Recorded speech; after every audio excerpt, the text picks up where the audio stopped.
What is up, everybody? Can you hear me testing? Yes. My name is Sean Roselt, and welcome to day 35 of vibe coding on a Steam Deck until we make $1 million. So, today has not been a good day. I spent the last 2 hours trying to fix my calculator. Well, firstly, this afternoon I spent 3 hours trying to get it to boot up faster and fix some issues that Weeks has been having.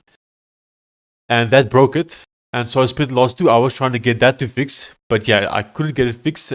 Basically, the issue right now is that the app doesn't want to launch, as you can see. No matter what I do, it just does not want to launch on Steam. So, we need to start and try to figure out what the hell is going on. Now, I have no idea currently. So I think we might need to revert changes. Like I said, I tried so many different things to get it to work, but it's just not working. And I have an issue right now. My headset's battery is flat and I can't really charge it while using it. But let's try.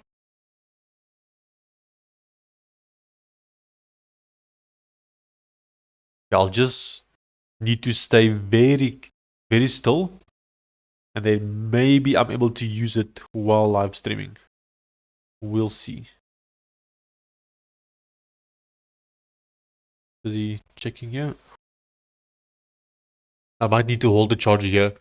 Hello, Ian. What do you mean chat? There's no chat. You're the only person here.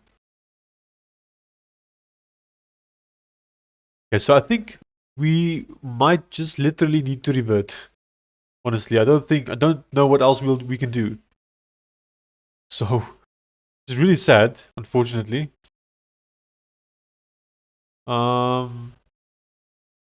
Yeah. Let me see. Maybe there's a different way. Let me just have a look.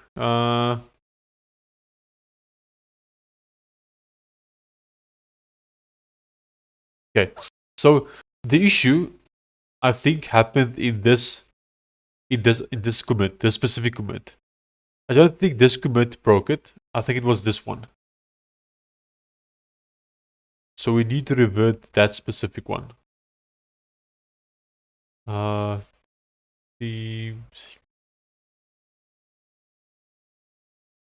Maybe we can try something, right? Let's discard all these changes. Then we'll open up this app.js file, and then we'll find our current app.js file, which is under scripts somewhere, if I remember correctly. Scripts app, there we go. Then we replace it. Okay, that should revert the changes from that other commit. Does seem like it, yes. Okay, so now we also need to revert the themes file.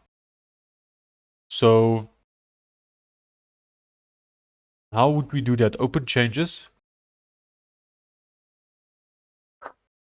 There are 5 people watching. Give likes, guys. Thank you, Ian. You are the man. Hopefully that this.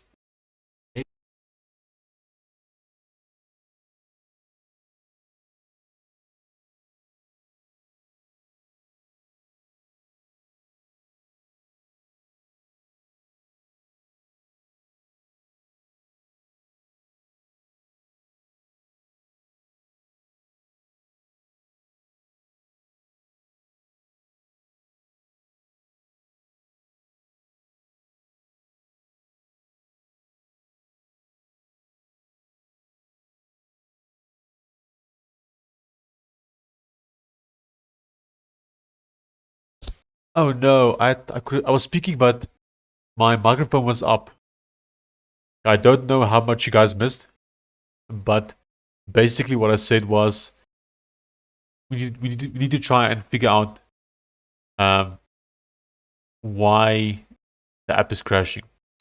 In short. Okay, so what I'm trying to do right now is basically revert a commit. So I'm manually going to go and find the commit. So I don't think that this commit broke it. I also don't think this commit broke it. So I suspect it might be this one.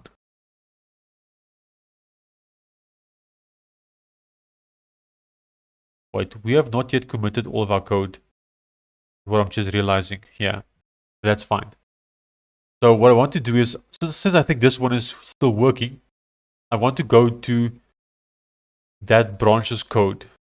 I know you can somehow go to their browse files. And then I want to specifically go look for the themes file. So the themes file is under scripts. Themes. And then we'll copy all of this code. We'll basically go back. We'll replace the existing themes file with the old one. Okay, perfect. So now we've basically manually reverted this commit. So I think we need to build a new portable exe. Please build a new portable Windows exe. Then we'll take that exe and basically test it. So I'll delete what we currently have here.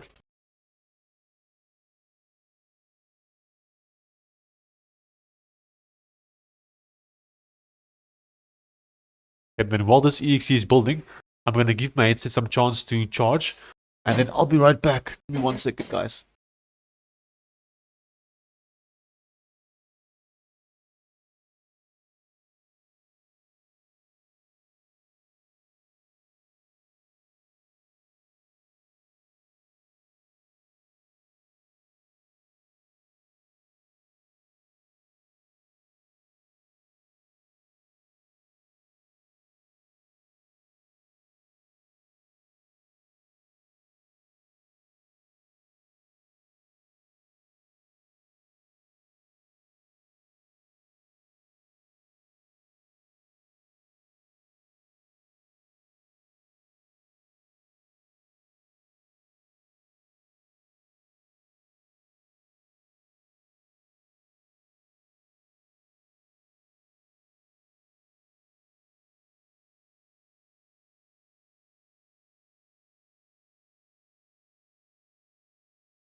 I'm back.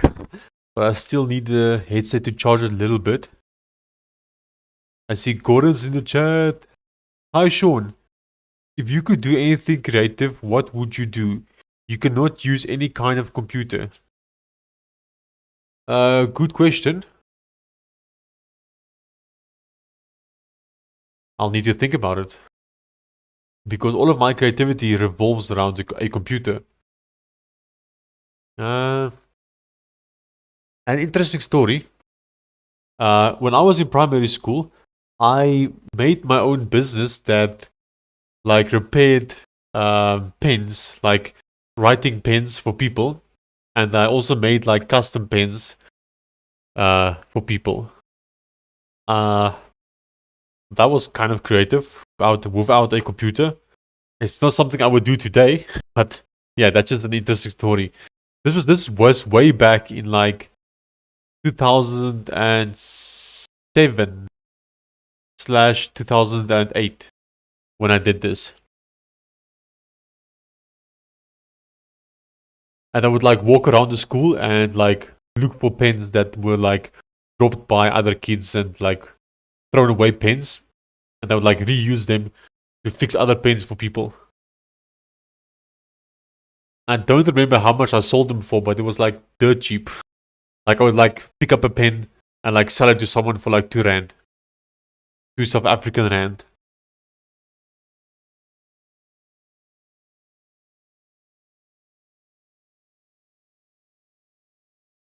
But yeah, I don't know. If I had to do something creative right now, what would it be if it can't involve computers?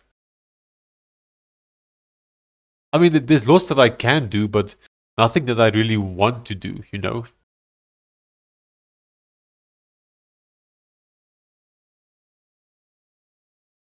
Yeah, there's nothing that I really want to do that comes to mind right now. I don't know.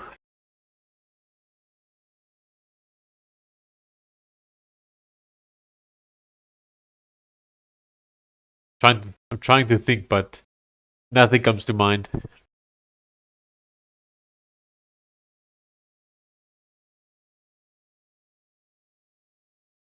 What about you? What would you say? What is something creative you would do if you can't use any computer?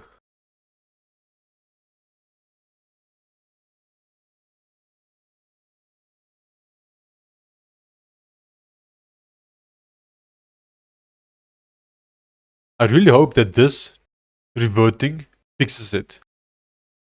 Hey, Serenity!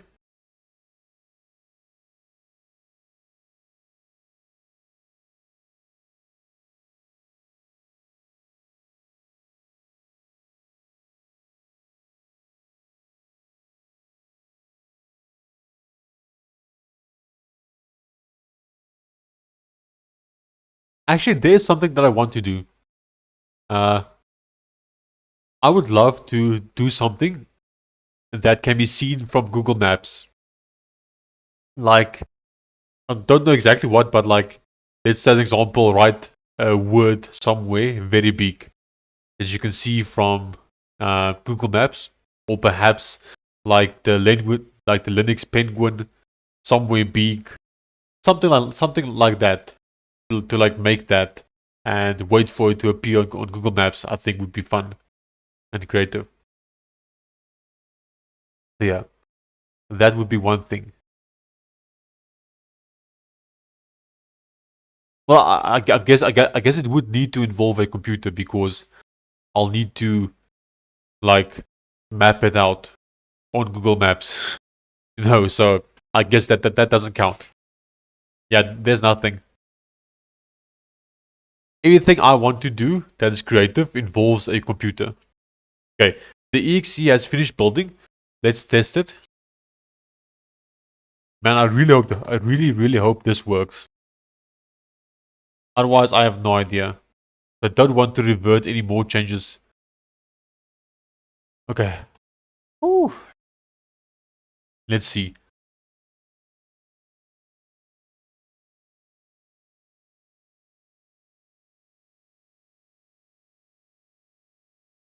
Waiting. Waiting!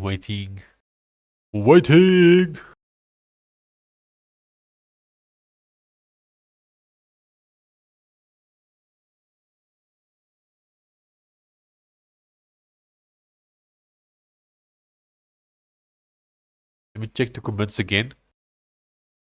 Ah.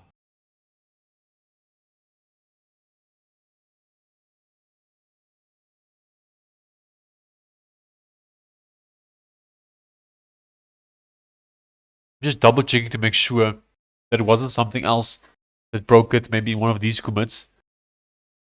I don't think so. So these commits were just language changes.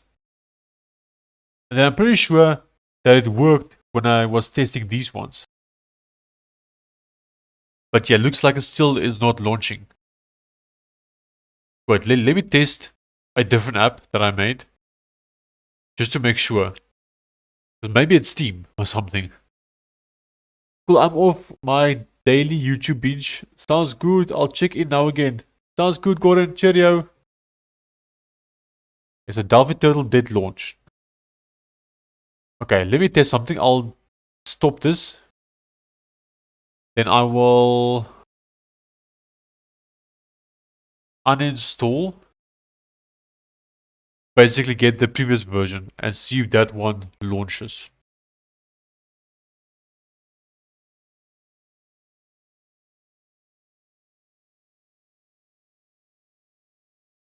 Yeah, man, I can't see it being this commit because I'm pretty sure we tested it and it worked.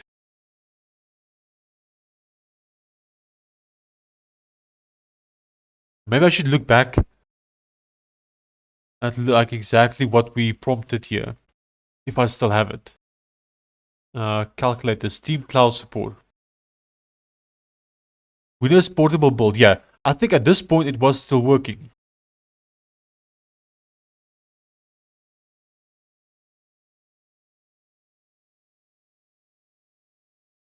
Yeah. I remember we tested this one and it was working right after this commit. And then I think we switched to making new changes. I don't think we committed right after this, but at this prompt it was still working. Is there a way to like see files from here? Yeah, there's no way to see like what it actually changed.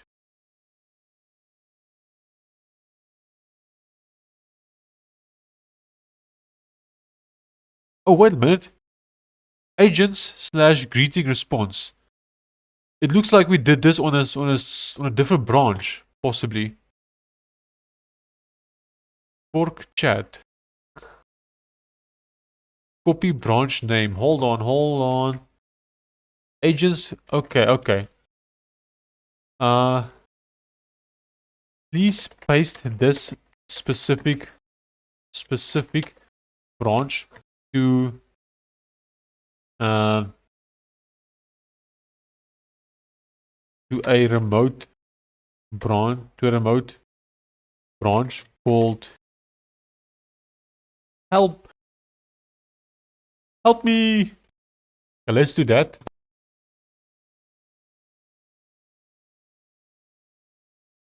Then maybe we can actually figure out what's going on. Okay, let's go back to the calculator.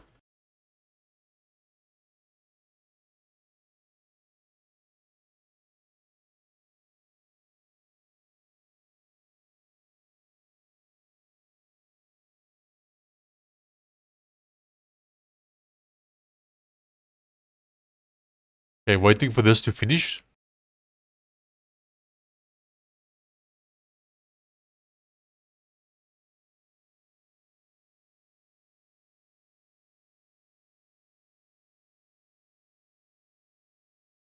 Reconnecting.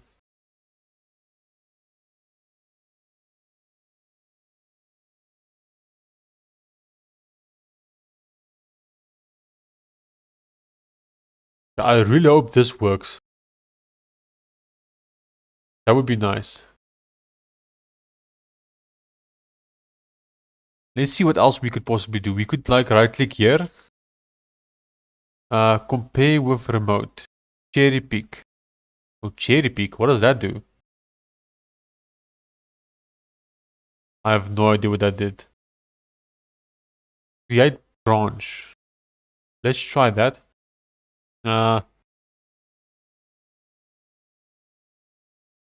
Hopefully works. Okay, so I have to undo these changes first. So I do discard. Okay. Then we click on this one. We say create branch. We say hopefully works. Okay. So do I have to say sync changes first? I don't know.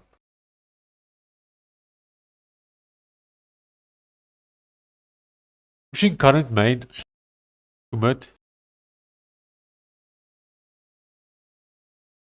I don't think that's what we wanted to do.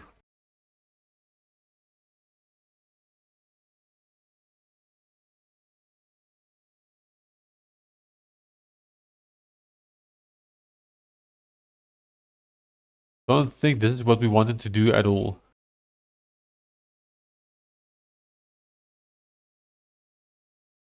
I don't see that branch anyway.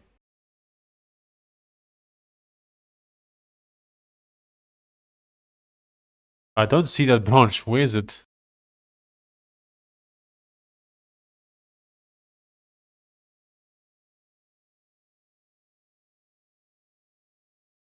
Okay, let's just start a new agent.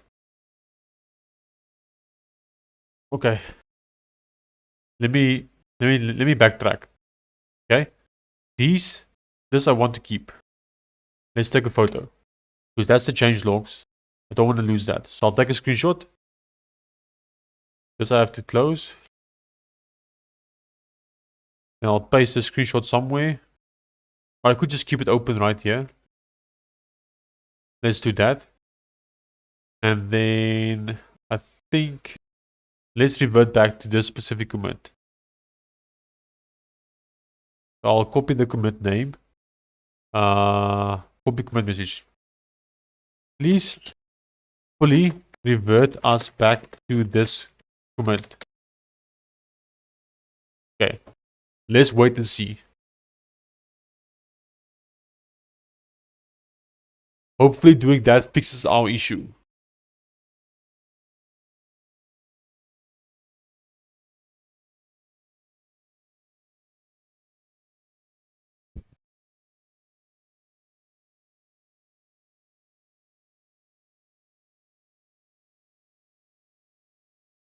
Hopefully also that this still works if we revert this now. Because if this new download doesn't work, then I have no idea.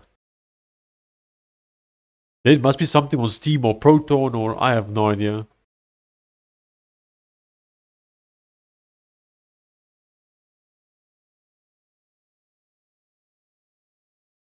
Okay, considering commit reversion.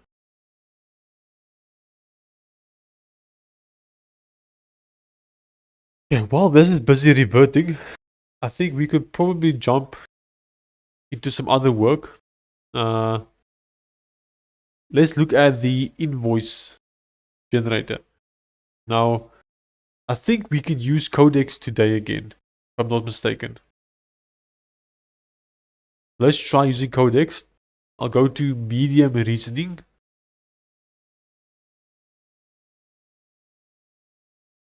Okay, let's start doing some stuff. Oh, I don't have voice.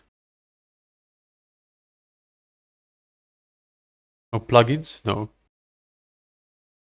Is there a way to add voice to codecs? Voice codecs. Like an extension for codecs to give us voice.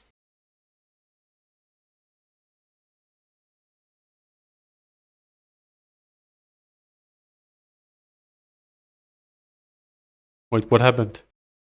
Hello? Are we reverted?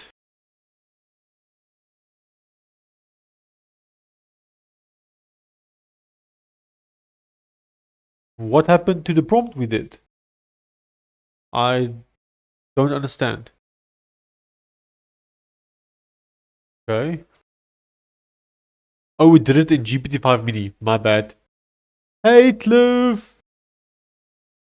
Cliff, I could not get the freaking calculator to compile. I mean to run. It just didn't want to run. I spent 2 hours, the past 2 hours just before the stream, trying to get it to run, and it just does not want to run. So, I think the only option we have is basically to revert all the changes we did today. I have no idea why it's not working. I'm also busy installing the latest release version, just to test and see if that one still runs. And then I'm having Copilot try and revert us back to a previous commit. So I remember the Steam Cloud changes worked. So I'm reverting back to that, and hopefully it will still work. But yeah, I'm not happy.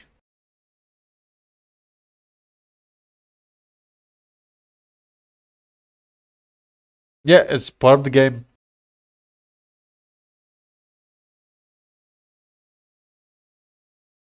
You are correct indeed.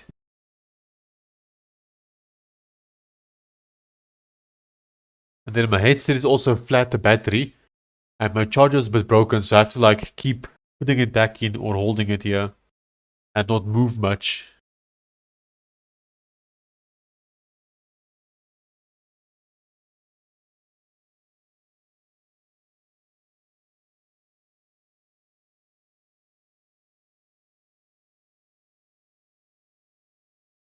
Okay, calculator finished. Let's run it and see if this still launches. If this one does not launch, then I think the issue is something else and not actually my code.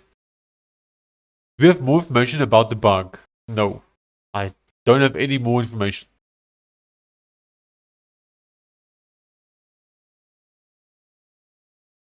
I just know that it does not want to launch.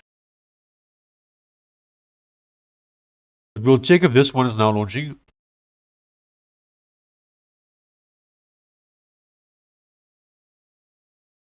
Because this one should launch. If this one doesn't launch, then it might be something else. Yeah, so this one does launch. Which means that it's something that we did, like changes we have done.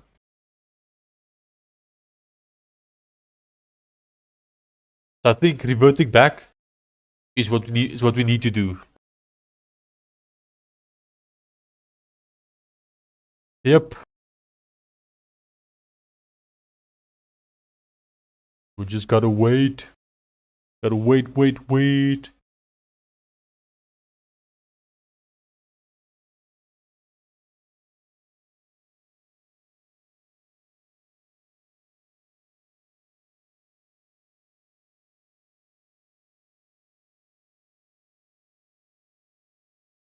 I have no more weekly usage, so I can't even dive into the source code myself.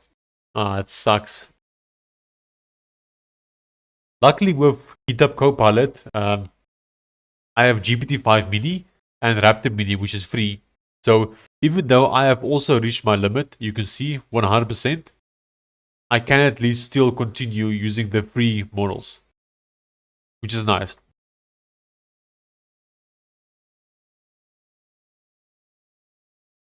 So I think let me just double check. Can't even move my head, otherwise it will stop charging. Okay. So I think the code that's currently here doesn't work. But I'm double checking now. Yes, I think this code doesn't work.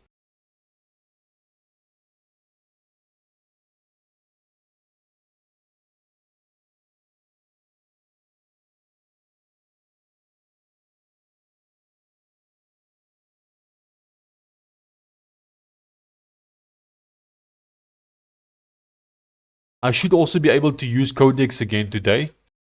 So I think we'll try and fix it with Codex, possibly. With GPT 5.5 and see if it can fix it. I don't trust Composer. Composer's just breaking my stuff over and over. Where the build script is. I'll need to remind myself where it is.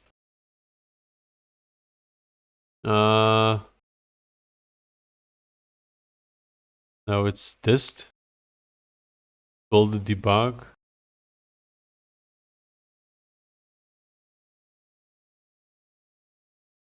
Give me a second. Where is it? Maybe the issue come from Electron and the way it identify my OS to use.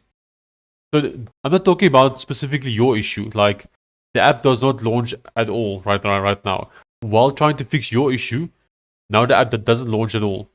So I'm trying to fix that issue now first, where the app doesn't launch anymore. Don't know if it makes sense to you. Yeah, it makes sense.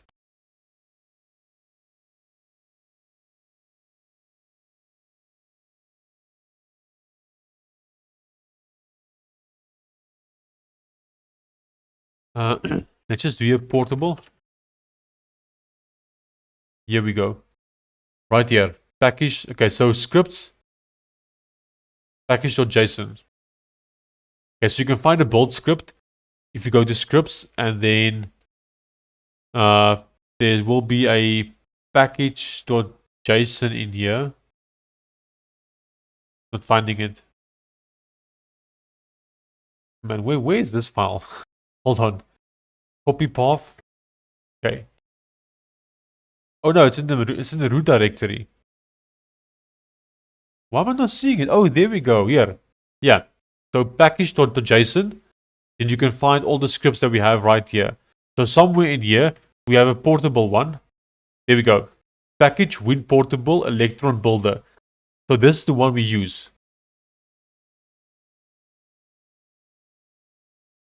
Yeah. So that's what I'm trying to do right now. So GitHub Copilot on the right side, you can see I've asked it here. Please fully revert us back to this commit. And then I gave it the commit message. I think it was still working on that commit. So I really hope that one still works because I really don't want to revert that one as well. Because that's the one with all of the Steam Cloud changes. And I remember it was also difficult to get that to work.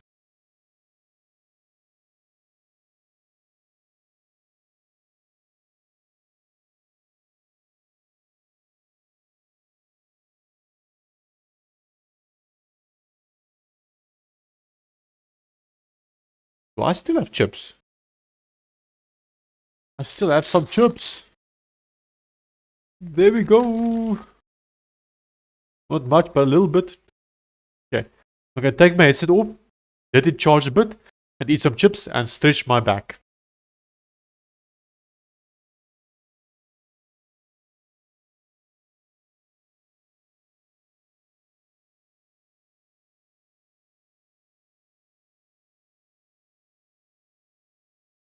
Hold on, looks like it's about to finish here. I think we need to check what it did.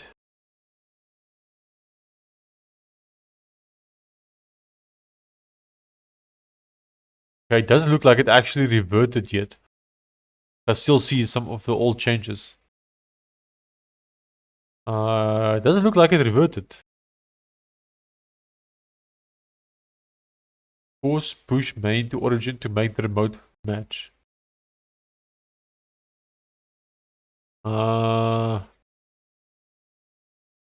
Let's just tell it to build a new portable Windows exe. Let's wait for that.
Okay, I'm back.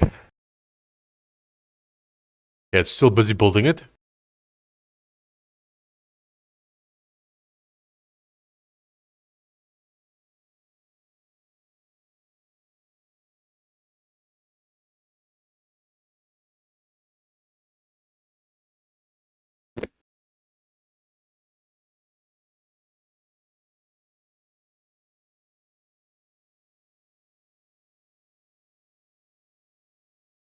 Okay.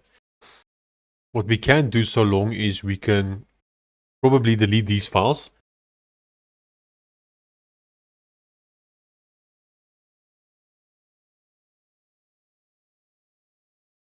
And then wait for the new build. Because for some reason, deleting any file, regardless of the size, is just extremely slow on SteamOS. Like very slow. Like it's busy deleting it.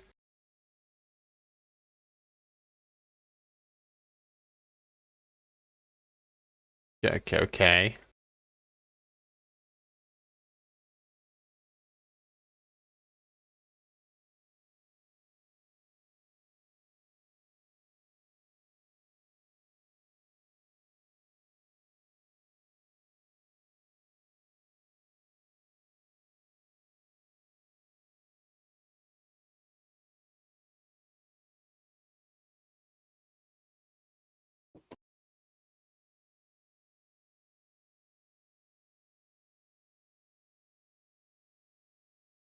Come on, hurry up.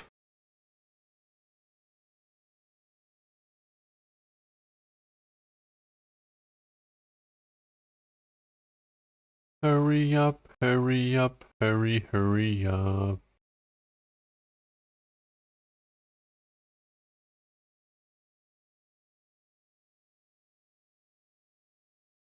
But your suspicion was correct. Oh yeah, not that.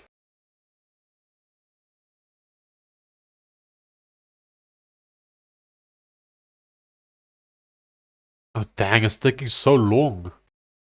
Just give me a new EXE, dude.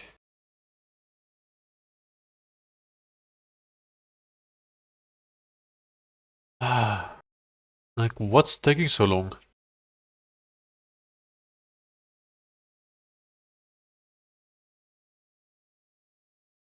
Like there's no info, I don't know why it's taking so long. Evaluating, what are you evaluating? Ah, there we go, analyzing. Okay, so do we have a new EXE to push? Okay, no, so there isn't a new EXE yet. So I must still wait a little bit. A little bit.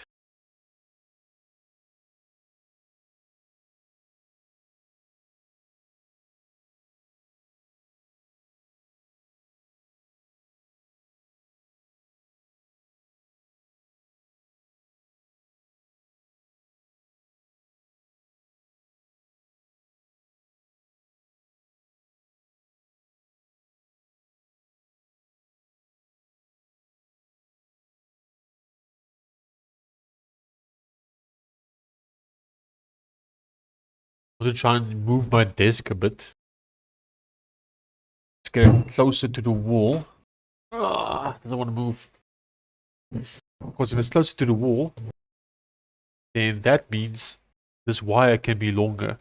Ah, there we go. That's much better. Now I can sit back like this and just hold the wire. I don't see a new EXE just yet. Looks like this is still busy.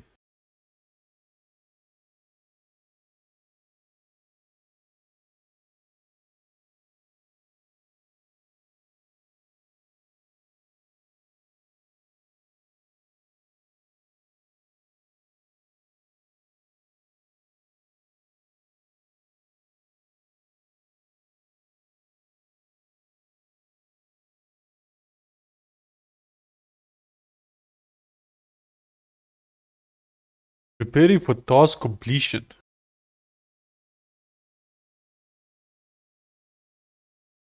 I don't see a new EXE just yet. So what do you mean task completion, bro?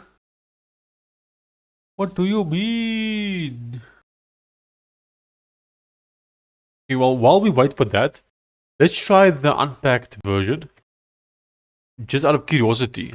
So I have the unpacked version right here. Let's try it. Yeah, I'm launching it.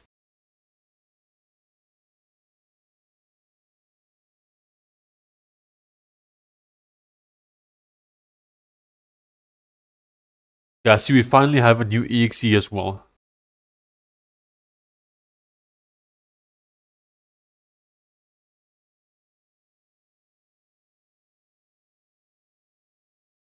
Okay, so this version is working fine, as we see. Perfect. Let's test the Steam Cloud, if that's working. If I were to move it like so, well, let's make it the same size as this thing, so exactly the same size. And we'll choose a theme. Let's choose the theme as red and the language as Afrikaans. So, in theory, uh, if we close this, it should now have saved that.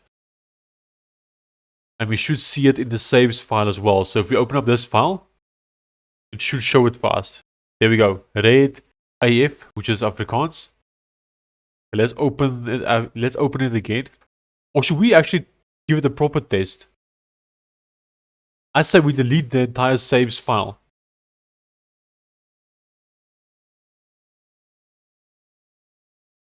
Oh no, do we have the issue again where it doesn't close from here? I remember that was also an issue we had. Uh,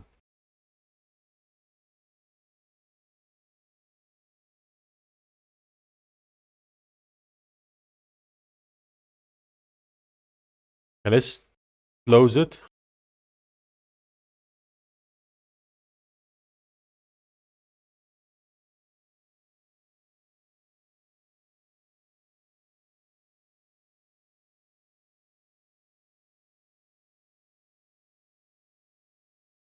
Don't know what's causing this.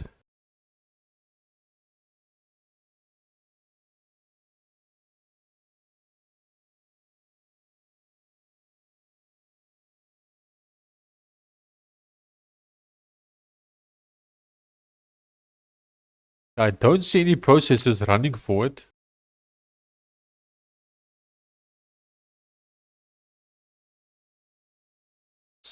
So what's happening? What is happening, my dude?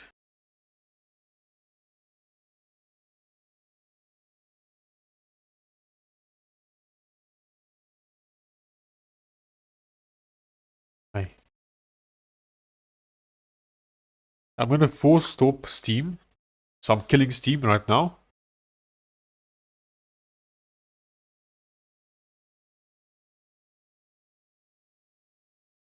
Hey, Steam doesn't want to die. Let's just right click exit Steam.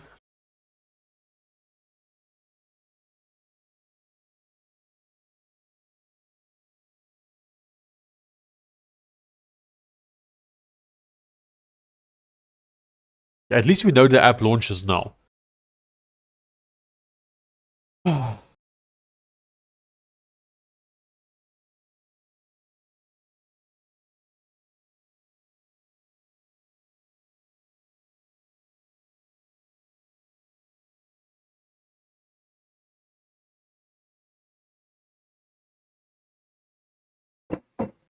Let's have a bit of a Google here as well.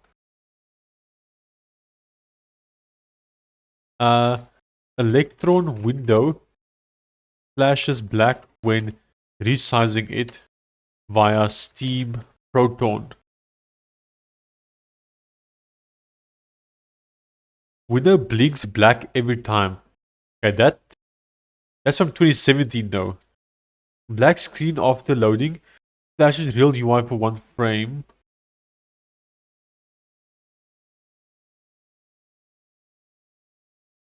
We were seeing an issue on Windows where old frames would become visible. Yeah, I don't think that's my issue. Yeah, that's not my issue.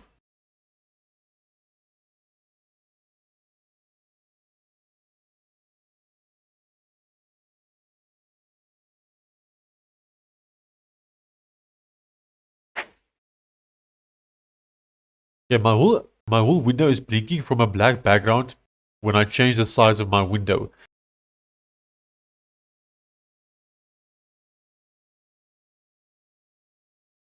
Okay, black screen after loading flashes real UI for one frame before resize.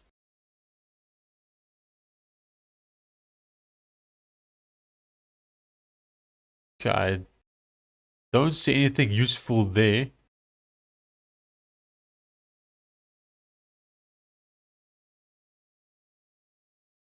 Okay, let's just close Steam. Okay, I'll open Steam again. Flatpak.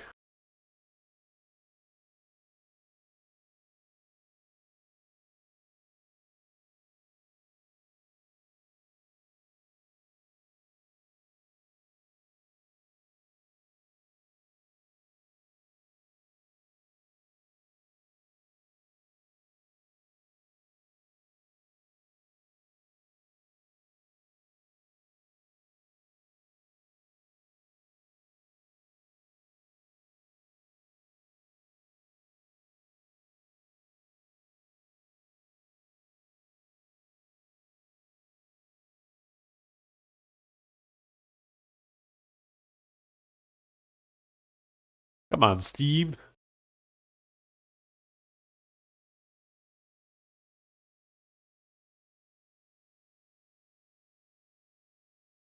Can we push these changes to a remote branch called actually launches? Just so we have a backup at least where it's launching.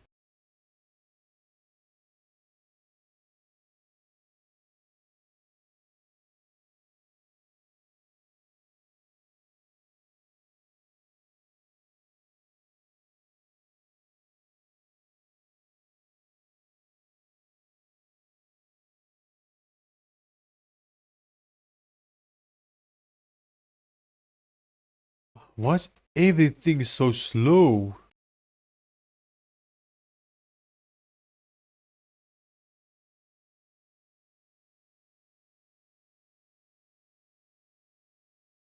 I feel like we'll need to close some stuff.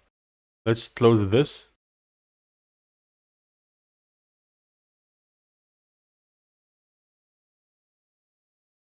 Trying to see what we can actually close. I kind of want to keep it all open. Claude Code and Codex GUI.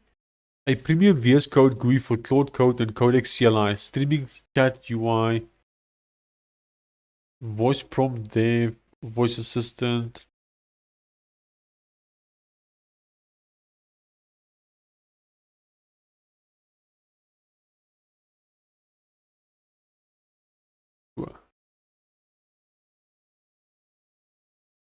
Okay, so let's go test again, right? We go to the files. Okay, here we go. Well, the portable version is done. So let's try the portable version.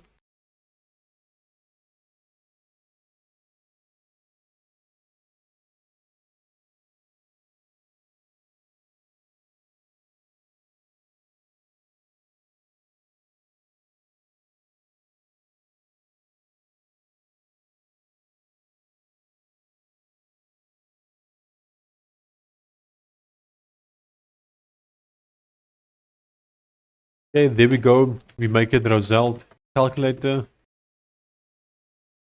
We launch it. So two things we need to check. Actually, three things. One, does it launch? Two, does it remember the settings I chose? Three, does it close?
Come on. Give us what we want. Don't tell me it's not launching now again.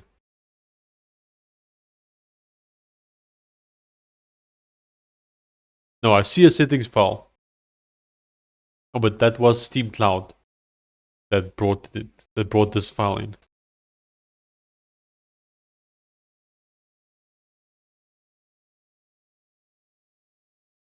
Let's wait a little bit longer.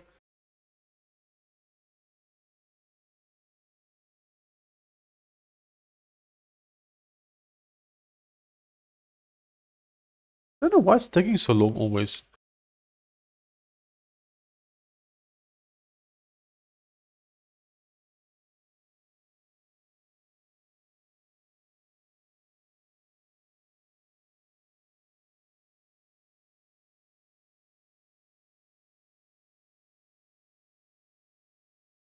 Okay, this is not good news. Why is it not launching?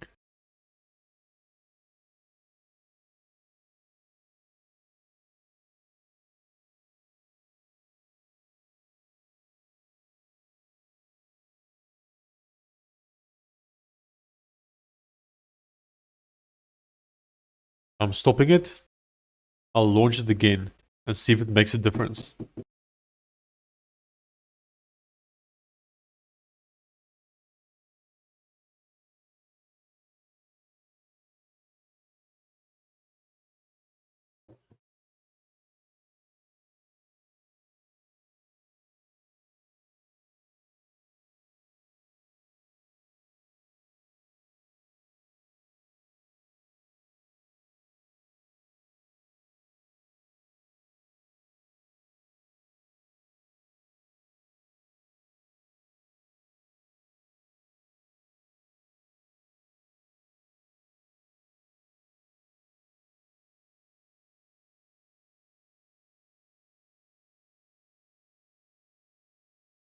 Come on! Okay,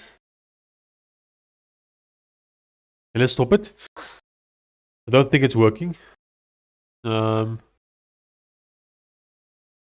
Let's delete this. We'll try the unpacked version again. Worst case, we just launch it with the unpacked version. If it needs to be unpacked, so be it. If unpacked works better, then so be it. I don't care at this point anymore. Okay, so we have the unpacked version in here. Let's launch it.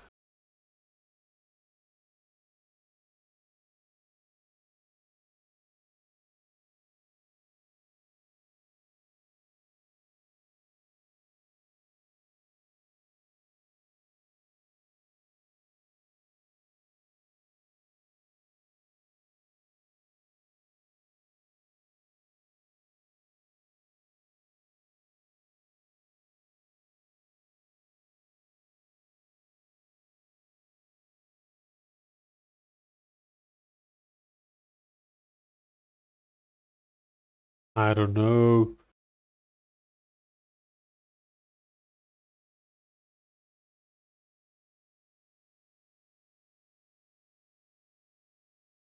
Okay.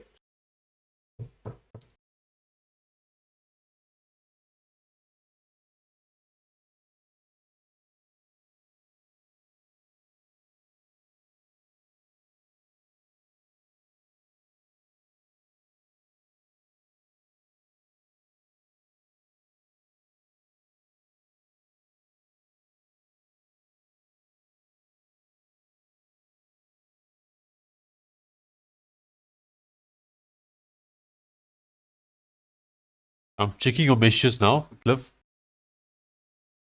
Okay. I have the same issue with the app not stopping using Proton 9. The app starts but doesn't show up. Ah, interesting. And then doesn't stop and keep on blocking on stopping. And that's just on Proton 9.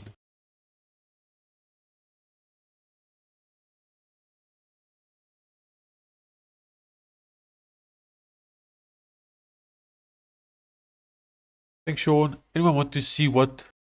Okay. Let's see what he's building. Phoenix.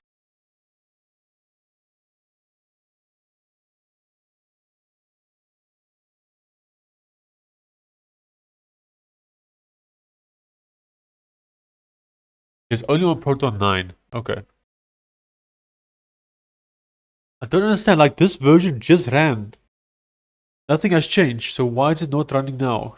Like, why? Just don't understand. Okay. I think I need to go to Codex and just hop onto GPT 5.5.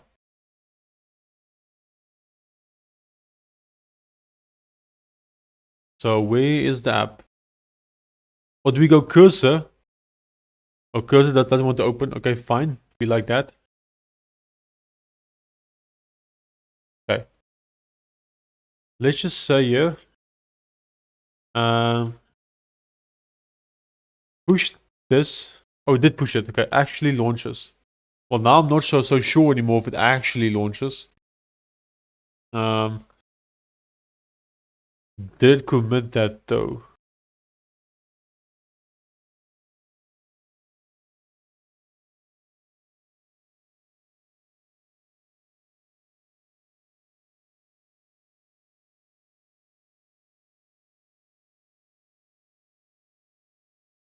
Okay, here's the actually launches branch.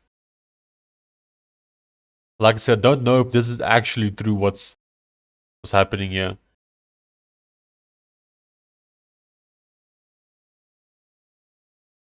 Okay, let's copy this.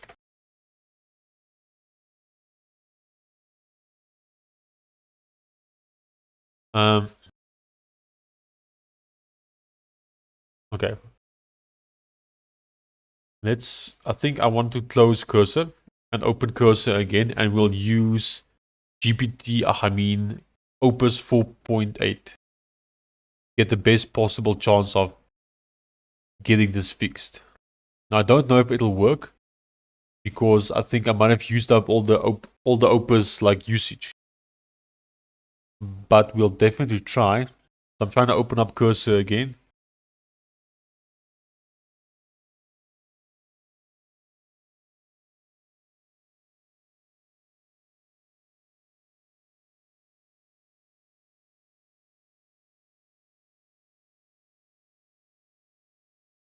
And let's make a new one here.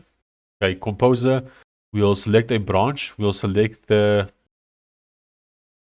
Why is there so many branches? And none of these branches are the branches that I want. Hello?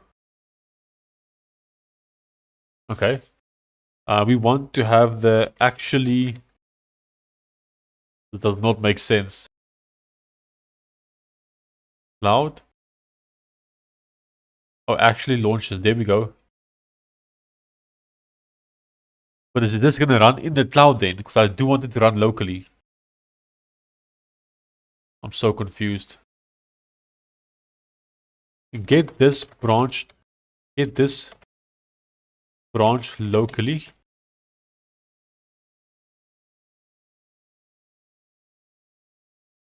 Hello? What do you mean hello? What do you mean, Cliff?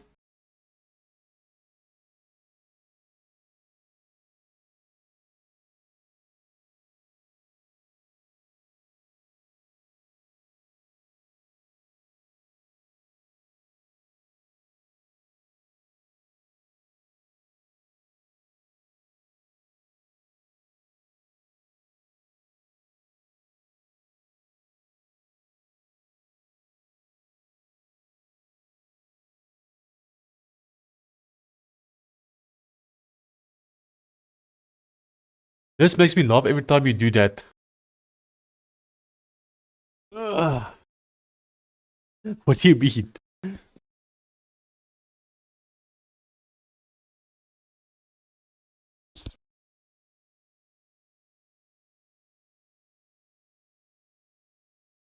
They're configuring upstream tracking for actually launches.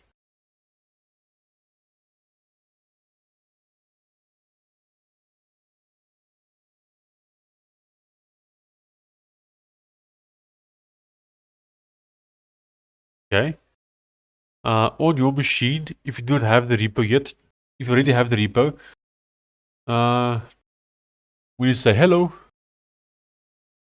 Okay, move to local. Okay, okay. Oh, why is it going Composer fast? Hello? I never set you to be fast. Okay, so now we are local, I think. Let's start a brand new chat, no context. We'll go to, I still don't see it. Actually, I have no idea. That's fine. Let's choose. No, it's not fine. I need this branch. I'll go to this one.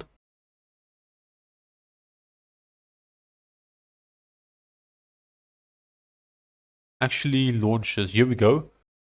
If I click on this one.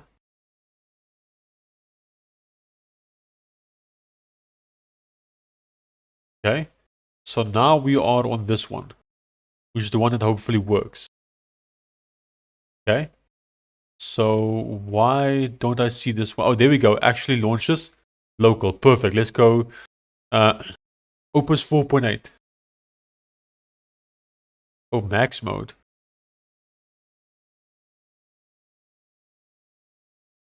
Sure. Okay.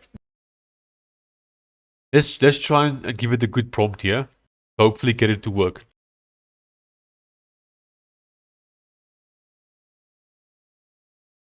I want to sort out my dist folder. I want the following folders for the following things.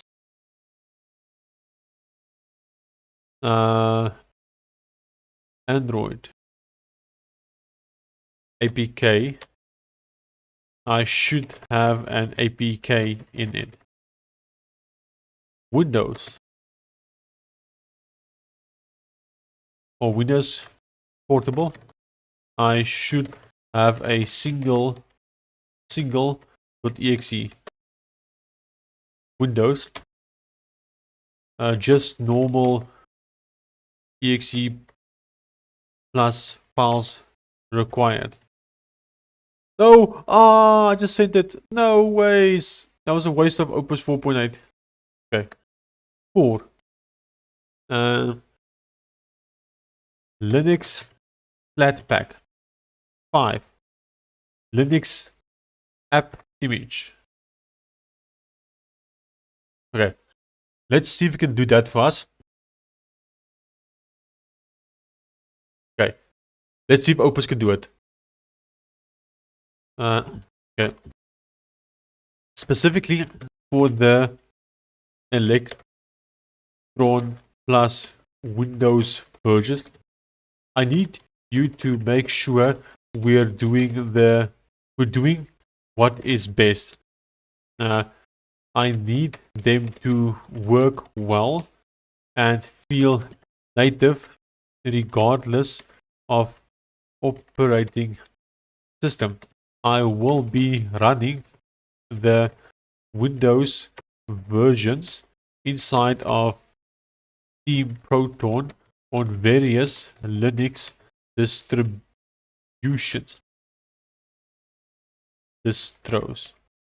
Okay. For Electron Windows versions, I need you to make sure we're doing what is best. I need them to open quickly and work well in terms of resizing and closing. Also, the font and all that should be correct. Okay. Do you think this is a good prompt to give to Opus 4.8 to hopefully sort out our distribution issues? And also just organize things a bit better.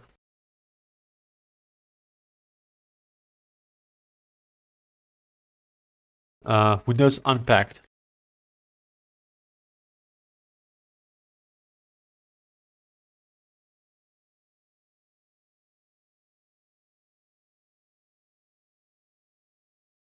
Okay, I'm gonna send this Opus 4.8 and let's hope it can sort it out fast. Okay, planning next moves.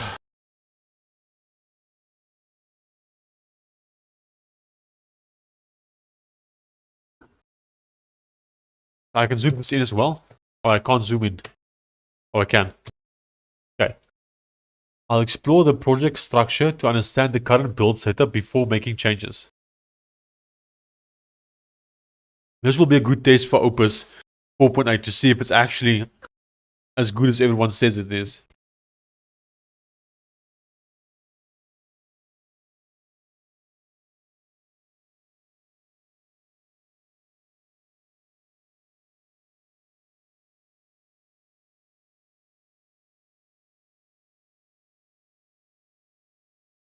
Let me catch up on the Steam chat here.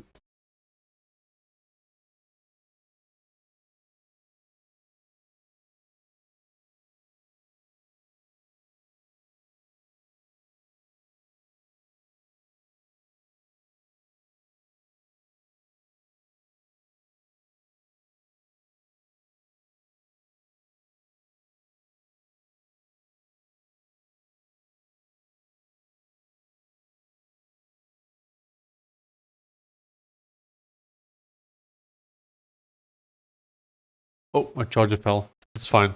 Hopefully I'll have a bit of battery for a while before I need to plug in the battery again.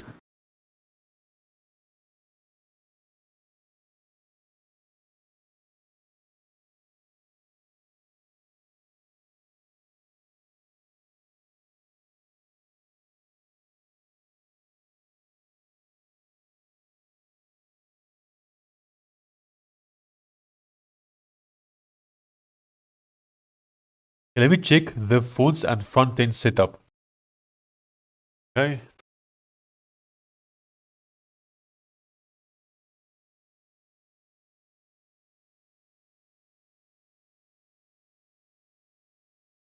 The app bundles its own UI font, Celewick as Calculator UI, with web fallbacks. So font rendering is self-contained and won't depend on Wine system fonts. Good. Let me quickly verify current best practices for Electron under Proton before finalizing the approach.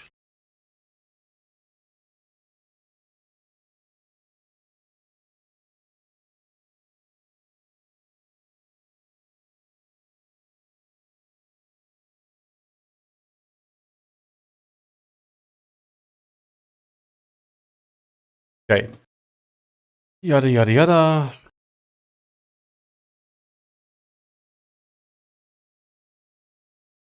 The Windows state management is already solid. Okay, the Wayland flags from those results apply to native Linux Electron, not a Windows exe running under Proton. So I won't blindly add those. Let me check the toolchain available for embedding native Windows metadata icons. Okay.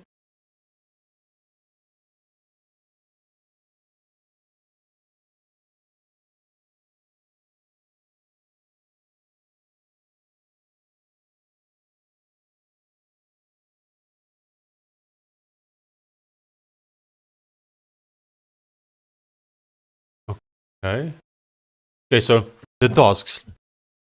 This is git ignored good, reorganizing is safe, and wine is missing, which explains the sign and edit executable files. Note, the running window icon is already set at runtime, so the window taskbar icon on a Proton is correct regardless.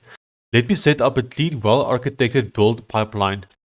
Okay, improve Electron main for native feel on the Proton, flash, free, snappy startup. Rework package.json build config plus scripts for clean Windows Portable / unpacked outputs with native metadata. Okay. Create scripts / package windows.cjs orchestrator that builds and arranges into clean folders. Okay. Update Linux app image plus flatpak scripts to output into clean folders.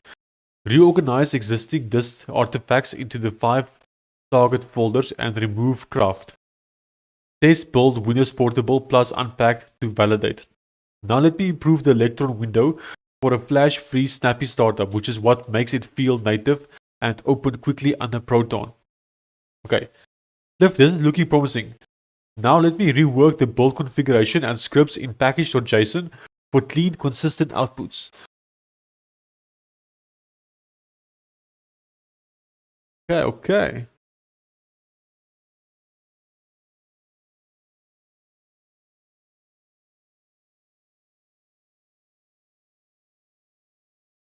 Just wait. Just wait. I'm feeling somewhat confident that this might work.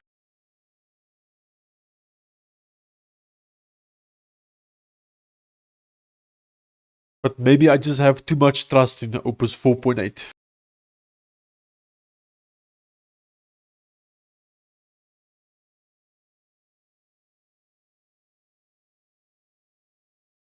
I'm quite curious to see what actually changes. Maybe we go have a quick peek. So if I open up the calculator right here, we can see the changes so far. Okay, package.json, we see some changes.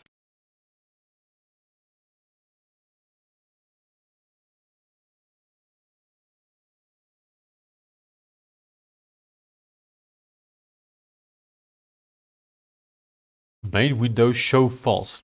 Okay. Reveal the window only once the first paint is ready. This avoids the white blank flash that is especially noticeable on a wine Proton and makes the app feel like it opens instantly. Okay, sure.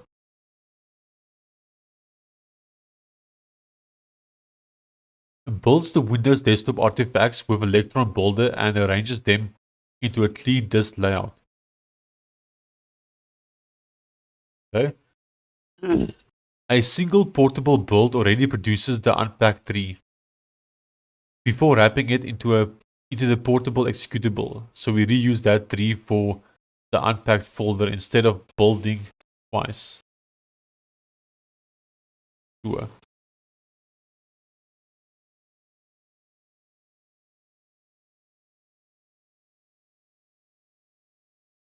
Let's have a look here. Okay. Lots of changes. Now the app image orchestrator that outputs only the app image into. Now let me reorganize the existing disk. First, let me update to-dos and carefully relocate the irreplaceable/keep artifacts before removing craft. Relocation worked. Let me verify the new folders, then remove the old craft, old packager, output zips, test, etc. The app image is 800 something megabyte. That's abnormal. An Electron app image should be. Let me investigate the source. That's interesting. The app.rsar is 1000 megabyte. That's a real problem bloating every build. The files glob packs almost the entire repo. Let me find what's included. That's cool. Marketing. 900 megabyte of Steam assets is being packed into the. That's the bloat hitting every build, including Windows. The files config only excludes a few directories. Let me confirm nothing add runtime references. Okay. No runtime references to. Now let me tighten the files config so builds only contain what the app needs. Okay. That's a big win for Opus 4.8. The other models did not realize this. The package Linux Electron packager used for Flatpak has its own ignore rejects. Okay. Now remove the old craft.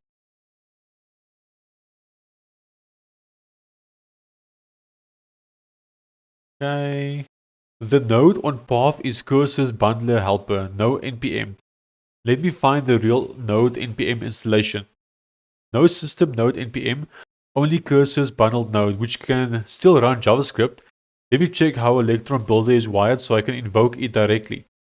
The shim resolves through env node.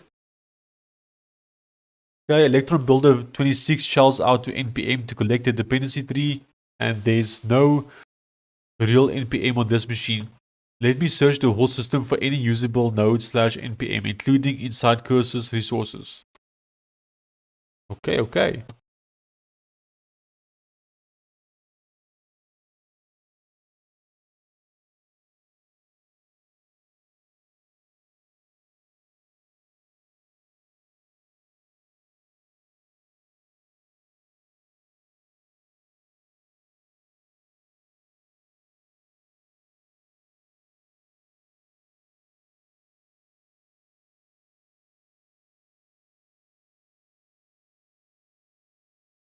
I don't know if you are watching, but if you are watching the stream right now, I see people are chatting here in the Steam group that we have. By the way, we have a Steam group. If you guys haven't joined yet, we do have one. I'll post the link in the chat. If you are watching, he's contemplating whether you should be streaming what he's building also. I agree, yeah, you should definitely stream what you are building. And like as Adstar and these guys are saying, you don't need to show your face or even talk. Just code, you know? Music and just code. That's fine too. I'll post a link here if anyone wants to join the Vibe Coding group. We have a group on Steam where we have a show and tell channel, which is meant for you to show your projects and what you are currently busy building. Then we also have a news, which I haven't used yet, just a random home for chatting. And then we also have channels for different apps that we are busy building. If you want to give feedback on something specific in one of our apps, like the calculator, you can see here Weeks, he did some comments here. Weeks is Cliff from the chat. So if anyone's keen to join the channel, you are free to do so. The main reason for this channel is because on YouTube you can't actually send any links, but you can send links on Steam. So feel free to join there if you want to.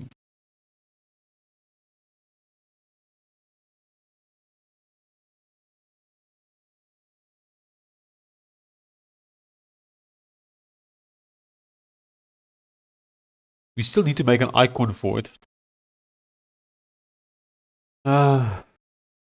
What icon do we choose? We'll just choose one of these ones for now. Then we change it later. Guess we might as well.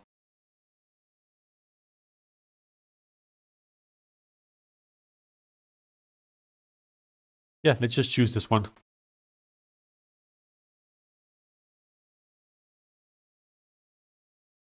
Oh, image failed to upload. Well, that's not good. Let's try again. Like, well, I guess that's a fail then. Okay, let's have a read here. While that searches, let me check exactly what command Electron Builders Collector runs. There's a standalone Node 22 and a project local build tools. Let me verify the standalone. A full standalone Node 22 plus npm. Okay, both real Node. Okay, cool. So it found Node and npm that it can use apparently.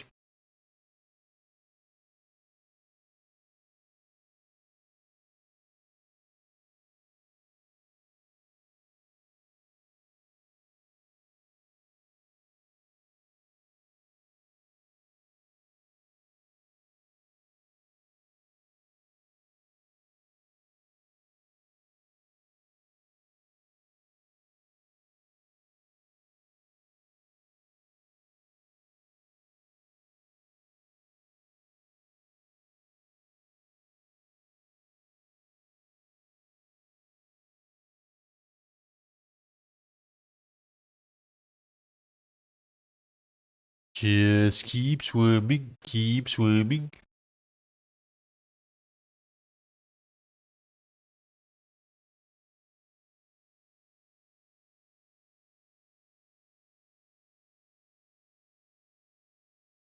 Ah.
I see we have an option here that says compression maximum.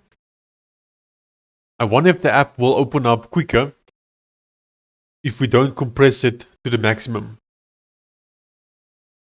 I would be quite curious to know that.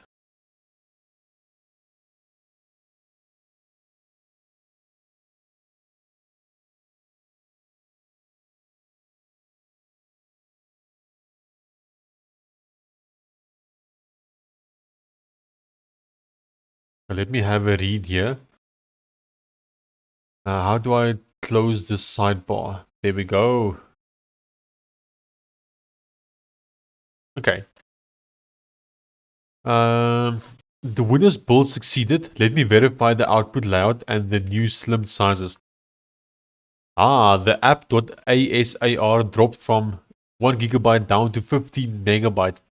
The Windows layout is exactly as requested. Now let me rebuild the app image so it's slim and properly version 2. And the relocated one is the old bloated 900 megabyte. Okay. If the file size for Windows goes down from 700 megabyte down to like 15 megabyte, and that would be a massive win.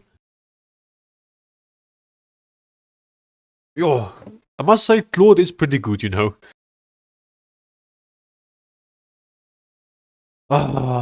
It's so expensive though. But I really want it.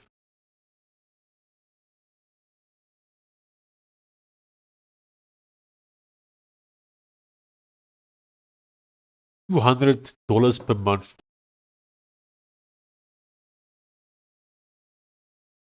That is so dang expensive.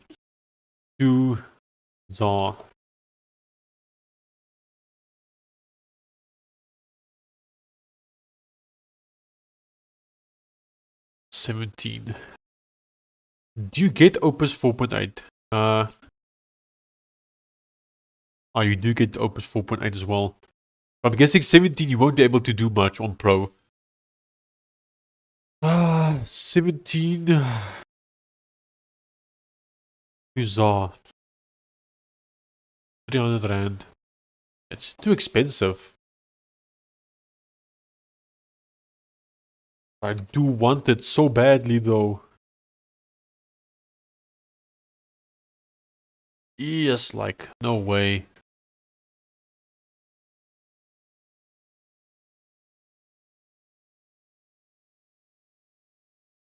We need to remember to also cancel cursor. Because we can only use it for 1 month. I haven't set it up to be cancelled yet automatically. I haven't actually figured out yet where to like cancel it. I tried looking for it a few times, but I just couldn't find it. I don't see any like obvious way to like cancel it. But we'll definitely need to find that still. Somewhere. Don't wanna close it. Hold on. Back.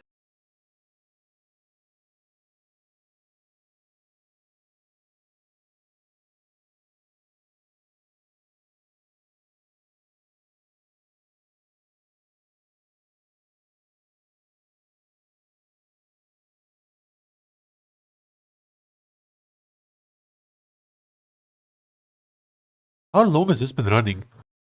Feels like it's been running forever. So it's currently busy reorganizing the files. And then it has to still test the Windows Portable version. Yeah, that's okay. While this is busy, let's see what we can do on some of the other applications that we have. Let me continue working on this. This is the GitHub README for my personal GitHub. I want to improve this. So let me do that for now. Okay. Roselt Developer Tools, a collection of small developer utilities and scripts. Business Card Generator. Generate printable business cards from templates. Okay, Invoice Maker. Okay, that name has changed. So we need to change that. Create. Let's copy that.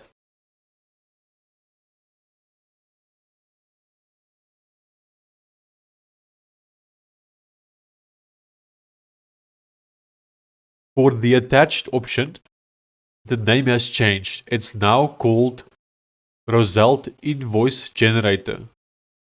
Also, it's not just for creating and exporting invoices.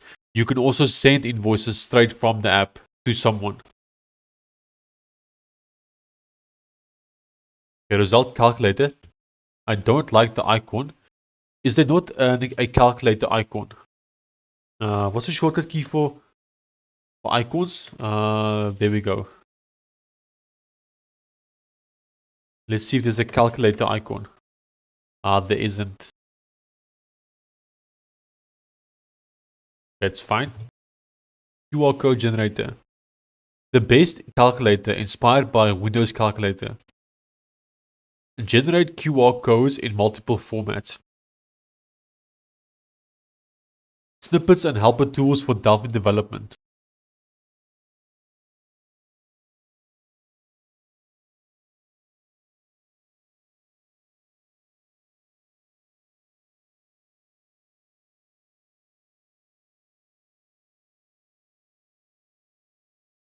Tracking and stats for... Okay.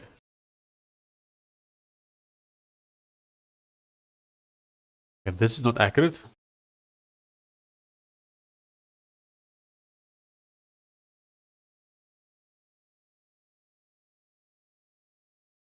The attached option, what that is a website that lets you build up a family tree and view family trees of other people. It's like a general genealogy, family tree, and family history website, similar to Genie.com and MyHeritage. So please update the description to basically indicate that.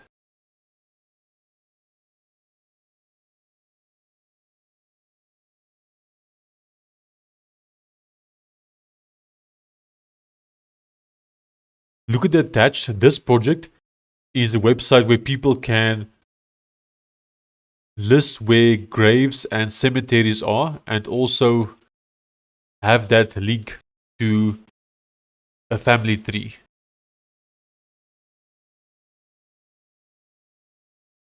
But it's basically a database of all the graves in the world and who the grave is for and things like that. Please update the description for that. Let's go back to cursor. The cursor is still busy going.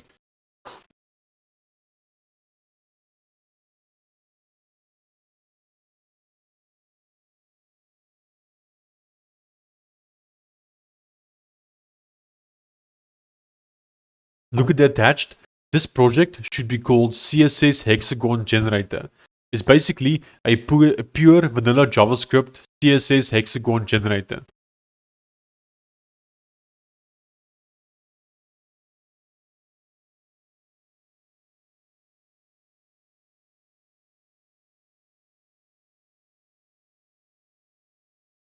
Let's go back to cursor. Okay, the app image build pipes through tail, so output only appears at completion. App image compression takes a while. Let me keep waiting, okay? Sounds good, sounds good.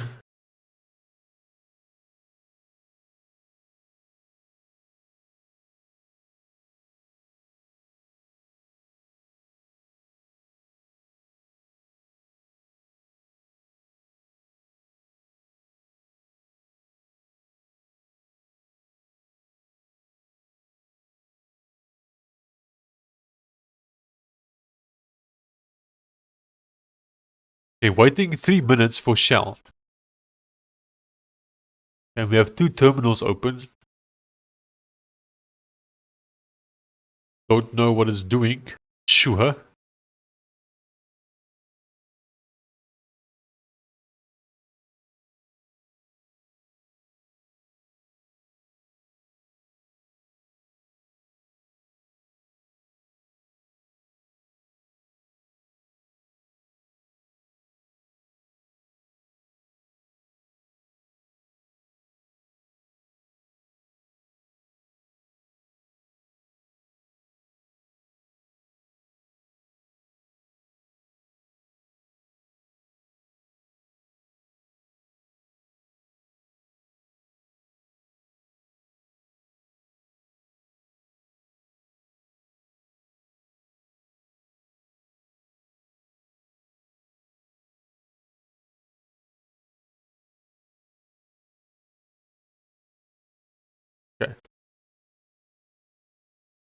Just busy reading through these things, make sure that we are good.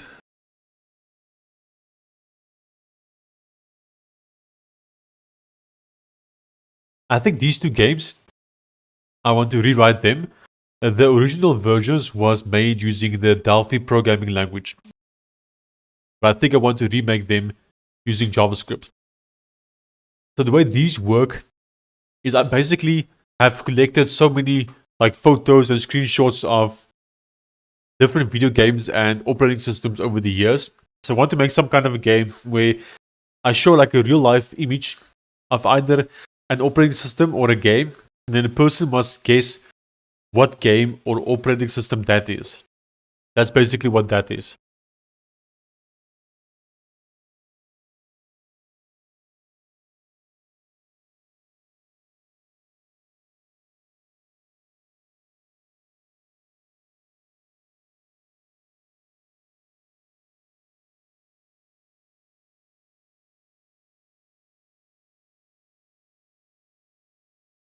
You're still busy as well. We have so many. Oh, none. Oh, this is even happening. I don't know if these are running because I see it says update. Oh, sorry, not sign in. I thought it said sign in. I also tried Phaser. Uh, Phaser sounds very familiar. Is that a library? What's Phaser? Ah, your game studio. Ah, Phaser.js. Yes, I've heard about this.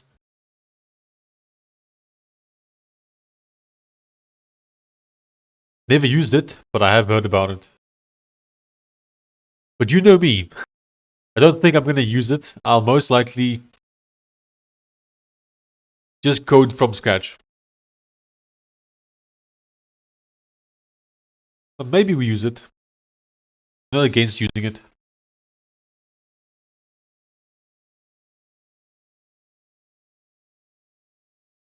I've never heard about that one though. Colosseum. Well, of course, Colosseum.js. A real-time multiplayer framework for Node.js. That's interesting. That's very interesting.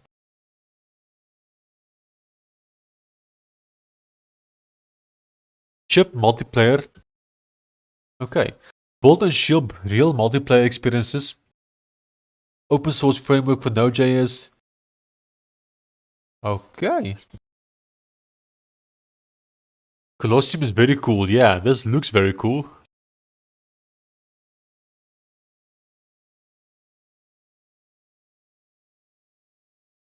Okay. Definitely something at some point that we'll play with. I'm keen. You set up a game server in minute. Okay. Networks. Okay. Very exciting stuff. Ah, we got some new stuff here. Okay, 12 plus minutes with no output is suspicious. Let me check whether the process is actually working or stuck. It's actively compressing, running at 800% CPU. What does that mean? Don't trust that. The app image is already 80 megabyte and finalizing. Let me wait for it to finish. The 12-minute delay was just downloading the Linux Electron binary. Slow network. Yep, slow network. App image built successfully. Let me verify the final clean disk structure. The disk folder is now exactly the 5 clean folders requested. Let me do a final sanity check on the package app contents to confirm the slimmed files config didn't accidentally drop anything the app needs at runtime. Okay, all required runtime files are present, and marketing/docs are correctly excluded, but the build is still packing some non-runtime junk. Okay, let me exclude those two. Cool. Now rebuild both Windows and app image with the cleaner config. The Electron binaries are now cached, so downloads won't repeat, running them in sequence. Very cool! Exciting stuff. We might be lagging though while it's doing all of this. just due to like how much is happening here on my poor networks, due to my poor internet and CPU. Yeah, I can see it is a bit laggy here on the stream. It looks like it's a bit laggy. Sorry about that, guys. Not much I can do. Just need to sit through it. Hopefully one day we can upgrade to the Steam machine. That would be one of the goals that we have.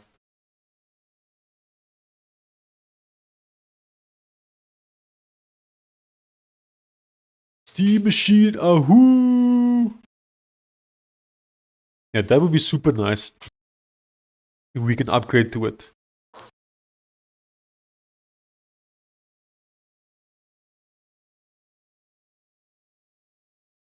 I know Valve has like a thingy, Steam developer account. Somewhere in the back end, you can actually request hardware from them.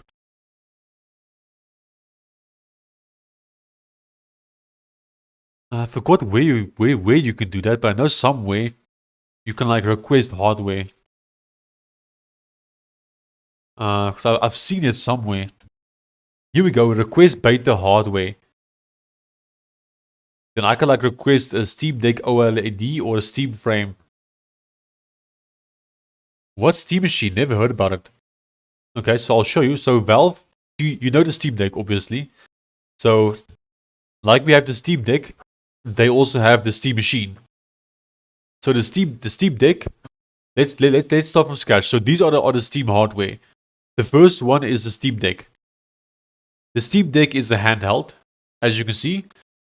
Then we have the Steam Machine, which is like a normal desktop computer.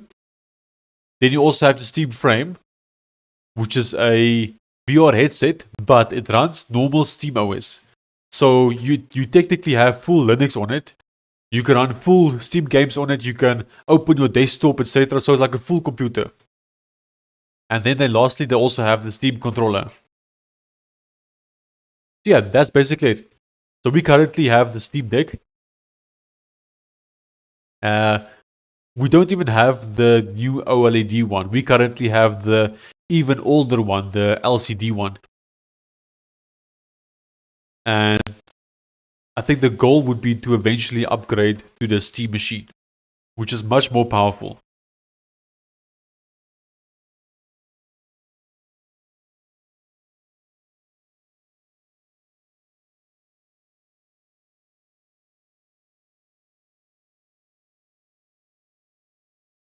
I can send you the link for it.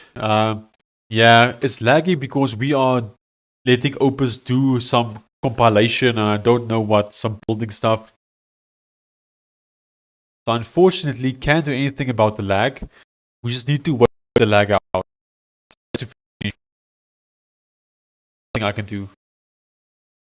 Unless I stop this, which I don't want to stop it, you know.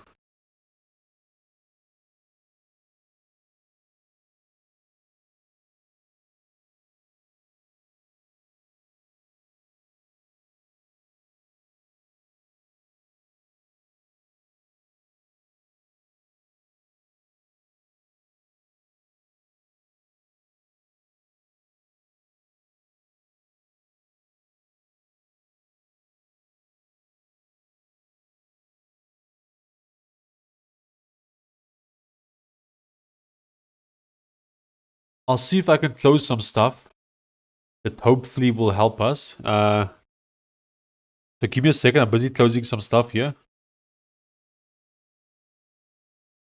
We can probably close all of these ones. Close that whole browser. Close some ones here.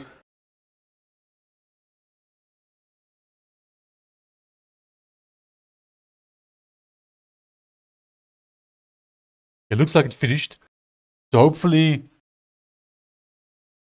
No, it's actually still busy. It is draining all your CPU, yep.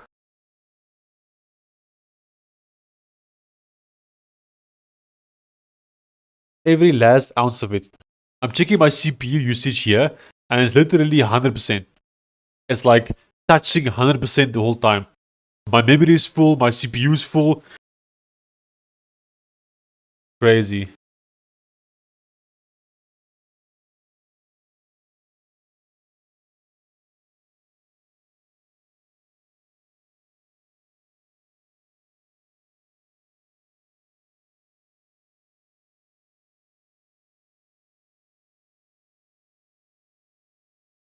It looks like it's finished, but it's still lagging.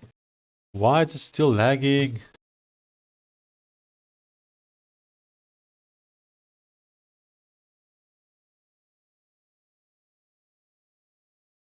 I don't know why we are still lagging. Let me try and figure it quickly out.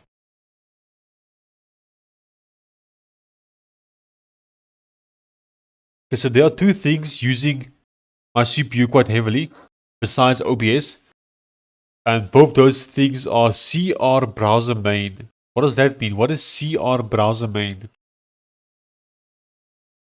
Let's ask Elon Musk to bring optical fiber in your neighborhood. That'll never happen. But if he brings Starlink, yeah, that would be very nice. Having Starlink would be a big, massive win. The only option that I have to have good internet is Starlink. Like, there is no other option in my area besides Starlink. And my government does not want to allow Starlink. So therefore, I'm literally just stuck. At least for now. There's always ways. I mean, we could put up like a big tower here, and that would help.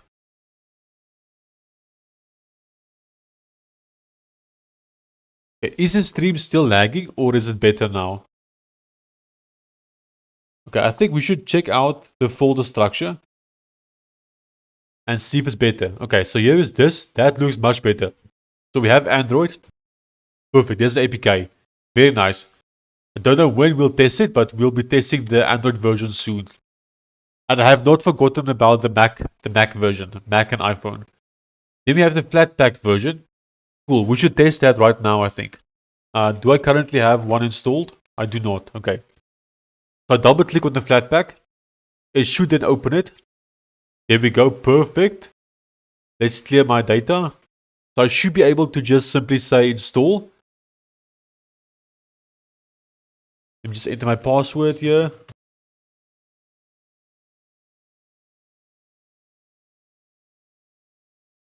Okay, it's busy installing.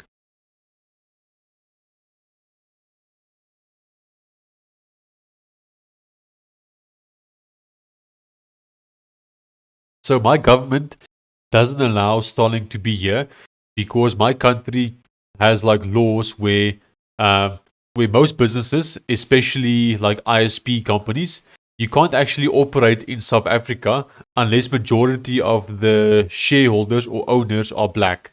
And because Elon Musk is majority shareholder of Starlink or SpaceX, therefore they can't operate in South Africa because he's not majority black.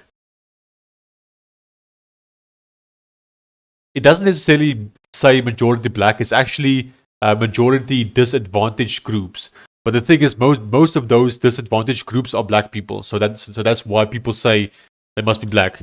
But it's actually not just black people. It also includes some other races. But yeah, it's a very stupid law. But unfortunately, that's currently the law in the country. So if you want to operate the business here, majority of the owners of the business need to be from disadvantaged groups, which is mostly black people. You can also port it to Android. Yes, I can, and I'm planning to do so. Like you can see, we have the APK ready. I have not tested this yet, but we have one. Okay, Flatpak is done. Let's test it. I say launch, and it's not launching. Okay, that's not good. Okay, doesn't launch. Let's try the app image.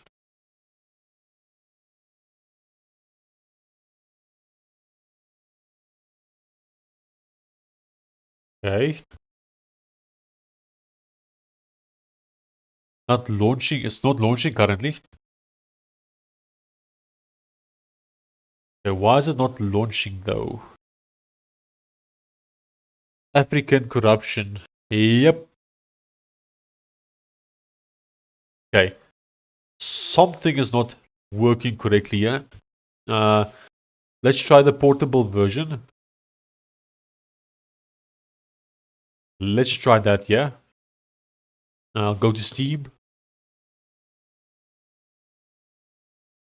Classic shit, sadly. Yep.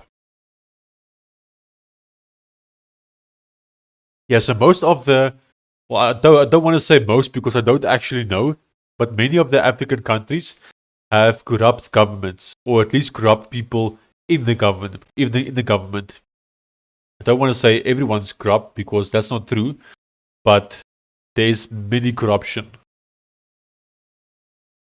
And hello, Prime. How are you doing, sir?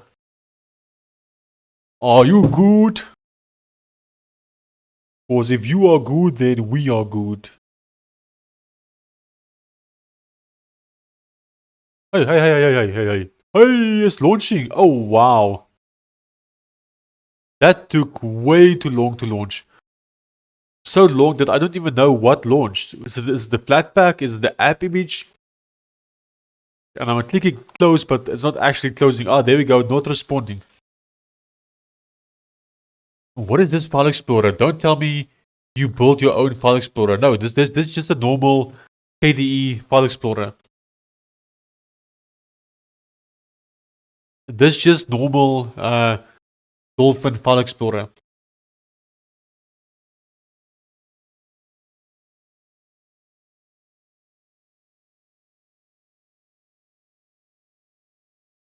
Okay, so let's try the Windows Portable one. We'll copy it over. We'll rename it to be Roselt Calculator. I did actually at some point build my own file explorer many years ago. It was terrible. uh, when was this? Oh, that was long ago. I actually built that in C Sharp. This must have been around 2007 or 2008 when I tried to build my own file explorer. It was pretty cool. You could like play videos within the file explorer and see the images within the file explorer. You have some random radio boxes at the bottom to do stuff. Do not talk about corruption, sir. YouTube can send strike. If it's true, it's true, you know.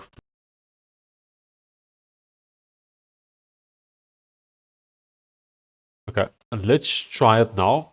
So I'm going to launch Roselt Calculator from Steam. And hopefully it launches quickly and doesn't have any issues. Let's see.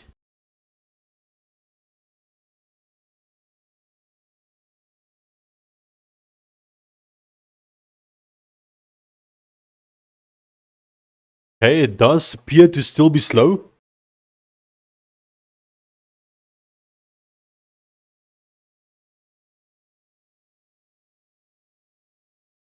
Because we never know with you. Yeah, I do like building my own stuff. My wife sent me an app 2 days ago that she wants us to use. And my first response to her was, we should build this app ourselves and not use someone else's app. But she wasn't keen on that. So I don't think we'll be building it. Even though I want to.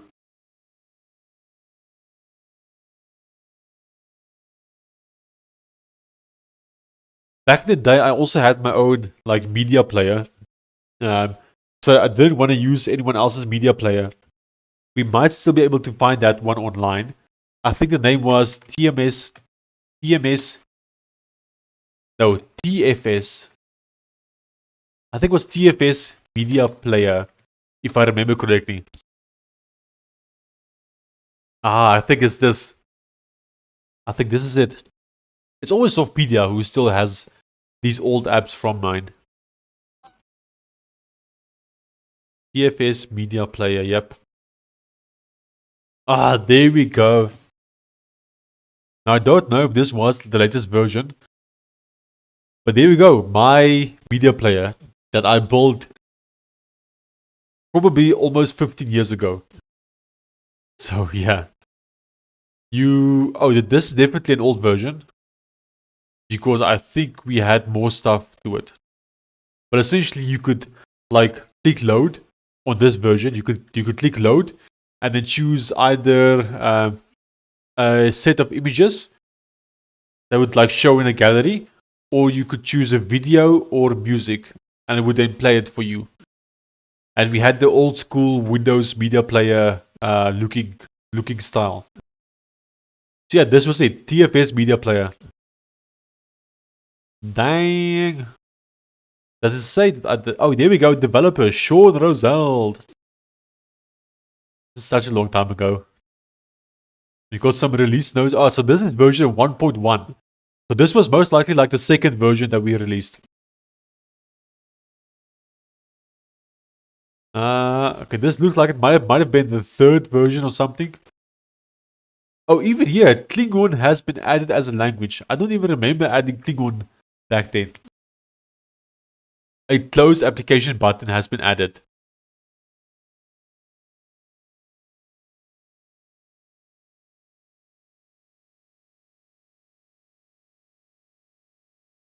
What else do they still have? Yeah, they don't actually have much.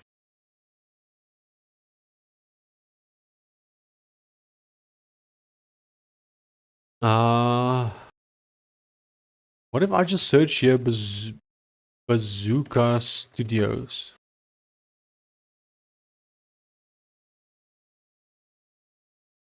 The Future Studios. No, it's not that. Okay. Also, bad news, this is not launching. I don't know why.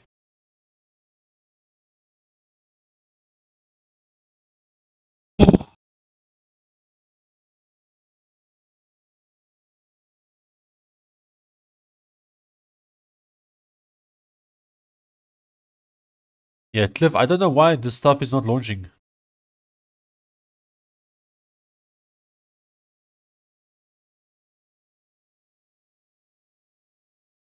Wait, does the web version still work? So if I go launch calculator, yeah, the web one still works fine. Specifically the ones we have offline.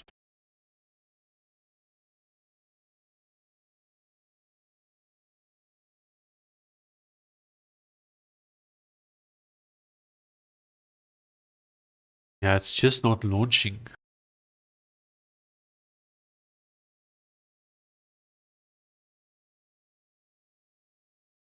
Why? Why?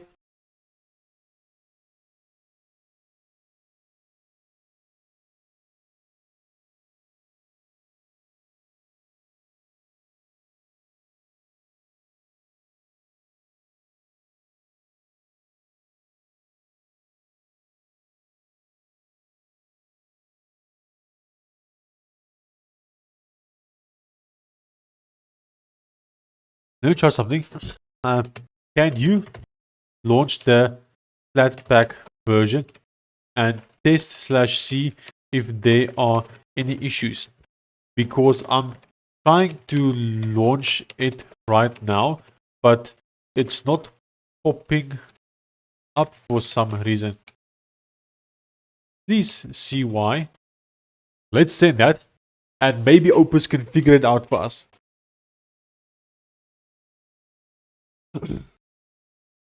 Because if the calculator is having this issue, then that means that all of our applications will have the exact same issue, which is not good.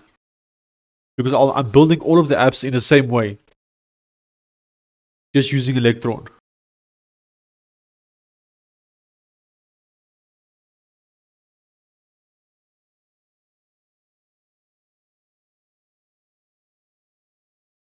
It's installed system-wide, version 12.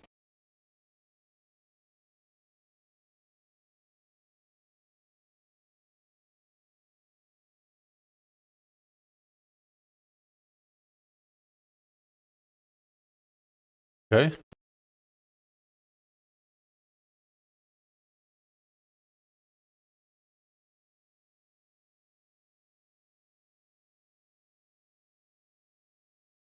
Okay.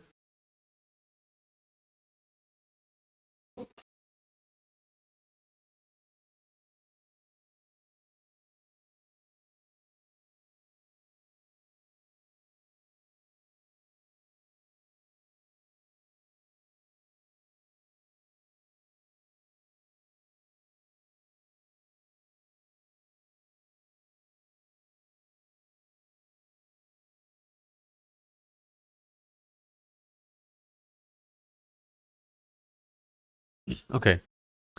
The launcher hardcodes a binary named Roselt Calculator, but the package binary is actually named Calculator. The mismatch is why nothing launches. Okay. The install build is stale, so let me rebuild the current Electron packager output to confirm what binary name today's config produces. Okay.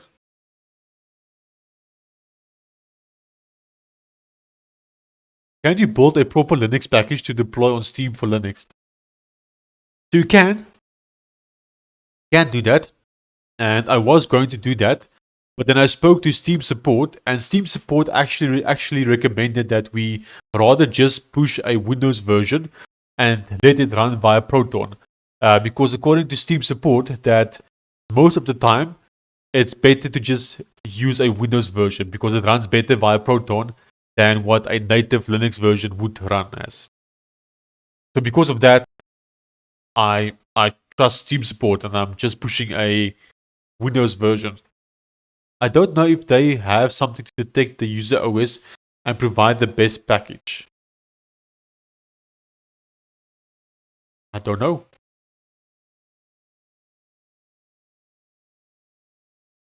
Today's config produces a binary correctly named Roselt Calculator matching this launcher. So the install 12 pack is just stale build. That's why it won't launch. Let me rebuild the bundle from the corrected output and reinstall it. Okay.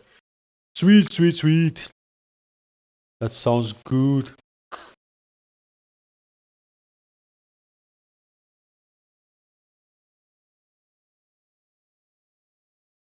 So I tried. So initially, I published both a Linux and a Windows version. But then every time I opened up the app on Linux, it actually automatically defaulted to the Windows version. So I contacted Steam support to find out why. Why is it not using the Linux version on Linux? And then Steam told me that they actually always default to the Windows version even on Linux. If I want to specifically let it use the Linux version, then I have to set a sub config for that. And then they also said that they don't actually recommend I do that. They recommend I stay with just the Windows version because that works better most of the time. It can work everything.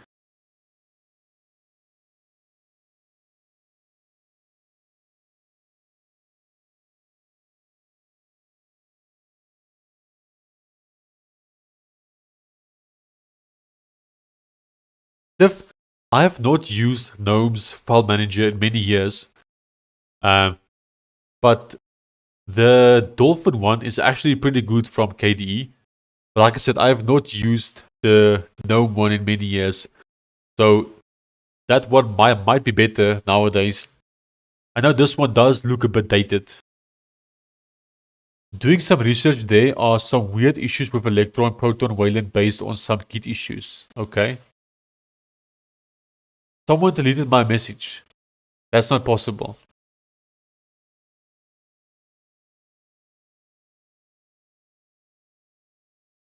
So then, if there are issues with Electron, no, but wait, hold on.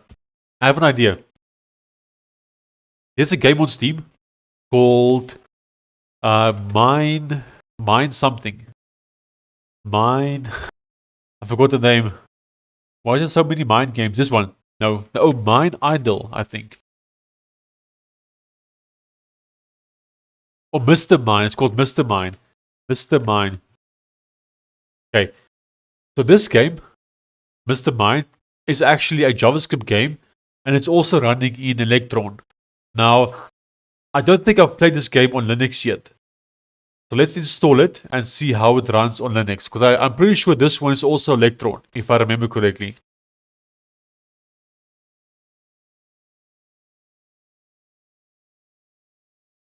That would be a good test to see.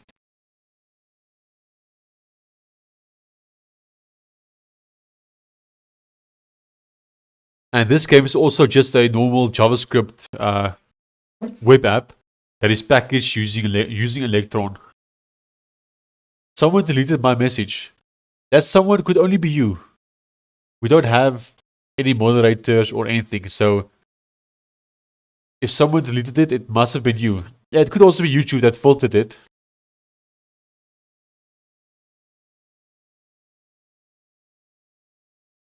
Okay, and I can confirm that Mr. Mine also doesn't have a native Linux build, just Windows and Mac OS, meaning that if I run it, it will run the Windows version. So, let's test it once it finishes.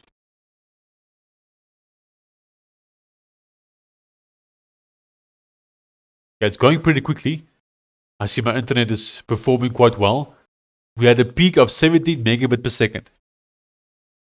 Very nice. I'll be right back.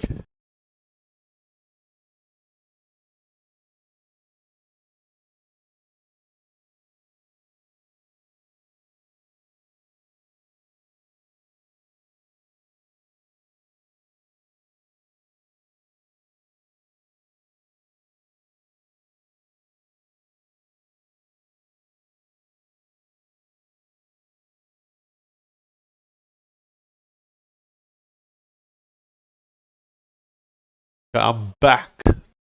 Let's see. So it finished. Let's launch it.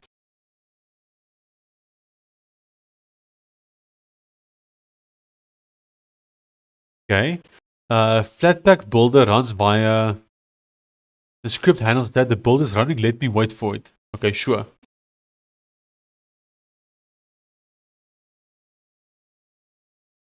So Cliff, what other options do we have besides Electron?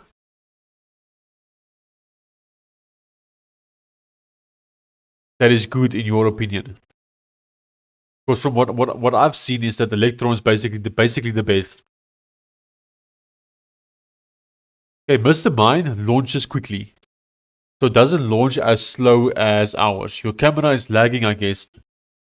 Yeah, it's because of Claude. It's busy running some stuff. That's why. It's gonna lag for a little bit. So every time I do like an AI prompt, then it lags a bit. So that's what's happening right now. Gorgeous miner. Let's say Sean Roselt. We say create. You cannot use that game name or the game may corrupt. Okay. Ah, look at this. So Mr. Mine has the exact same issue that we have with the calculator. Every time we resize it, it goes black. So they have also not solved that issue with Electron, where it goes black. However, their app does launch a lot quicker than our app. So we definitely still have some issues there. But it looks like we might not be able to solve this black screen issue. Which would suck if we can't actually solve that issue. Oh, the calculator launched. It launched! Yeah, boy! What version is this of the calculator? Oh, it's frozen. Oh, it's frozen.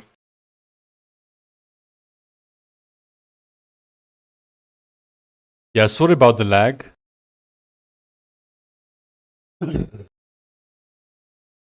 We'll need to wait for this to finish.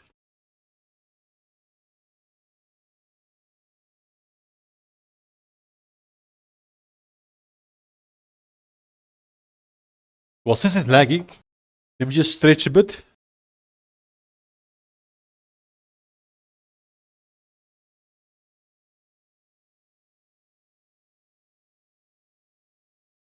Just keep swimming, just keep swimming.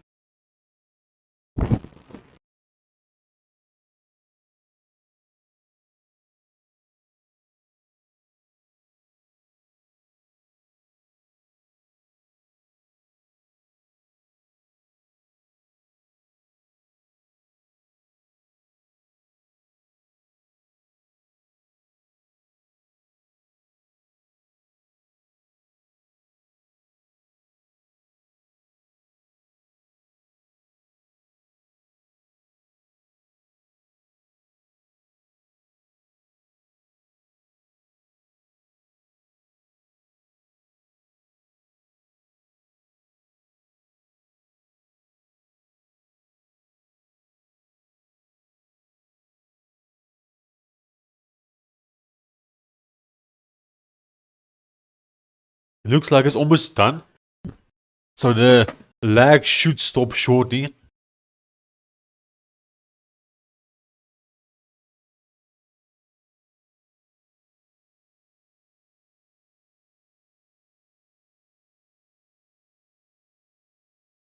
Okay, this is interesting.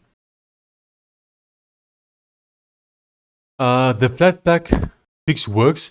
There's now a window titled Roselt Calculator, and the launch produced 0 errors and stayed running. But then look at this. A separate bigger problem surfaced. You have two Windows builds running under Steam Proton right now, and both are pegging a CPU core. The portable exe extracted to a temp directory has burned minutes of CPU time, and it's at, okay, unpacked. A calculator should sit near 0% when idle. Interesting.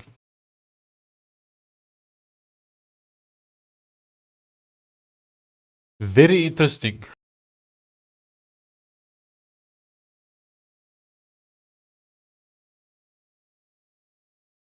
Okay, while checking processes, I saw two Windows builds running under Steam Proton, each pinning a CPU core. The portable exe, a calculator should idle near 0%. Since you specifically want the Windows under Proton builds to work well, this is worth chasing down. Vanta Studio. What's Vanta Studio?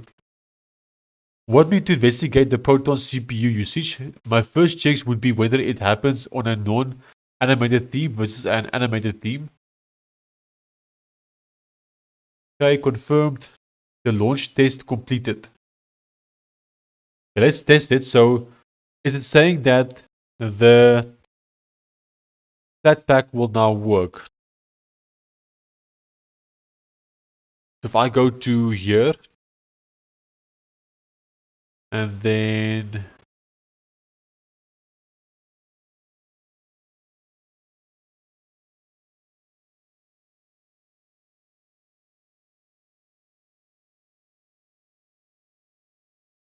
yo, it's so laggy. Okay, it is a platform like others. Okay, platform for what? So currently we have two result calculators here. Let's just delete both, I think.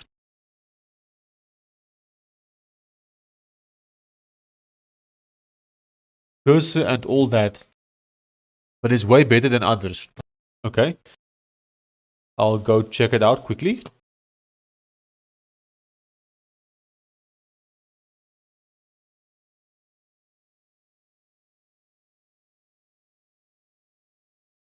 I don't suppose it's this. Vantastudio.co.za. This was the first result that I got when I googled it.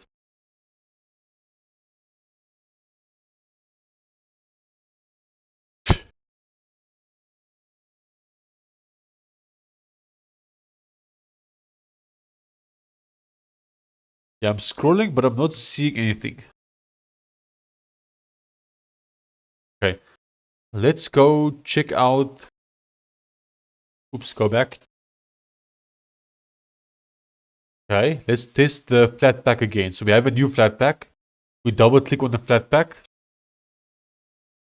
Okay, it's opening. We clear the settings.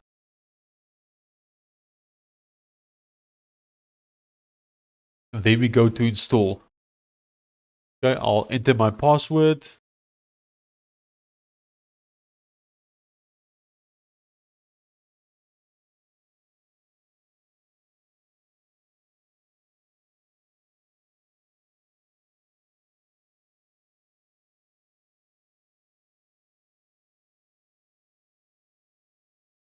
So we have a Steam chat where you can send links if you want to join that and send the link there. I will send you the link shortly. So we have this Steam chat that allows for links.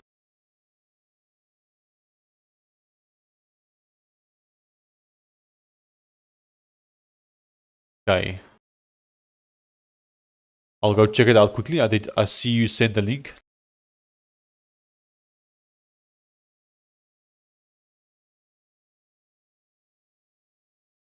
I have it open. I don't like it already. Just because the website itself looks so much AI generated.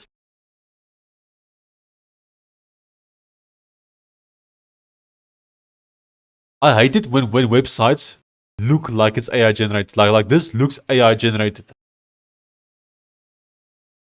It tells me that people aren't like putting in effort to make it look less AI generated. So far I would say I don't like it. Just because of the site that looks so much AI generated. I've never heard about this spot though. Join the waitlist. It's not actually released yet. They have a Discord.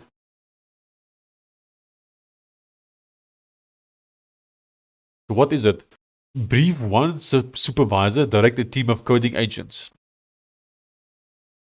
So some kind of orchestrating program for agents. There's so many of these nowadays popping up.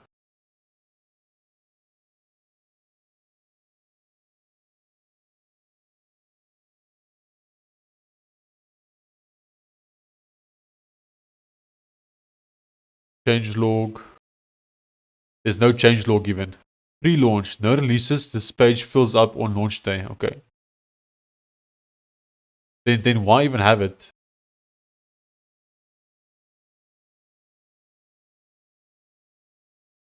Okay, well, it's something to definitely keep in mind and have a look at.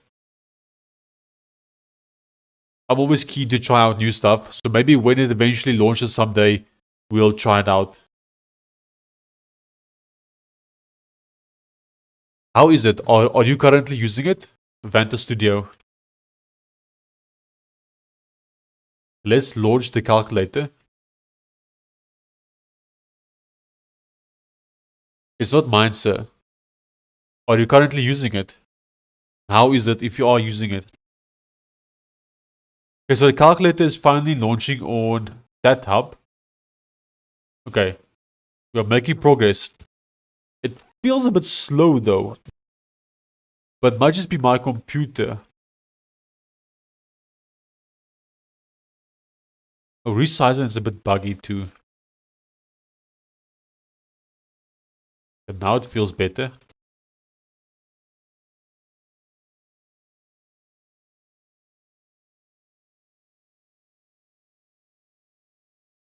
Uh,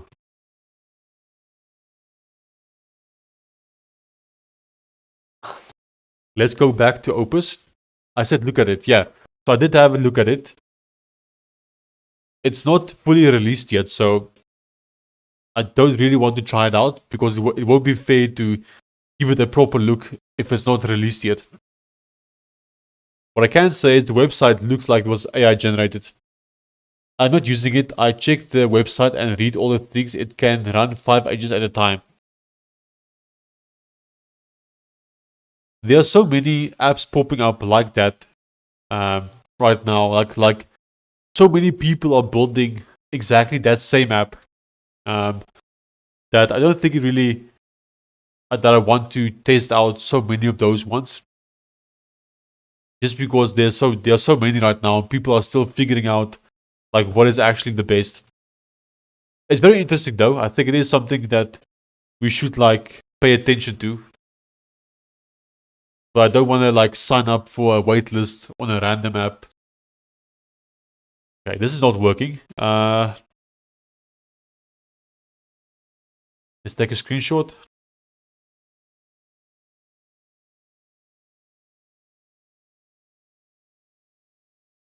Ah.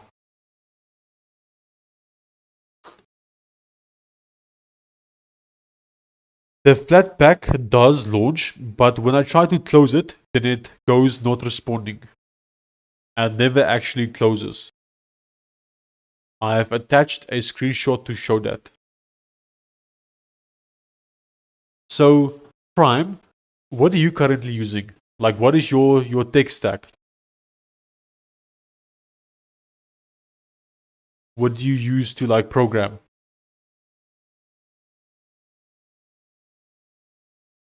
I joined the Discord and the release day is tomorrow. Ah, okay. So maybe tomorrow we'll check it out. So tomorrow we'll open it again and we'll see how it looks. And why your calculator is not working, I have no idea. Trying to figure out why it's not working. We did a few updates on it, and now it's just not working.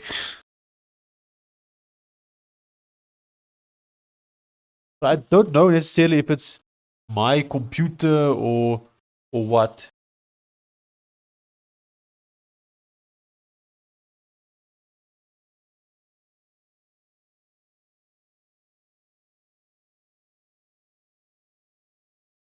The thing is also I don't have a Windows computer to test it on. I don't know if it's specifically the Linux one that's broken or if it works on Windows or not.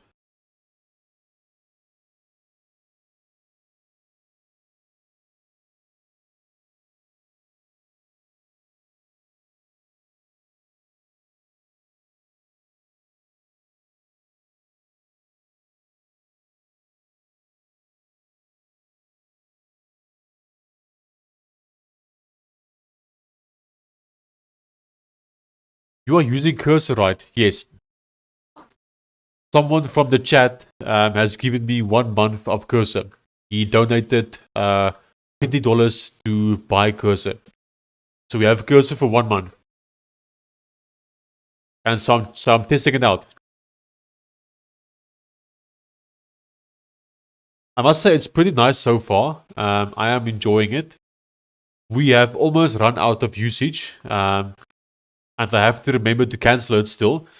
But overall, it's pretty good. It's not perfect, don't get me wrong, but I am pretty happy. What about you?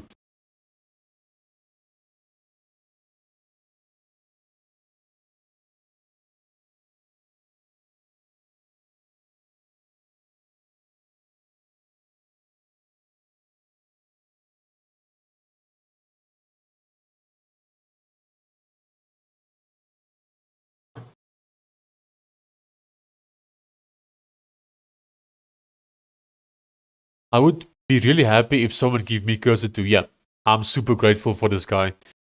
He's an absolute legend.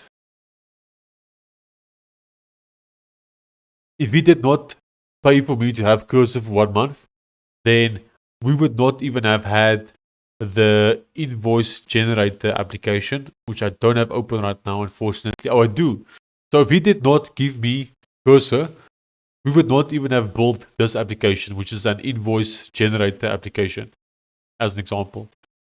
Because we specifically built this with cursor. Yeah, I'm super grateful for him.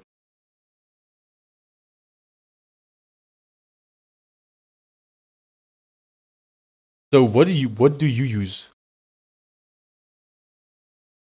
X11 session with Xdo tool available.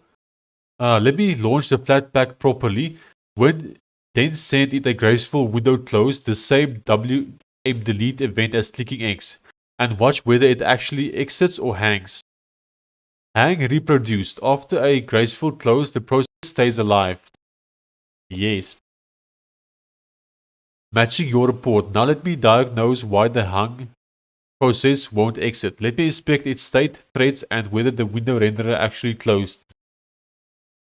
I have ChatGPT Pro, so Codex. Nice. I also want to get Codex at some point.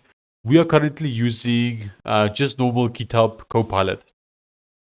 Someone has given me access to their Codex for the next 2 days, so I do have it currently. We have actually not used it yet, to be honest, but I do have Codex for the next 2 days. But normally we use GitHub Copilot using GPT-5 Mini.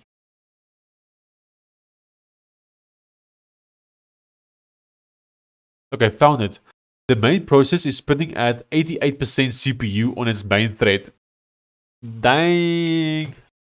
That'd be crazy. A busy loop, which is why it never closes and shows not responding. Look at the quit handler in mains.cjs. This is an infinite re-entrancy loop. the dot finally sets, okay, befalling, okay, synchronously, okay. Okay, fix applied. Now let me rebuild the Linux app plus Flatpak bundle with the fix. Reinstall and test. Okay, we are getting somewhere. We are getting somewhere, my friend. We are burning tokens here, but we are getting somewhere.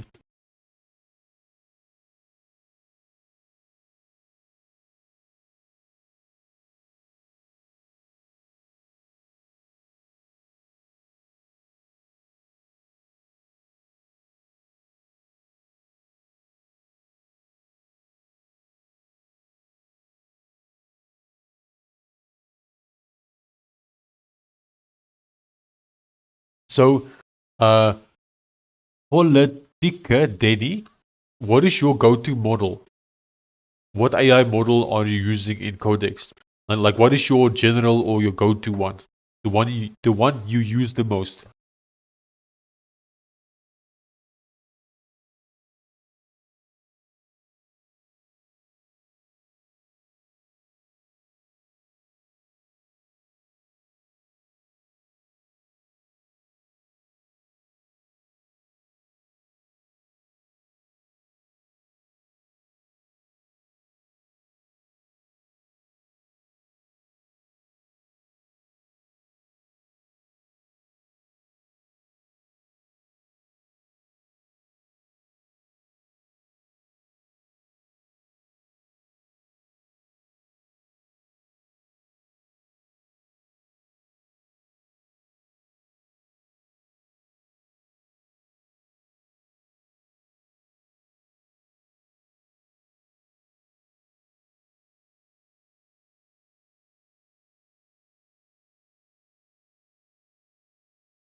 What a journey, Sean. Yes, Cliff, indeed, what a journey.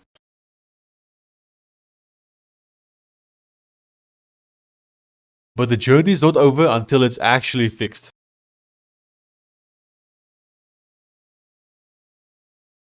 It's over when I click launch on Steam and it instantly opens. That's when the journey is over.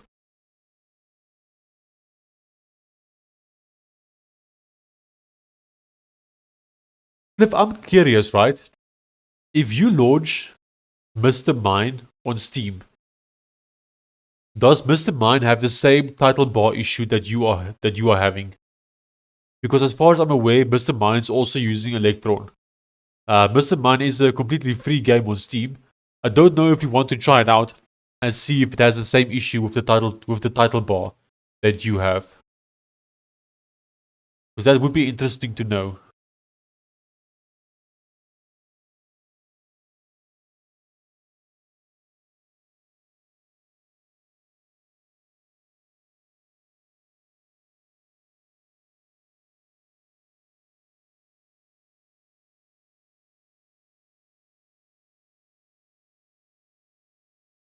Okay, keep the flag set.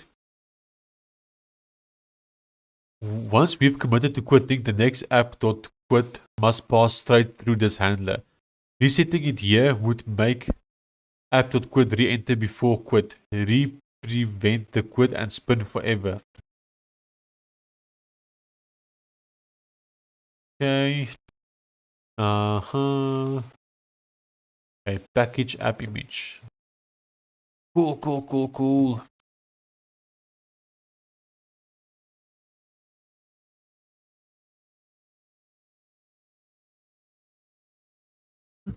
I'm actually surprised by the views tonight. We've only had 50 views so far on this video. Normally if we do like a 2-3 hour stream, we generally have at least 100 to 200 views. But I see tonight almost no one is watching this. Like we have people actively watching it, but like it's the same people.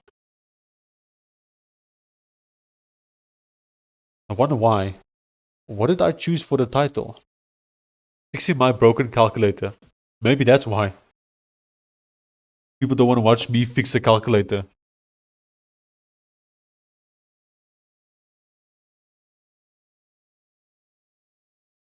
What's the game you said? Mr. Mine. Yes, Mr. Mine.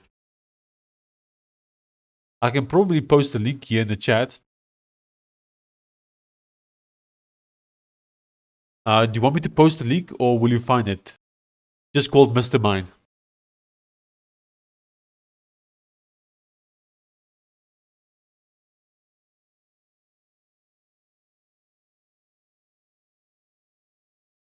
It's a completely free game.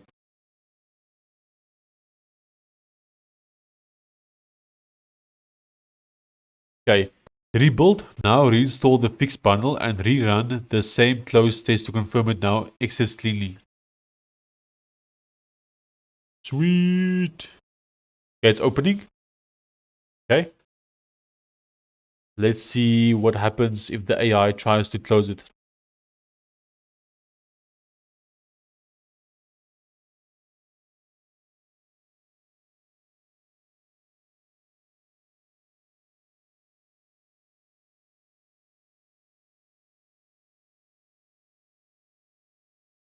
It says planning next move. The busy loop is actually gone. The process is sitting idle at 0% CPU. That's good. But still running. Okay, wait. Yeah, but my window matching by PID failed under the Flatpak namespace, so I never actually sent it close. Let me redo this test using a before after window div. Okay. That returned with no output. Likely a shell passing hiccup with the background.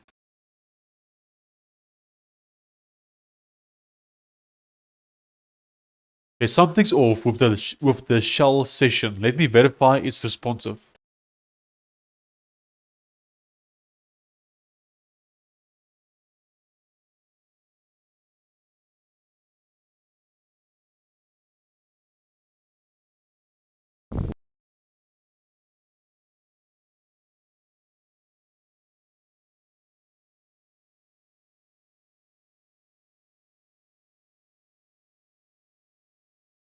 Maybe I should just test it myself. Let me test it. If I click launch,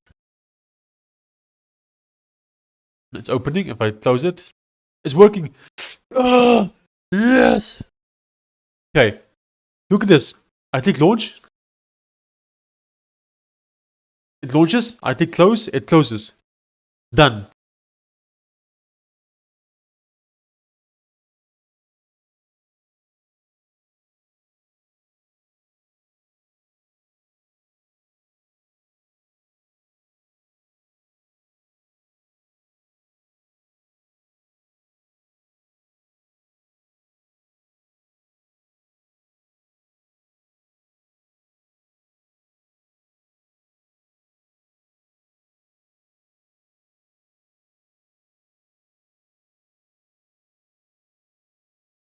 It's still busy trying to do stuff here.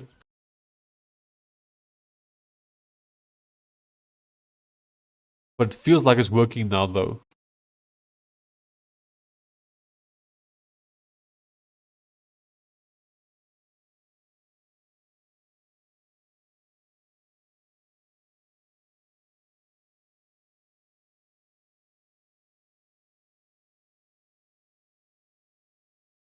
It's still trying to test the close. Oh, that was quick.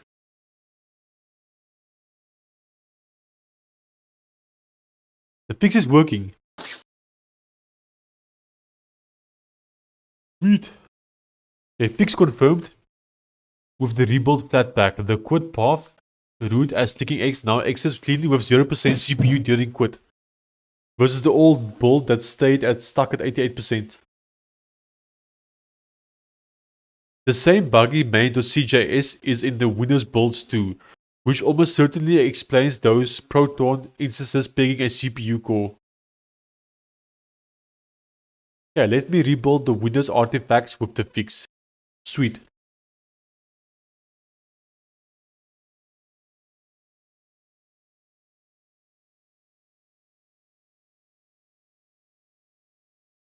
It looks like we are close to having a fix for it.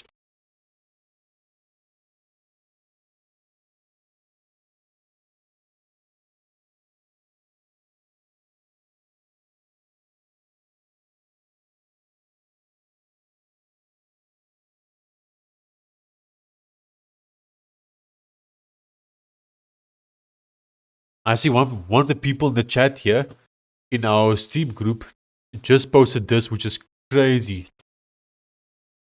Company blew 500 million on Claude AI in 1 month due to no usage limit on licenses for employees.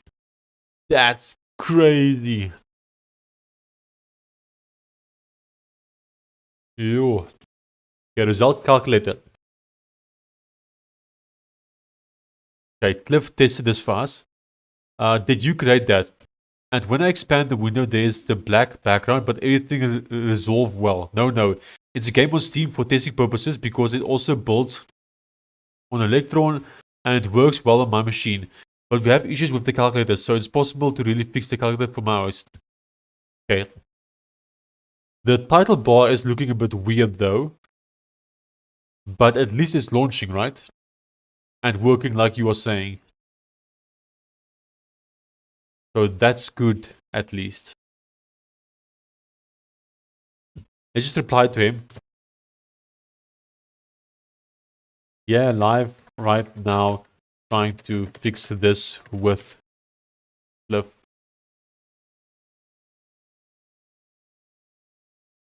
I think we're close though.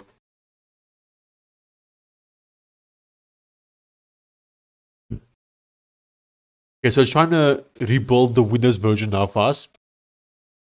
And once it's done that, we'll test it on Steam and see if it works better. But I'm feeling somewhat confident. Thought Opus 4.8 has done a good job tonight. Yeah, I'm feeling good. Feeling lekker. Lekker soos 'n krikke.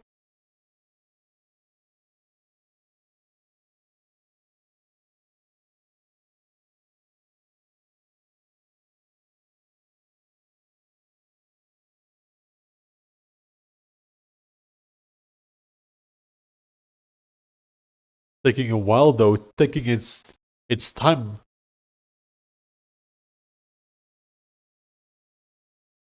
But it's okay. We'll allow it to take its time for now. If it does the job, then we don't care.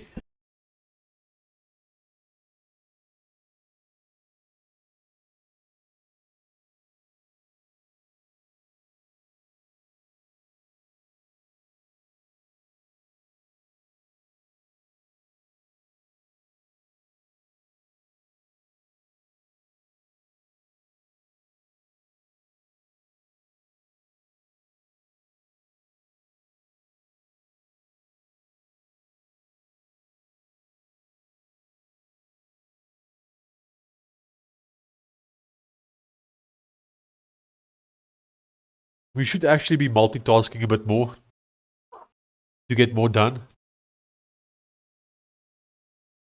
Okay, components. Okay.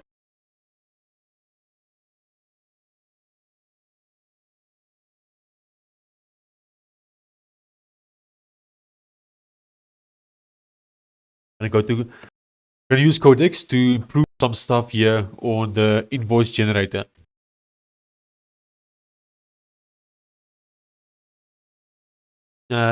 Look at the attached screenshot. I want our drop downs to look like that. Let's please make a component for this and let's just send that. Okay, we got some stuff here.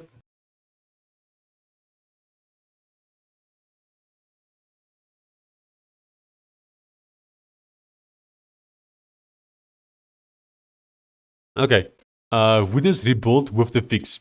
The app image from earlier also has yada. Okay, what was wrong? The not responding on close was a real bug, not a packaging issue. When you close the window, the quit handler entered an infinite re-entry loop.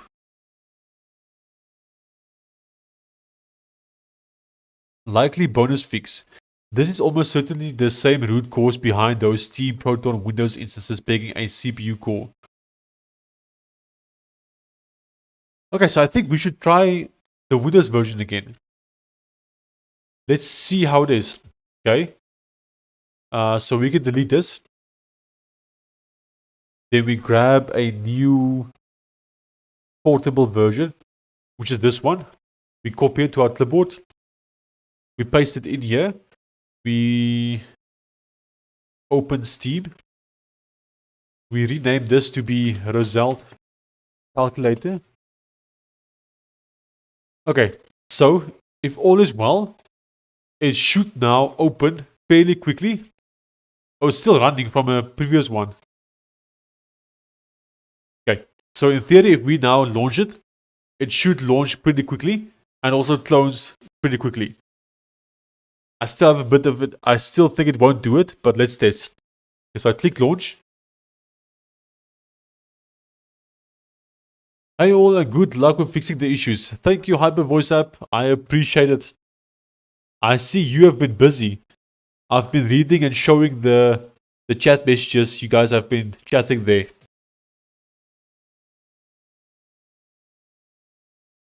Okay. So it's either not launching or still very slow in terms of launching.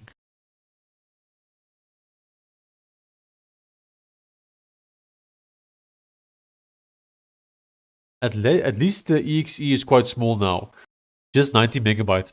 So to upload it is much faster.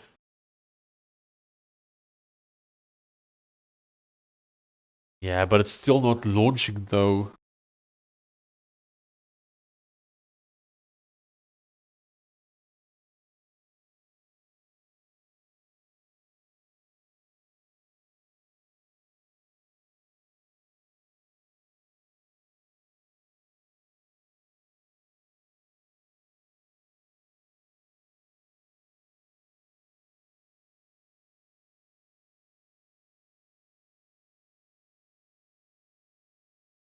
Yeah, thanks. It's been fun so far.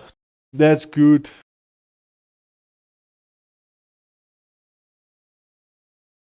Having fun is always important. Okay, Cliff. So I still don't know what the issue is. So the Flatpak version now works well. Because if I run the Flatpak version, I'll show you now. Okay, so running this version, I know it's behind the chat, but if I click on it, then it opens fairly quickly, right? I close it, it's pretty much instant. Let's test the app image. Because we haven't tested the app image one yet. Yeah, here we go. Linux app image. Okay, I double click on it. See ya, mate. Are you heading off, Cliff? Or are you saying see ya for hyper voice? Anywho, bye if you are leaving.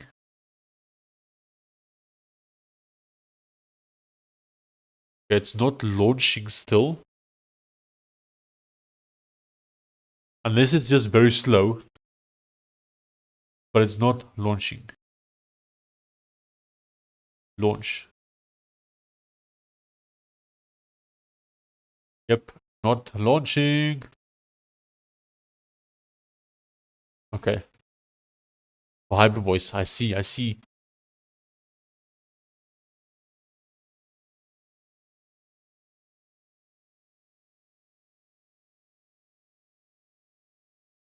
Well, it's clearly not launching.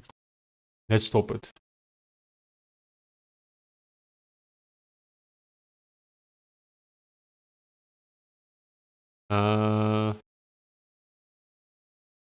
Let's try something.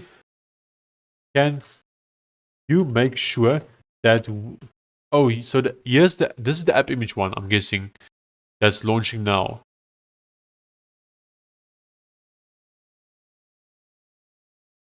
I wish there was a way to like see what version I'm launching. Maybe we should add a way. I think we should try and add a way to see what version is being launched.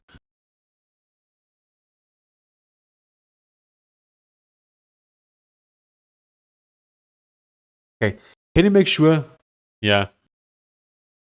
Okay.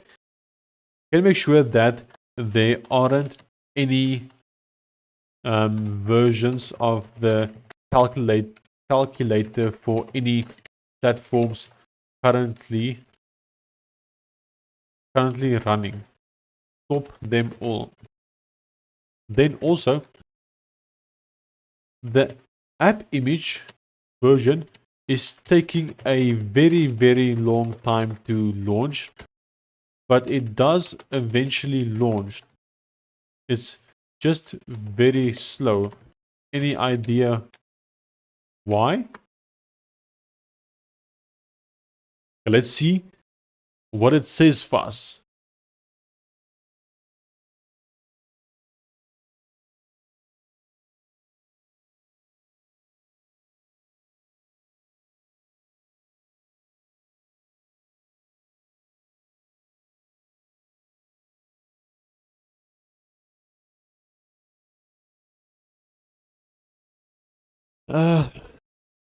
Let me see if I can possibly get one to test it.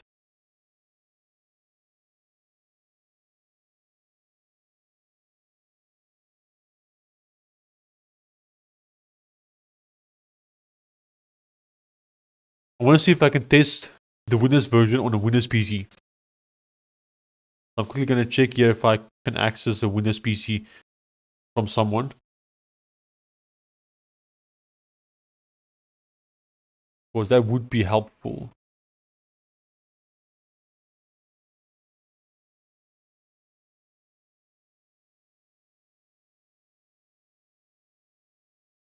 Okay. Let me try and get this version here.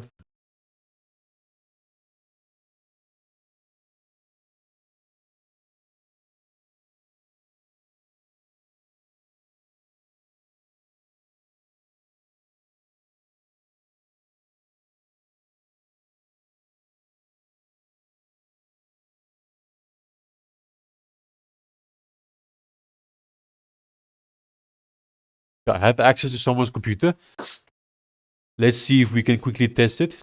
I can't show it on stream though, but I will be testing it quickly to see if the Windows version is working on Windows.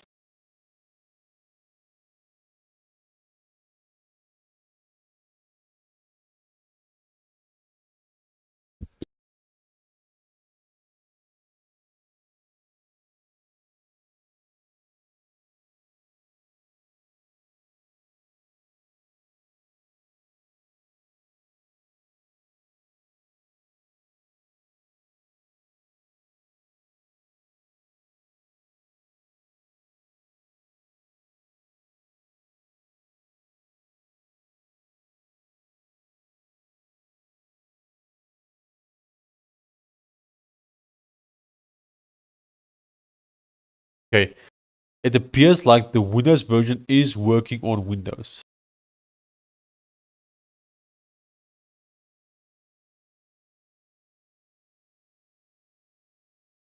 But even on Windows, it takes a while to actually launch.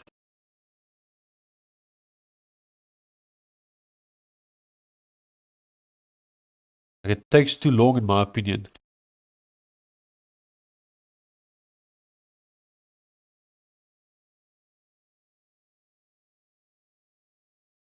I see a different issue as well.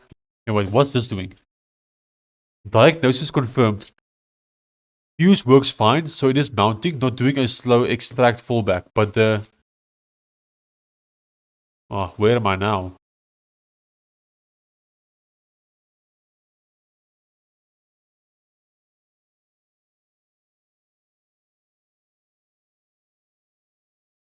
Okay. But the squash FS compression ID XZ is the slowest codec to decompress, and the app image decompresses files on demand as Electron reads its 200 megabyte binary. Locals, packs, okay. So launch is slow. This came from compression maximum setting I added earlier. Let me quantify it by measuring how long it takes to decompress the whole payload, which is the launch bottleneck. Okay. Reading, decompressing the full payload takes 8.9 settings through XF. Okay, that's your slow launch. Since Electron decompresses its binary, local specs, I have what I need. The compression maximum, I added maps to XZ for the squash and for the portables, okay, which is slowest to decompress. Bad for launch since both the app image and the portable decompress on startup. So that's why it's so slow. Let me revert that so it uses the faster default gzip. Then rebuild and remeasure first, unmount the leftover test mount. Now 127 megabyte. Let me confirm the codec change and remeasure the decompression cost. Okay, confirmed. Codec is now gzip. Let me measure it. Okay, that's the fix. There we go. Decompression dropped from 8.9 seconds down to 1.2 seconds. About 7 times faster, which is what we're gating your launch. The app image is now... Okay, the same compression maximum setting also applied to the Windows Portable. It extracts its... Okay, perfect. We are making some good stuff here now.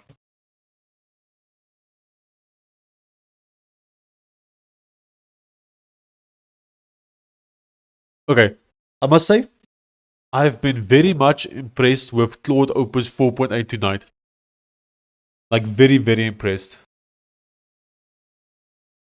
It's been working excellent. Like, doing all of this debugging, figuring this stuff out, and fixing it. I don't think I've seen this type of autonomous driving from any other model yet. This has been the best I've seen before. So yeah, very much impressed here.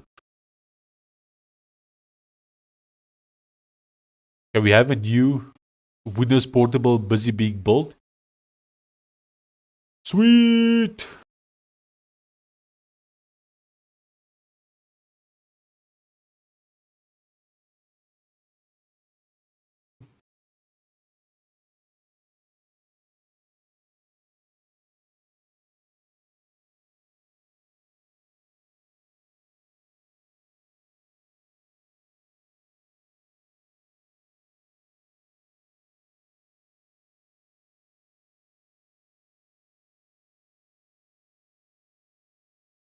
We waiting. So Opus 4.8 is slow, but it's worth it.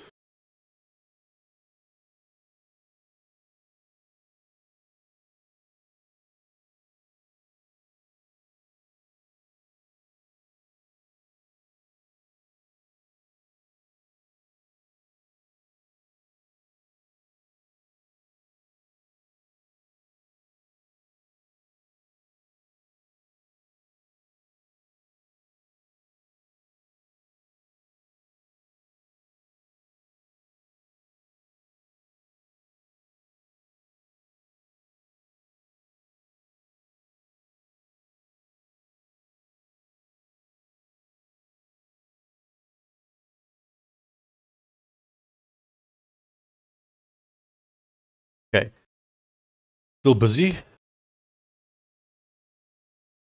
It looks like it's done. We have a portable exe. Let's test it. We delete that. I'll test the same one on the Windows PC again as well.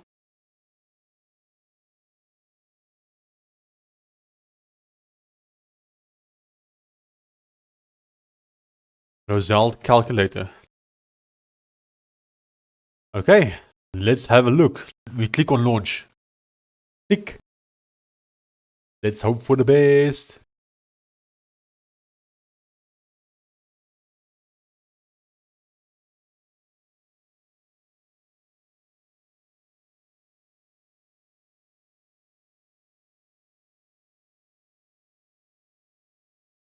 Okay, either not working. Oh, okay.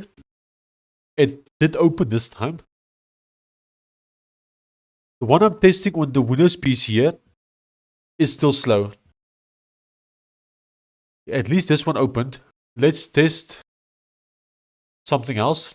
So we do this. Okay. We then close it. Okay. So now it should have saved the settings. Then we're going to delete the settings and see if it reloads the settings.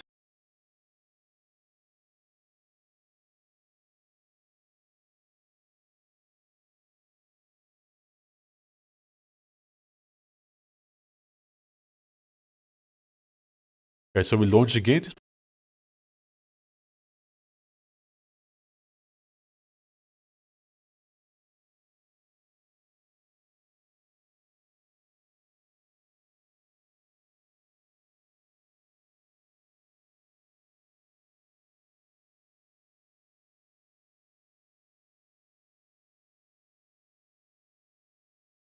Okay, so it looks like settings is also working, which is excellent news.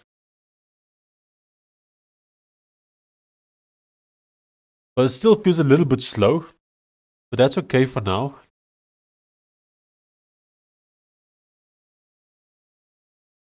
Let's go back to cursor. Oh, we have to test the app image. Let's test that one. So we go back. No, wait, it's not here. It's right here. Go back. App image. Okay, so we double click on it. And let's see how long it takes. Okay, that's significantly better. Okay, good. Thanks. It now launches much. Wait, I think we need to commit this. Just in case we lose progress again. I'm happy with what we have here. I definitely want to commit this.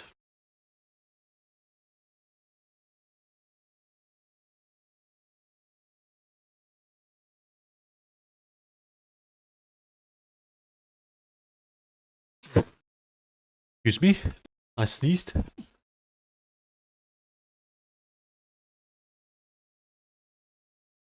Okay. Let's commit and push that, I think. Okay. Let's now go back to it. It now launches much faster. Thank you. It is still a bit slow though. Is there any way we can make it even faster? I don't care if that means that the exe or app image size is bigger.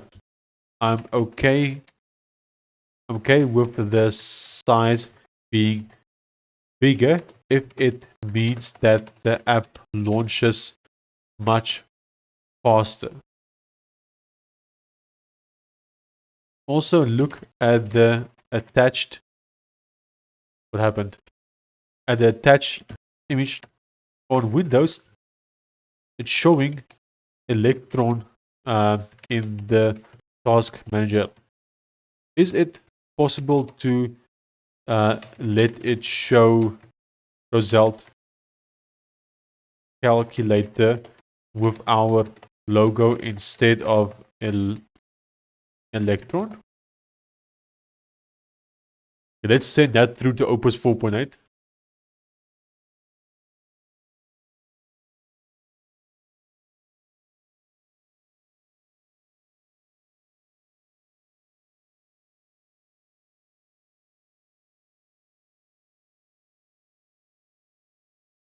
Hey Cliff, what do you think?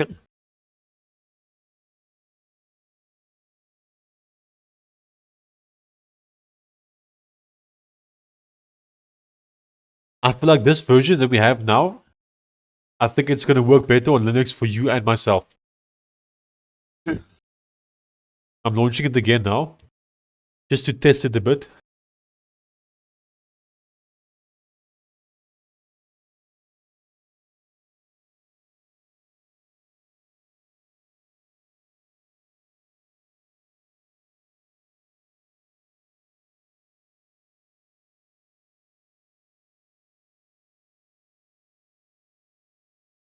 Yeah, it, feels much better in my opinion.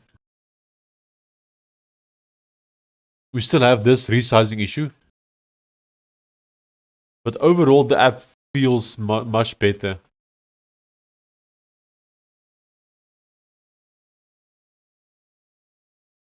Can't wait to test it out.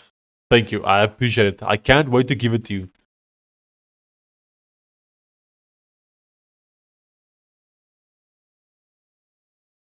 Hopefully we can get a new version released tonight. For me, it feels better, but um, I do want it to be even better. Okay, both are doable. Let me tackle them together. For the Electron name plus icon in Task Manager, that comes from the EXE's embedded version metadata. Okay, currently the generic Electron defaults because sign and edit executable is false. Tells Electron builder not to patch them. I'll enable patching. Okay, no wine needed. Okay, for faster launch, since you're fine with larger files, I'll switch to uncompressed payloads. That eliminates decompression entirely at startup. The gzip step that still costs. Okay, good. So it looks like we might be able to get it to open like at least 1 second faster. Sweet! I'm so pumped. I can't wait to release a new version and see if it's working better for you as well, Cliff. Slowly and steadily, we'll make the best calculator.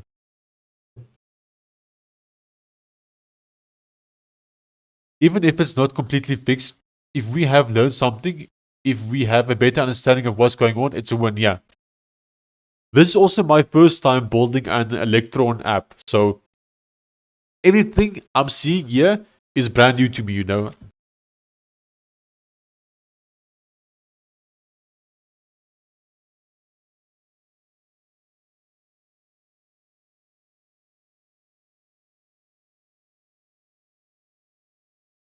You must understand that I've been in the Delphi programming world for so long, uh, and things work much different in the Delphi programming world. So many of the cool, fancy new stuff that everyone's using, I have not touched yet. But yeah, I'm very much keen. That's how we learn, man. Yes, that's how we learn. Okay, confirmed. Yada yada yada. And this Electron Builder version requires Wine to patch the exe. That's exactly why. Okay, and Wine isn't installed. Rather than install Wine, I'll use ResZedit, a pure JavaScript PE resource editor. No Wine, no native deeps. To embed the icon and Roselt Calculator version metadata into the exe after building. Okay. Now let me write a patch script that embeds the icon. Okay. Now let me refactor the patch script to be importable and rewrite the Windows orchestrator to build unpacked. Okay, cool. That's why I freaking love AI and vibe coding. It lets you experimenting things. Yeah, same.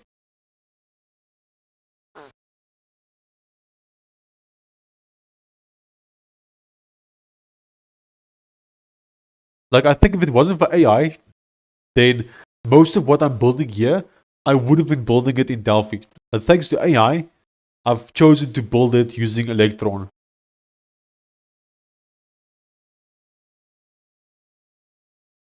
I always thought that I was a very quick programmer in terms of like I could put something very good together in a very short time in Delphi until I met AI, and now I can do so much more, so much faster, and I'm just sitting there chilling. You know, it's really satisfying. Both succeeded. That's what I'm telling.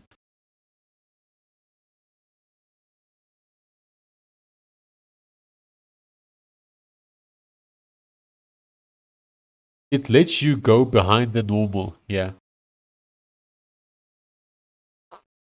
and also stuff like if you look at the calculator, right? Let's open up the calculator. Let's open up the web version, actually.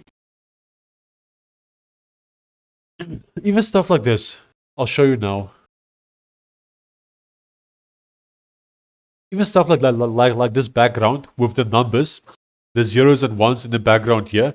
Like if I didn't have AI, I would definitely not have done this, just because I think it would take too much time to figure out how to do it. But thanks to AI, I could do this in like, I think we took like 3 prompts or something to get this background here. But if I didn't have AI and I had to make this website myself, I would not have done this background. Even though it looks cool, that I just would not have wanted to spend the time trying to get it to look and work like this. But because of AI, I'm willing to do it. And other stuff as well, like as an example, if I go to settings, right, the theming we have here, where it actually shows the actual theme being loaded on these items, it does take a while, but if I did not have AI, I would not have done this kind of preview thing here. If I had to do this manually, I would most likely just have done a simple drop down like this and just list the names. But because I have AI, I was able to experiment and basically do this, you know. I wish it was faster. We should try and make this be faster. I'm sure we could get it faster. Surely we could get it faster.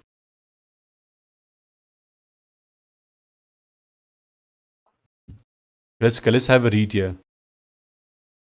Interesting. Electron Builder Store still produced gzip. Its app image target ignores and won't go truly uncompressed. Okay. The synthetic full read is, but that's reading all 309 megabyte. Electron only reads a fraction at launch. Okay. Actual warm launch is 2.3 seconds to window, of which the gzip decompression is a meaningful chunk. Since you're fine with bigger files, the most direct win for the app image is a truly uncompressed. Okay, both Squash FS tools are available. Let me add an uncompressed repack step to the app image build so it mounts with 0 decompression at launch. Size jumped to 300 megabyte, which confirms the data is now stored uncompressed. Excellent. Oh, look at that. Full read dropped to 0.36 seconds. So it looks like we are extremely close to having it launch instantly. That's exactly what we want. Exciting stuff.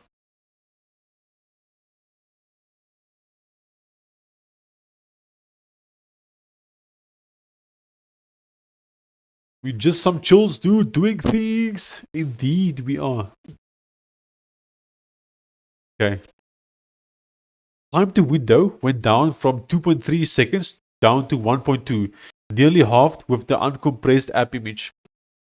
Let me do a final verification of all artifacts.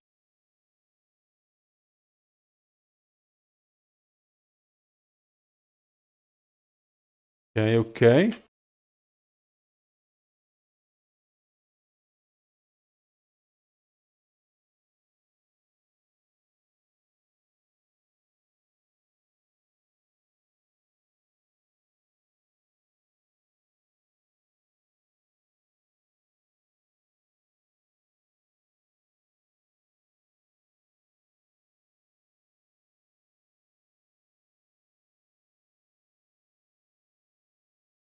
Okay. Done. Both improvements shipped. Even faster launch, uncompressed payloads. Usage size doesn't matter, so I removed all compression from the launch path. App image, okay. Okay. Windows Unpacked already has no decompression.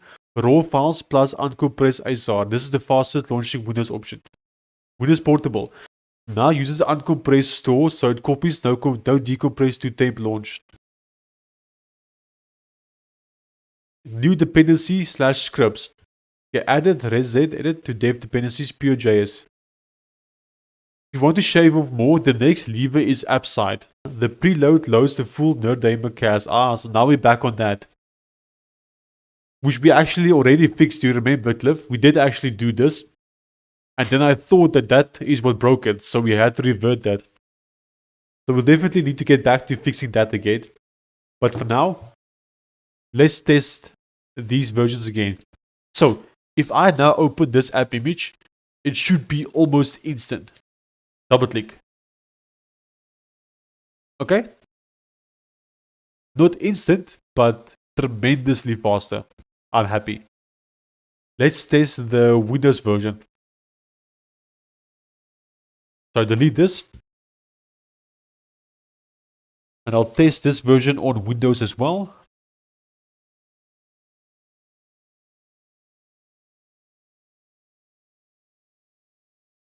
Okay, I'll rename this to Roselt Calculator. Okay, where's my Steam? Okay, are you ready to rumble? I'm going to click on launch.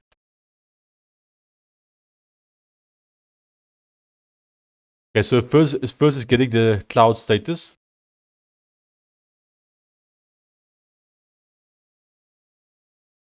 Okay, still a little bit slow. I don't feel the difference just yet on Windows. Okay, let's try it again. I've closed it.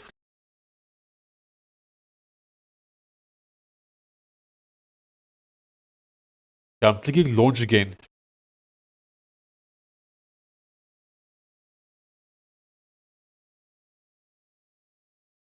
Okay, so still slow via Proton. Much faster on app image, but still slow in Proton.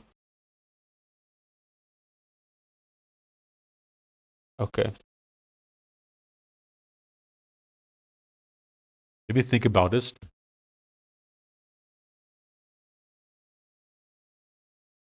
If I launch it on Windows, it's also still slow on Windows.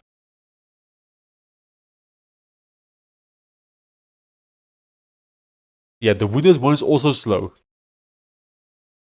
So it's not specifically on Linux, because the Windows one I'm testing on the side is not even running through Steam or Proton. I'm literally just launching the exe on Windows, and it's also slow there. It's a bit faster than Proton, but still pretty much the same. So that means it's something else. Okay. But for now, I'm happy. Or am I happy?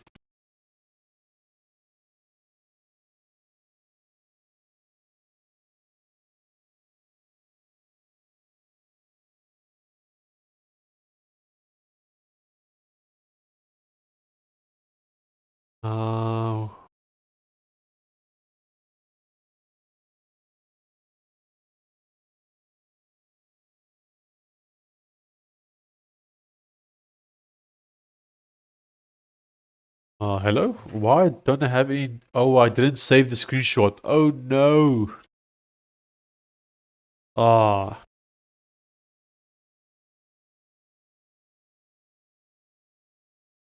I had a screenshot with. Oh, I can go back in stream actually. But I don't want to do that. Uh, okay. Can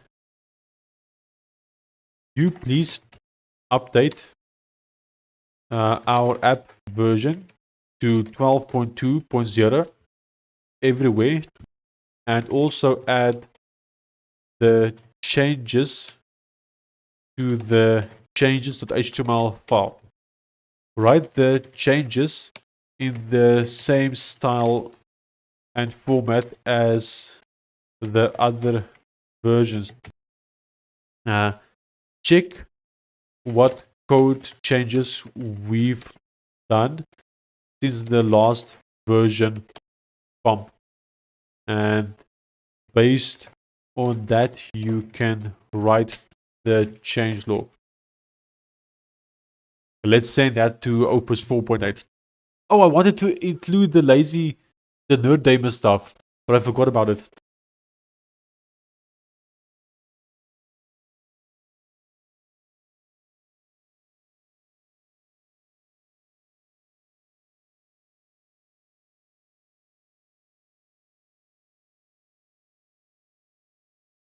I wonder if what we did here would also make the Flatpak version faster.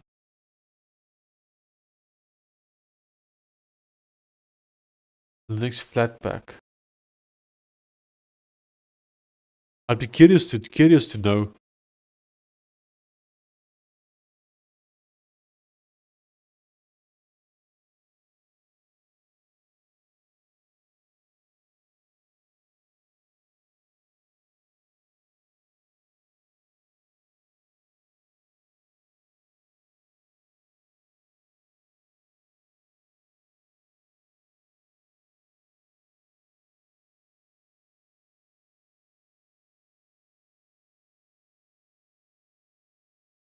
It's still busy.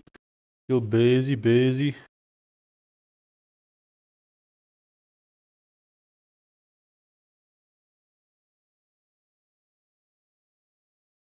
Okay.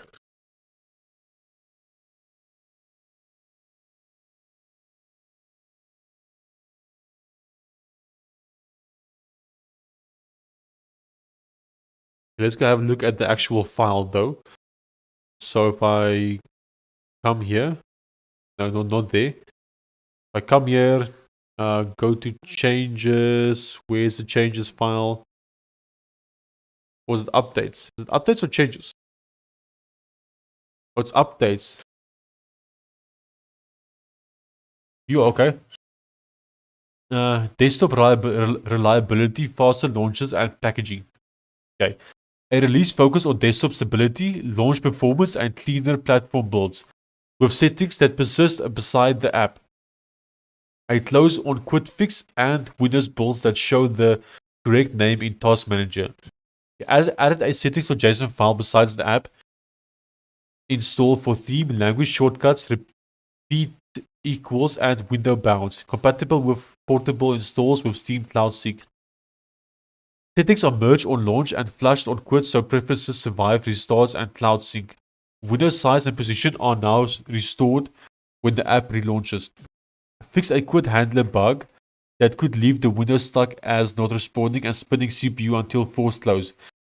Window opens on first paint. Let's zoom in here.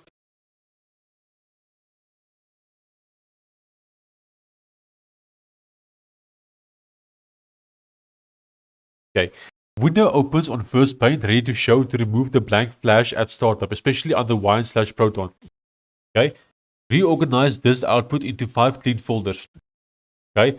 Added orchestrated Windows packaging that builds portable unpacked artifacts together from one command. Added an app image packaging script with an uncompressed payload repack for faster launch. Flatpak bundles now output to disk, okay. Excluded marketing assets, docs, okay. Windows builds now embed Roselt Calculator, okay. Prioritize launch speed over file size. Improve change log list layout and inline code styling on the, okay. I have to fix this. The updates.html file is for users, so we shouldn't be too technical or list things not related to the actual calculator app.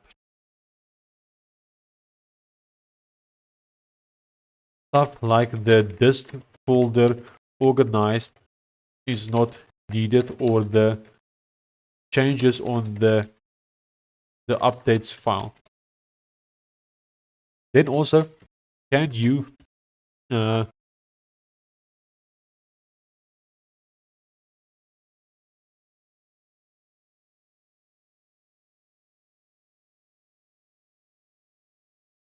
where's that node name thing? Let's actually do a commit first before we go too crazy here. Let's do a AI commit.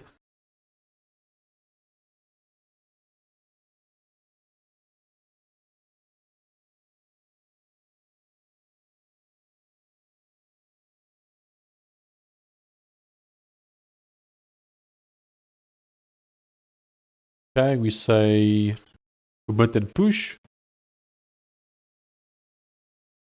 Okay, then also can you improve the app startup by making sure nerd daemon is only loaded when you actually need it loaded, such as going to the modes that use it. Okay, I want to see if we still have that themes issue or if we don't have that anymore. So if I refresh, we still have that. Okay. We're also wait. When I check the network tab, it looks like we are loading all of the CSS files at startup, even though we're not using them. But why has it switched me over to Composer? I want to stay on Opus.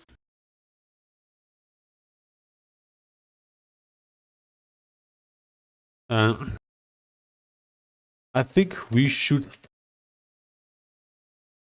only load the themes that the theme that the user currently has selected, or the default theme when, let's just say, has selected, so that we don't load themes that are not actually currently being used. Okay. Also on the settings page with the themes drop down, it takes a while to load all of the theme previews in that drop down. Can we make also, if I collapse the drop down and expand it again, then it reloads those themes again. Can we improve this process?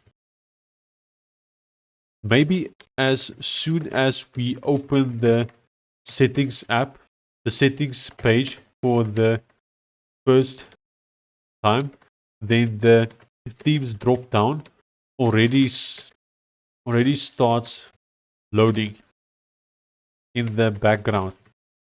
And then if we expand the themes drop down, it should show quicker. Let's set this prompt to Opus 4.8.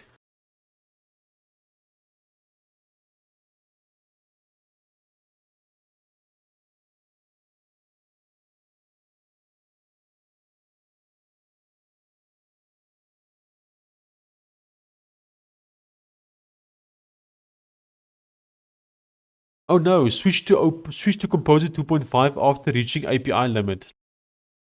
Oh no. So we can't use Opus 4.8 anymore. Okay. Well, in that case, let's try GPT 5.5 in Codex, since that is actually what we wanted to try earlier already. So let's try that right now. I'll go to Codex, GPT 5.5, we'll try it on high.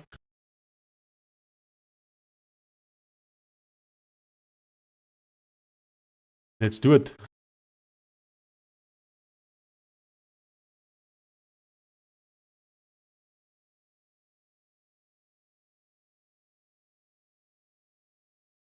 Well, is for users. So you shouldn't be too technical or list too many things. I'm referring to the latest 12.2.0 release.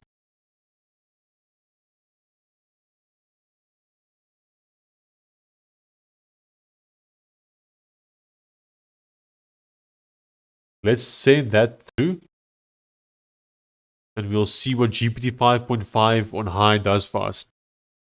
I'll tighten the user-facing release notes first, then trace startup/theme loading and the settings drop-down behavior so the performance fixes land in the right place. I'll read the relevant files and package structure now. The first scan confirmed the two big hotspots. Startup.js eagerly loads Nerdamer, and app.html pulls every view style sheet up front. Okay. This is shaping up to be a nice release. I really hope it's going to work for you, Cliff. Work much better for you.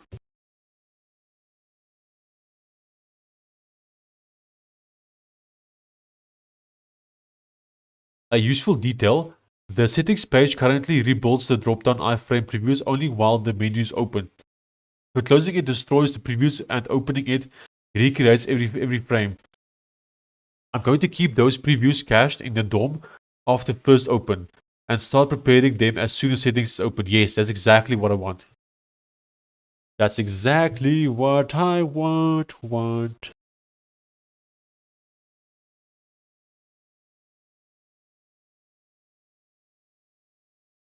This is what I want, what I really want, and what I really want is this.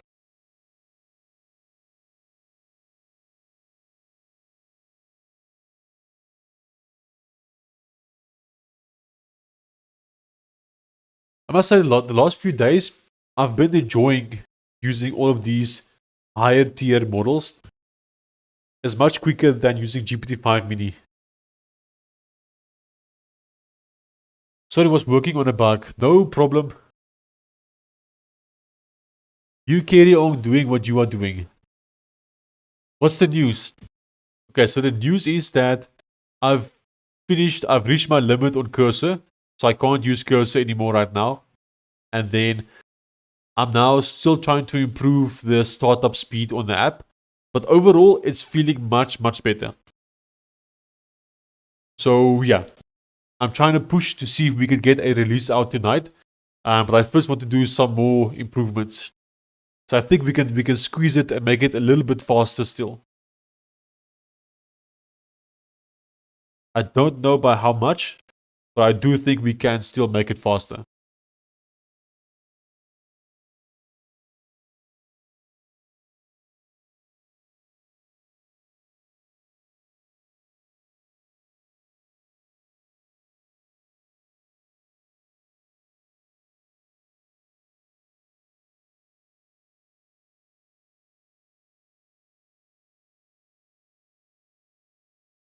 Performance improvements, nice, yeah. Because we also changed the whole packaging structure, there is a chance that even though we are doing performance improvements, it might also fix other issues that you have, like the title bar, as an example. You have the Steam Deck in a dock on bigger screen or working straight from the deck screen. I have a bigger screen, so I actually have 3 monitors plugged into it. I have 3 monitors, I have a keyboard, I have a mouse, I have a webcam, and I have a headset. So yes, and Ethernet as well. So I've got a whole setup here.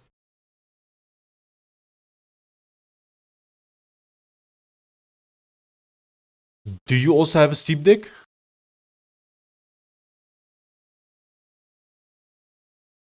I'm running a weird setup though. So I have made some modifications to my Steam Deck, and because of that, my gaming mode actually does not work anymore. I don't know why, but I can't get into my gaming mode. So mine just always opens up on my desktop mode. And even if I check my desktop, behind all this, I do have this return to gaming mode icon, which used to take me back to the gaming mode. But double clicking that now just restarts my computer. It doesn't actually take me to gaming mode. I didn't change anything with the script. The script is default, so no changes there. And then I'm doing something else as well. I'm actually running the flatpak version of Steam. Yeah, so you can see here I'm actually running the flatpak version of Steam instead of the native version that comes built into SteamOS. And the reason for that is I don't know why, but for some reason, I tend to have less crashes when using the Flatpak version. The native version that comes with SteamOS, it tends to crash quite a bit for me. I think it might have to do with like my low memory my memory usage, but I'm not sure. But I just know that it crashes more often, and this one seems more stable. So I'm also using the Flatpak version, which I think is a bit of a weird thing. I don't think many people would do that, but yeah, I'm using this one.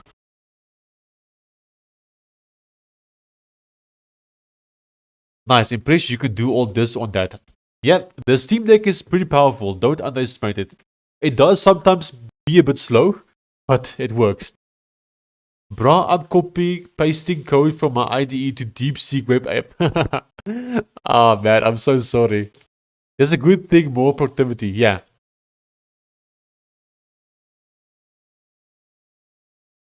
The way I started using AI was using Microsoft Copilot, and I would also, but back then it was called Bing Copilot, I think.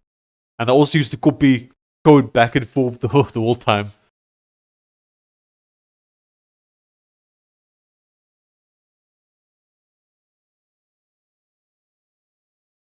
Well, luckily, it should almost reset, right?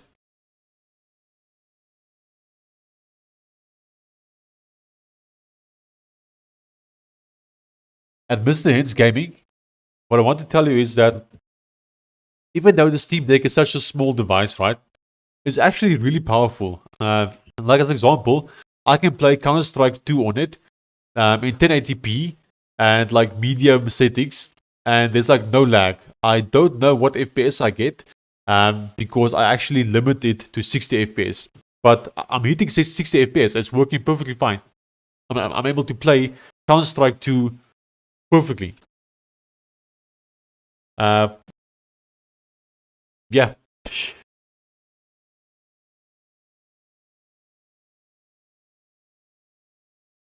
But I know that also performance is not always the same for everyone.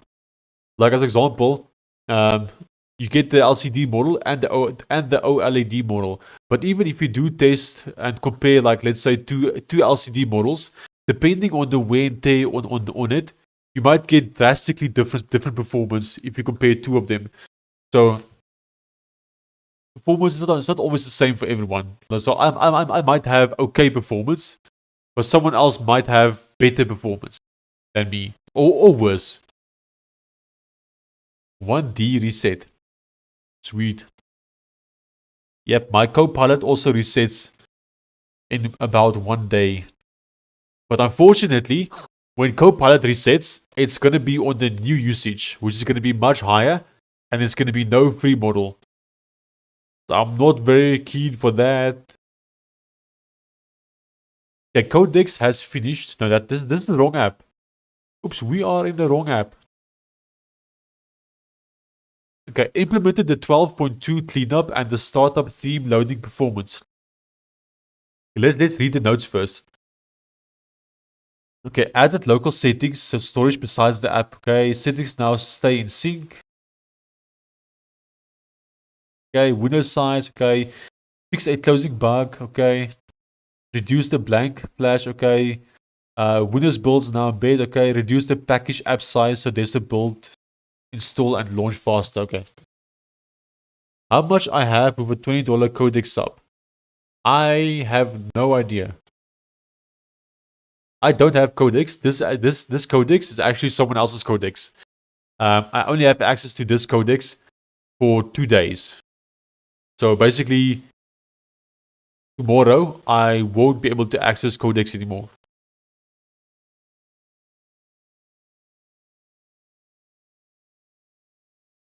So I personally actually only have GitHub Copilot. Um, Someone in the chat has given me access to Cursor for 1 month. They basically sponsored me 1 month. And then same for Cursor. I mean for Codex. I just have it for 2-3 days. I'm actually signed into their account here.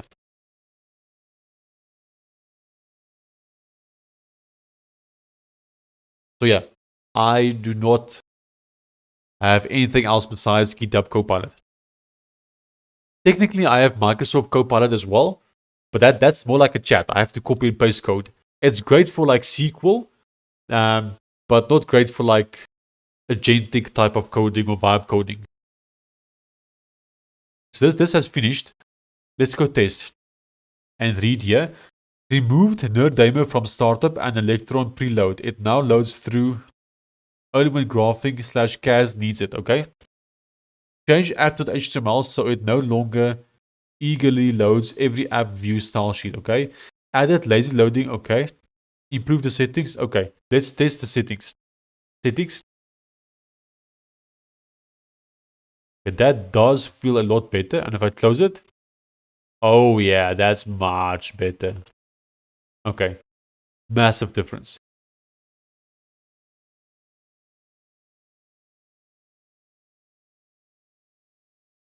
Okay, the question is though, if we were to now switch the theme to, let's say, the terminal theme and then restart. Okay, does feel fast at least.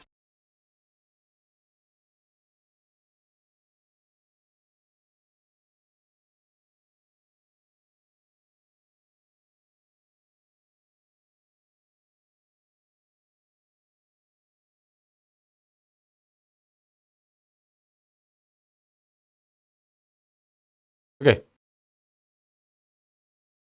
Let me try. Let me tell GPT 5.5 now. But let's commit what we have actually. We'll make a commit message. Okay. Add to the change log what we just did.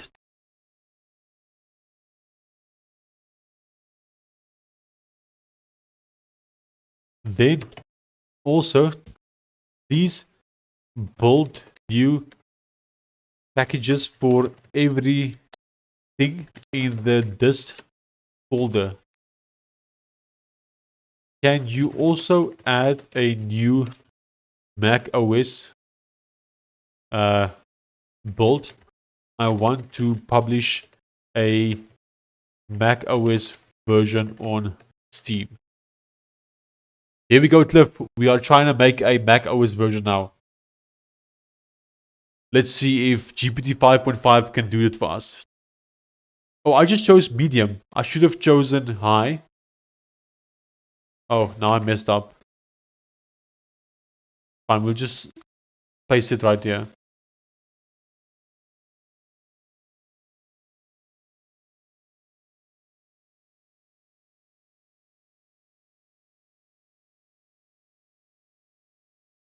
This might be one of the worst, actually, like live streams we've had, because we are almost 4 hours into the stream, and in total, we've only had 80 views so far.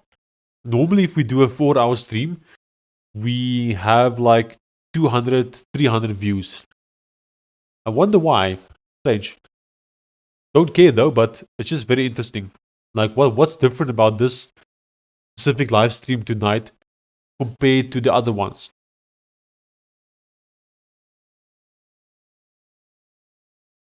Okay, I'll add the fresh performance notes to 12.2 changelog wire in a Mac OS packaging target that follows the repos this folder. I'll first inspect the current packaging script so the Mac OS build lands in the same style as Windows/Linux. I found the existing layout and scripts. There's already Windows portable/unpacked plus Linux flatpak/app image. The plain Linux unpacked build currently goes straight into this Roselt Calculator, so I'll leave that existing behavior unless the packaging scripts already move it. For Mac OS, I'm adding a dedicated script that creates theme-friendly unpack.app builds under dist Mac OS. Before I build, I'm making the packaging script a little more explicit for this new target. Okay. Okay. Okay.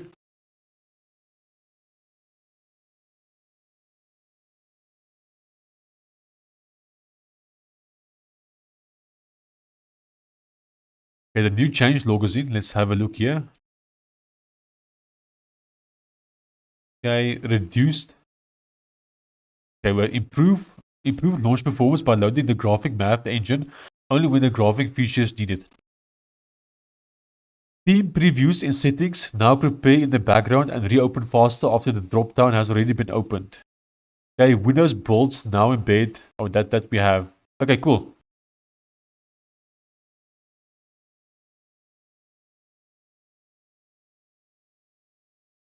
And we got a Mac OS script happening here.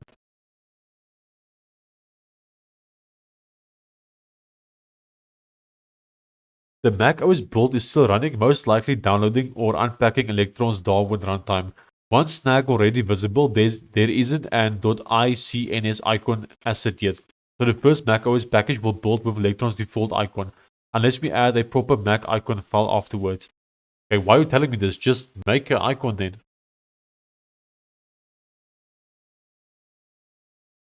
Just do it.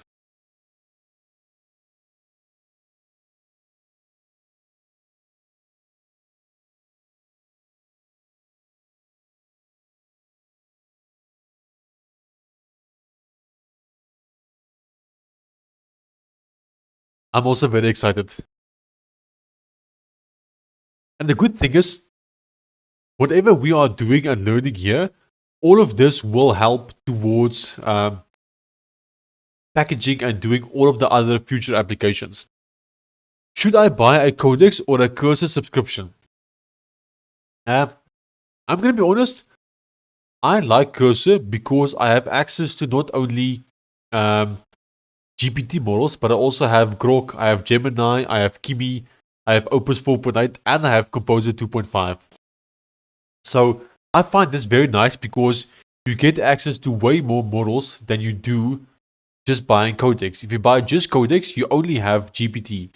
But here I have GPT and others, which I find very nice. And I can even enable more, like they give you option to enable more models here. And you can even add more custom models. Oh, you can't actually see it because my camera is in the way. You can actually even add more models here. Add custom model. And you can also add other ones via API keys, as you can see. So because of that, I actually really like this. Now, it's similar to GitHub Copilot because GitHub Copilot also has this, but GitHub Copilot doesn't have Composer 2.5. GitHub Copilot also doesn't have as many as this. So because of that, I do actually like Cursor quite a bit. So if it was me, like if I had to choose right now between buying Codex and Cursor, I would personally choose Cursor. But the thing is, I have not personally used Codex yet, besides here right now. But I haven't like properly fully used Cursor. Fully used Codex yet. Let's go for Cursor. Sweet.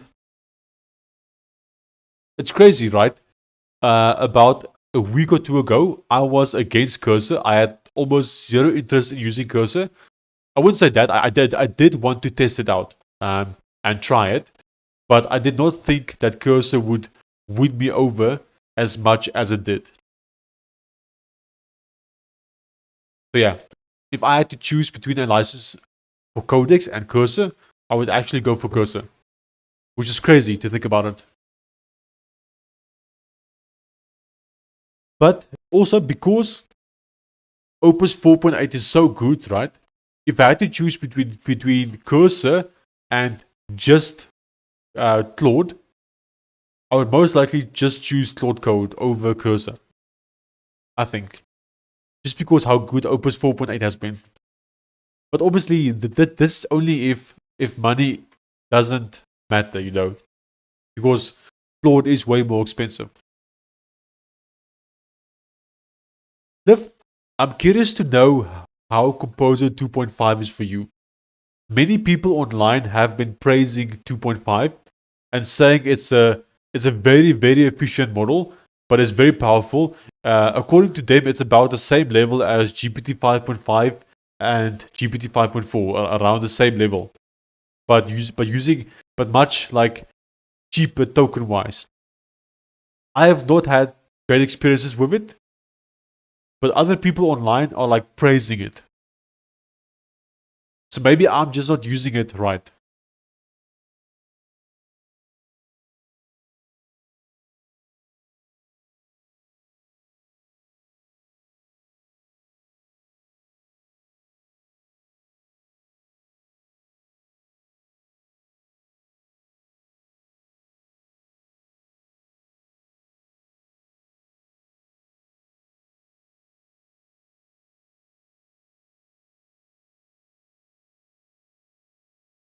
Okay, well, while this is busy, I'm quickly gonna go, but I'll be right back shortly. I'll make the chat window bigger there, and we'll open an actual calculator so people can see it if they join. Like so.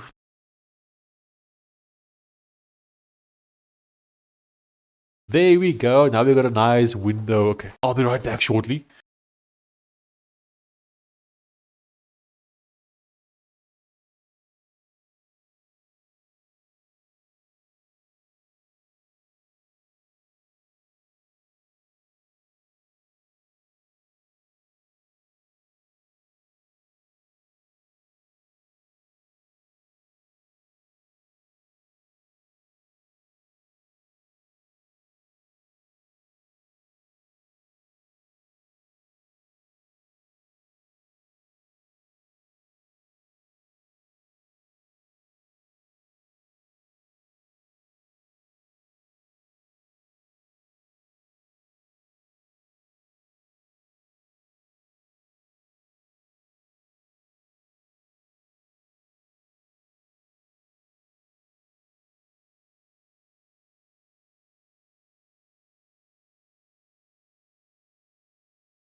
I see it's still busy.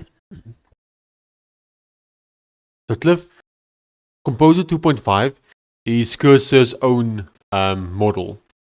Like Cursor is the one who made it. It's a pretty new model. I think it came out sometime this month. So the model itself is also still very new. Okay, what's this AI doing? Let's have a look here. I'm just scanning it.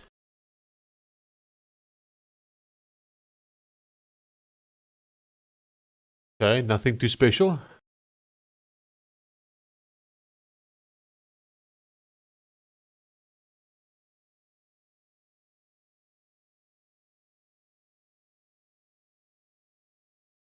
I should give it a try.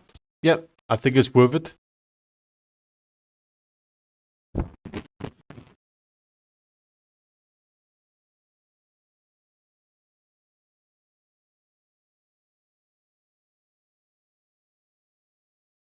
Okay, so why is it making changes to my Flatpak and Linux files? This is worrisome. Opus 4.8 fixed all of our packaging, and now GPT 5.5 is making changes to it. That is worrying me a little bit. I think once GPT 5.5 is done, we just have to test all of it again, just to make sure that whatever it did not break anything. Because it added this line of code in my Flatpak build, and then for the Linux script, it looks like it recreated this entire script. And it created a new macOS script, which is correct.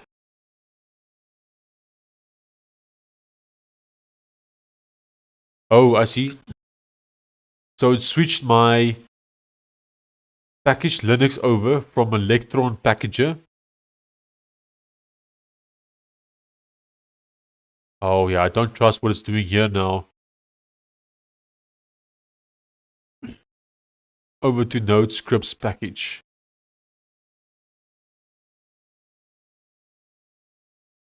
Yeah, I feel like it's gonna mess up here.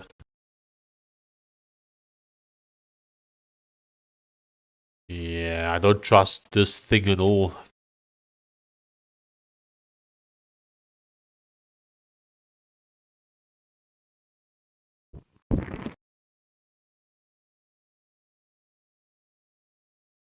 It's good, okay. So you are busy testing Composer 2.5 right now. You bought Cursor.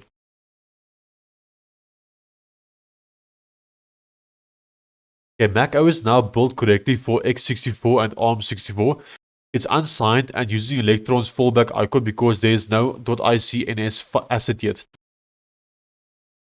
Okay, the Flatpak build has finished compiling and exporting.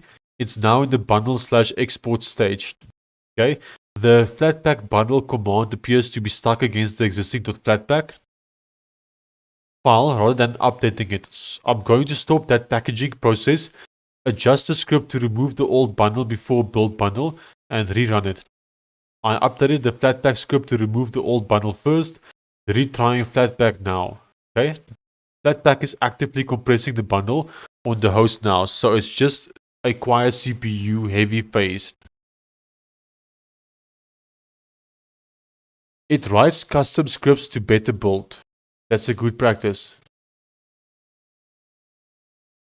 I see. Yeah, the thing is, I just don't trust GPT 5.5 to do what it's doing. But we'll see. Maybe it does a good job.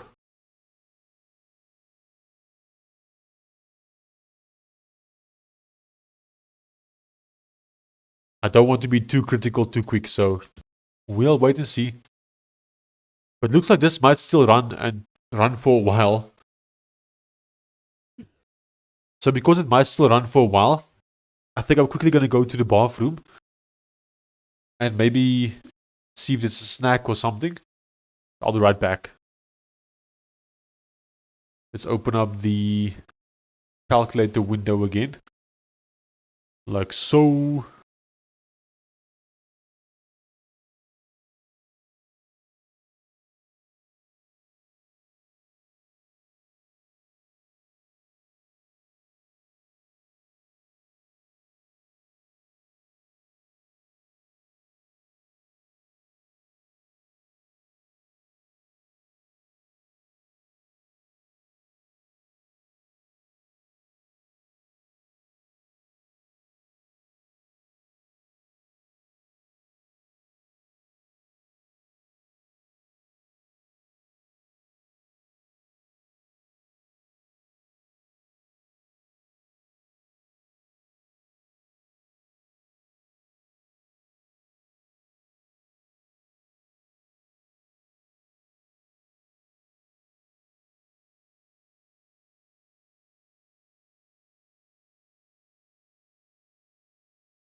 Alright, see you soon. I'm basically back.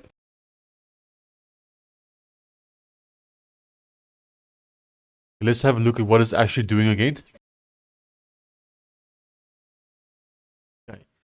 That pack bundle compression is still running at full CPU, and now a few minutes in, that's slower than ideal, but it's progressing rather than stuck. I'll keep waiting it out. That pack finished successfully. I'm building the app image next. App image is refreshed too. I'm doing the final verification pass now. Checking the generated artifacts, git status, validation, and cleaning up the dev server. Okay, sounds good. Fast as fuck. Indeed. Okay, so it looks like it finished. Did I make it back just in time? Looks like I did. Okay. Okay, let's go to the app image. Oh, it compressed it again. Yeah, I thought it would do that. Oh, that's still fairly quick though. Okay. Let's check the Flatpak.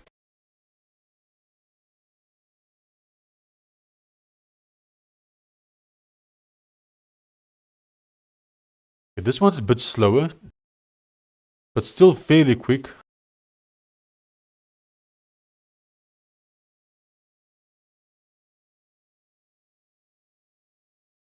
Okay. Okay, now we have a Mac OS version as well. Very cool. Okay, Windows Portable. We should test this one now. So I'm going to copy it to our folder, which was right here. Delete that.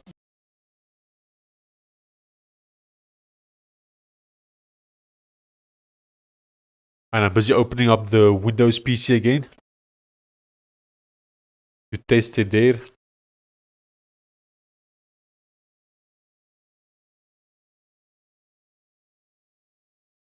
Okay, copy that. Rename to Roselt Calculator. We go to Steam. I click launch. And let's see how quick it is.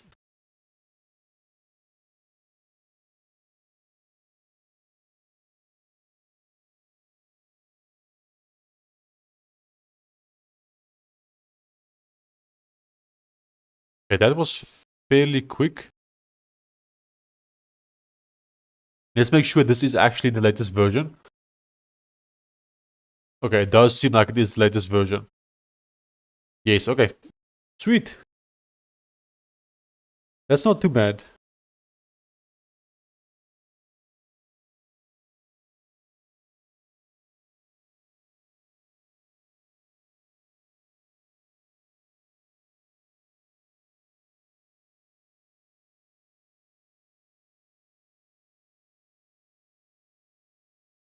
Okay. Let's head back here. Let's check the updates file. Okay, is it mentioning something about the Mac OS version? Mac OS. No, it's not mentioning Mac OS. I need result calc on Flatpak. Sure. So, Trinity, we are actually actively busy with that. So we just revamped the entire build process. So the way we were building apps is completely rebuilt. So here's all the versions that we currently have. We have a Linux app image. We have a Linux Flatpak. We have this. I don't know what this is. Something for Linux. We have a Mac OS. We have a Windows Portable, a Windows Unpacked, and an Android. So we still need to have an iOS one though. But yeah, we're making good progress. The cursor agent app is so cool to switch between the projects. Yeah, it's very cool. I'm glad you like cursor, Cliff. So Cliff, if you don't know, or if you didn't know, Visual Studio Code has the same thing. You'll see here top right, Visual Studio Code also has the agents app.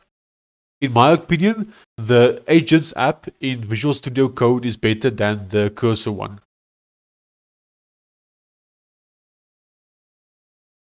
But with Visual Studio, you obviously don't get Composer.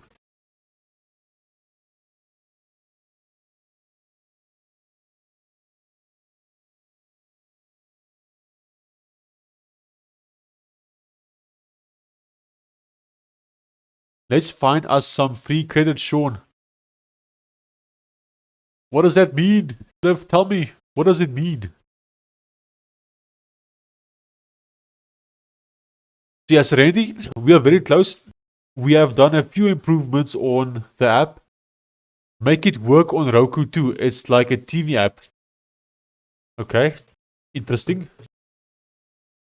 I will investigate it, definitely.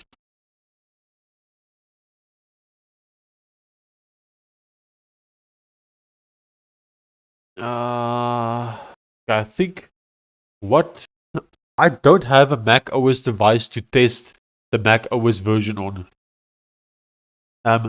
Cliff, you said you have a friend who uses Mac OS, right?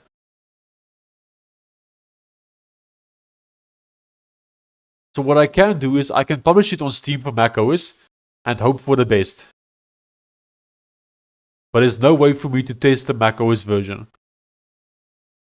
There's also no way for me to actually publish it on the Apple App Store. I don't know. Let's make partnership and get free credits for you and the community. What kind of partnership? How would it work? Free credits is always nice. Oh yeah.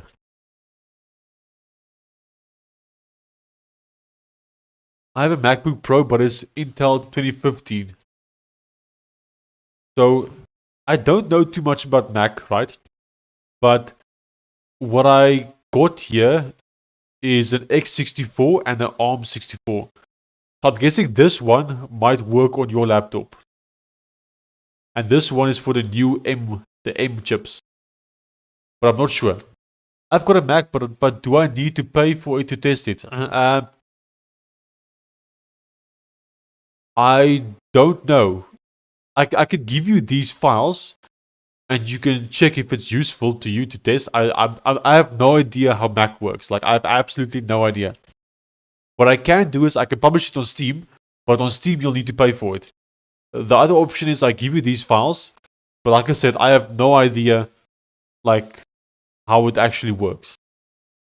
I have the M1, so ARM. If you publish a Mac version on Mac, I'll buy it for my friend. There's like Silicon Valley and Intel. 64 is Intel and ARM is new. Okay. Sounds good, Cliff. I'm keen. Okay, happy to test for you. Yeah, you can share the ARM one, I think. Okay. Um,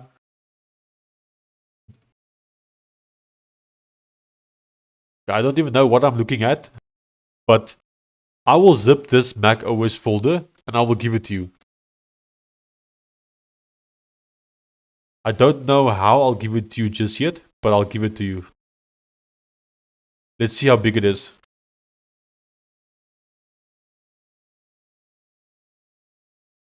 Okay, let's go to Steam and see what the process is to actually publish it. Okay, so I'm opening Steam right now. Okay, then here we'll go Steam developer account.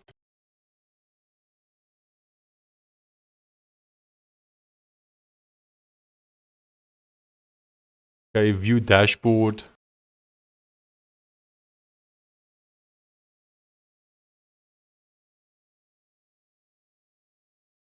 Okay, the zip has finished.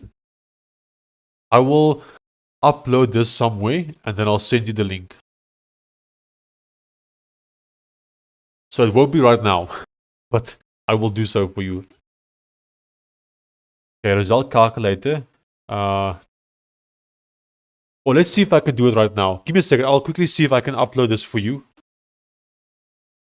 I do think we need to test it. If you could test it, I would very much appreciate that. Okay. Okay.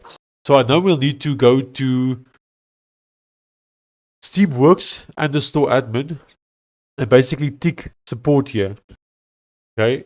App bundles are notarized. That's what this means. Let's give this to GPT 5.5. So I'll select this. I'll go back to GPT. I'll say here, we'll go to, oh, wrong app. Calculator. We'll choose medium. We'll paste the image. We'll say, this is what Steam gives me to select. What do I select?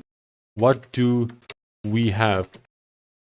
I'm new to Mac OS. Please try to explain it. Actually, we can probably give this to. That's fine. Let's give it to GPT 5.5. Let's not try and save tokens. I'm sending that over.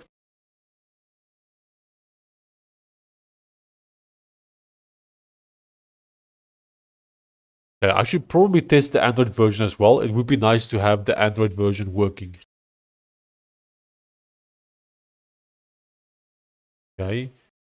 64-bit Intel binaries and Apple Silicon. I think these are the two I need to select. So I'll select them for now. We could try and do a Linux version again. So I'm going to select Linux plus SteamOS. And we'll try it out. I'm saving it right now. Actually, let's do Android as well. I'll upload the APK. I have not tested the APK yet, but I'll upload it and save it. And we'll go test it. Okay. Let's go back to the main page.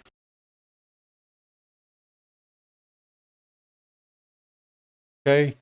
Then we go install admin. Because here we also select Mac OS and Linux. We press save.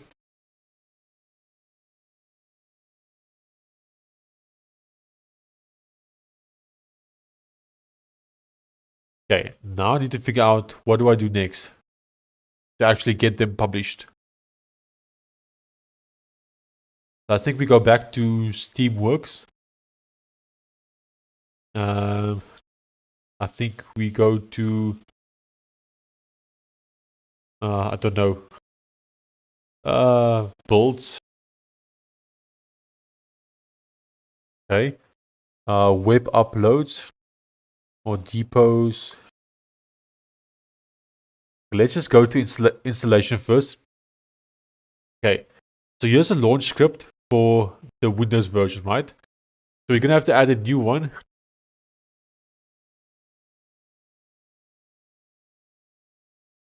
And this one is going to be Roselt Calculator .app image, which is going to be the Linux version.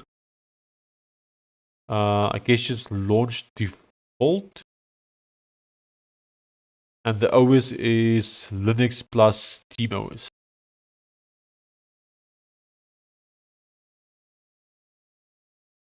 Uh, 64-bit only.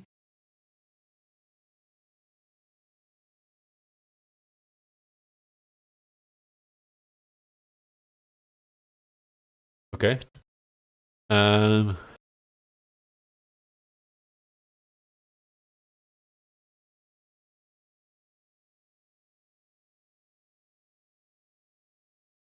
yeah, and then we need to add the Mac OS one as well. Now for Mac OS, I have no idea, but we'll test it. So operating system, Mac OS. But what the hell do I type here? Like, how does Mac OS launch? So if I go here, here's Mac OS. Let's go to the ARM one.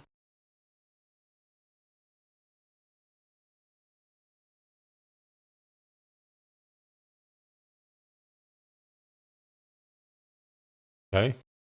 I got no idea. I need to ask. Okay.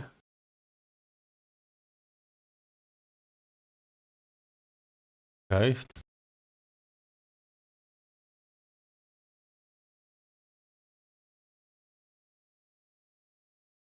Okay. Sorry guys, I'm just trying to figure out.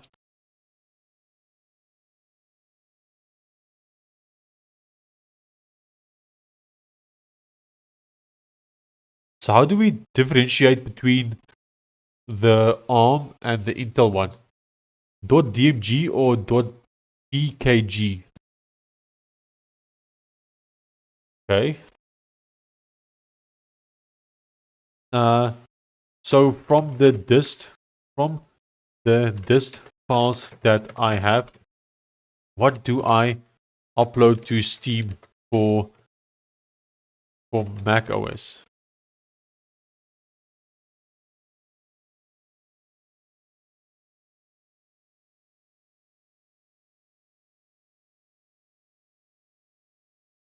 Okay, each one contains a Mac app bundle. .app. For Steam, the .app folder is the important thing. On Mac OS, an app is actually a folder. Oh, that's interesting. That finds and displays as one application file. Oh, that's quite interesting. So do not upload only contents and do not upload the Linux, Windows, Android files for the Mac OS depot. You can upload them like this. Okay. Sean, what hosting provider do you actually use? So I use two different hosting providers. The one is GitHub Pages and the other one is Afrihost. Those are the two I'm currently using.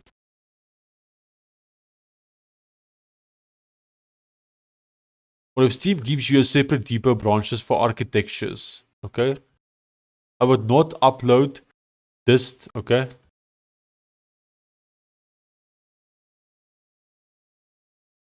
In Steamworks, your launch executable for Mac OS should point at the app bundle. If Steam asks for the actual binary inside the app bundle, it will be something like a short version, upload the two .app bundles. But the thing is, I can't specify here between specific CPU.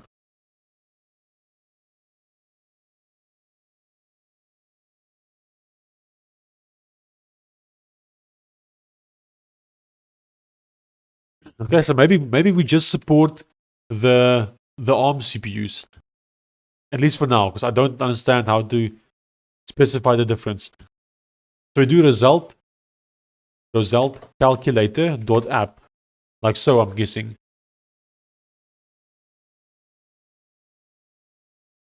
Okay, this looks like it's how it's supposed to be. Yeah, there we go. So let's go back to the other page. I'll need to make a new zip file now as well.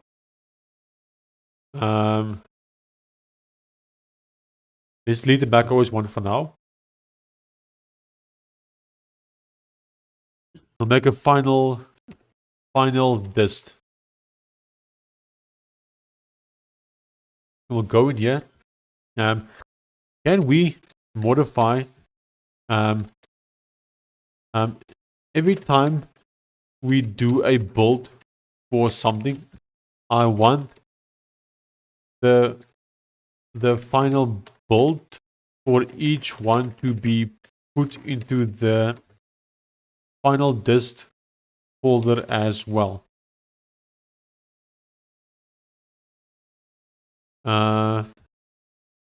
And as well, but just these ones. Portable Windows named as Roselt Calculator .exe app image Roselt Calculator .app image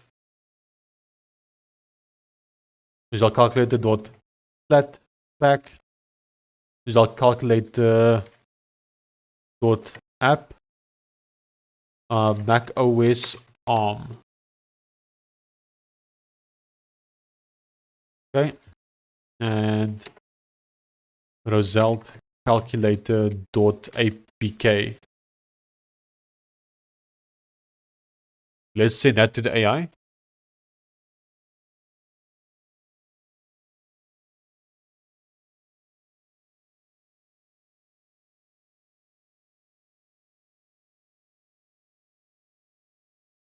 But for now, let me go. Oh, we didn't do the Android one. We still had to do the Android one. Let me do the Android one. Add new launch option. Edit operating system Android. Roselt Calculator .apk. That should be good enough. 64-bit only. Launch type, launch default. Okay, there we go. That's freaking cool, man. Freaking cool. Okay, web uploads. Now we're at the point where we need to upload them.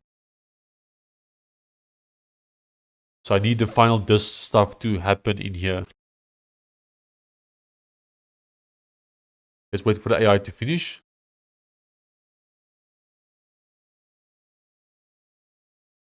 So Mr. Hens Gaming, you say .dmg or .pkg. What's that? That for Mac OS or what? Because what Codex told me here is that we just use the app folders. .app. But yeah, I don't know, to be honest.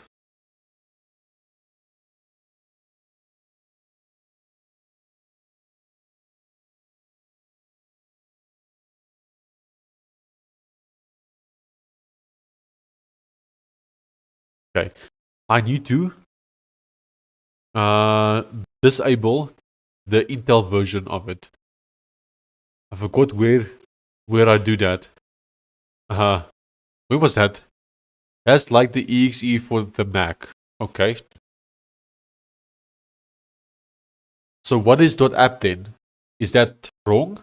Or is it still correct as well? Yeah, I guess Steam and other providers need the full folder. And they compile their end. Oh, I see. Okay, so we are going to untick the Intel one. And just support the ARM one for now. I do want to add the Intel one later. But I'm not sure how it works right now. I might contact Steam support. But for now, this seems like what I have here might work. I'm going to keep it like this for now. Not sure, never launched an app. I have also never launched a Mac OS app. So I'm basically exactly the same as you. I have launched, well, I have built some apps for iPhone, but I never actually published the apps myself. Someone else published it. I only built it. .app must be the new Mac thing. Maybe, yeah.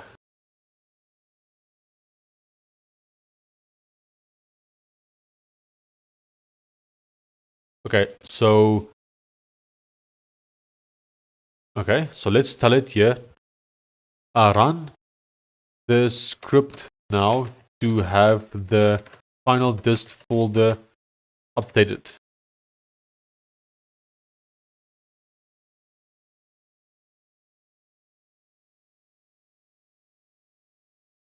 Oh, it says it did run it.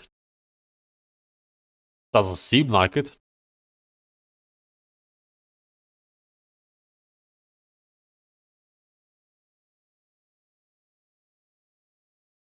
Don't know what you mean though.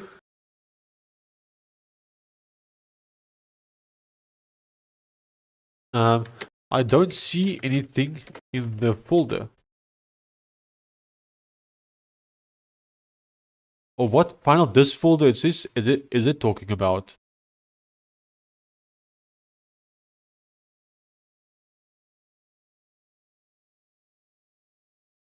Oh, it made a new folder here. Ah, damn it.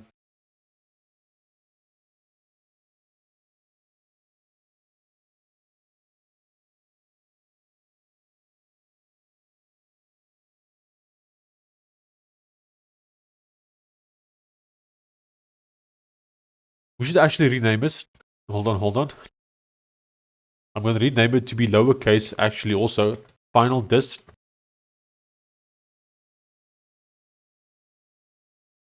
And then I'll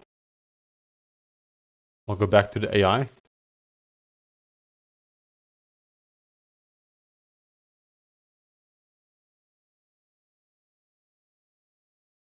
This one we are going to delete. That's the wrong one.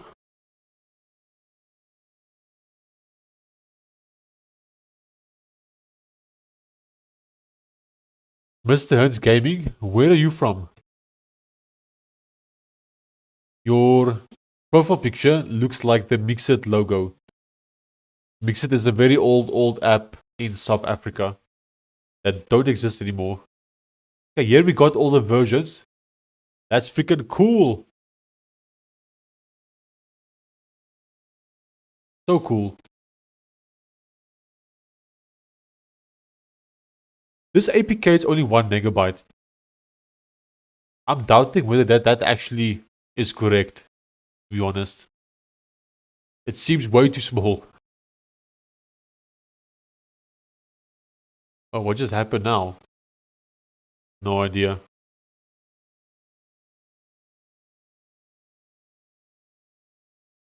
Anyway, I think we can probably zip all of this now and then upload that to Steam. UK! My brother lives in the UK.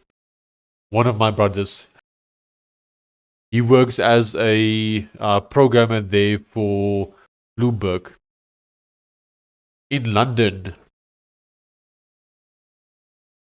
Uh, he works on some back-end stuff there for them. Doing Python and I'm not even sure exactly what.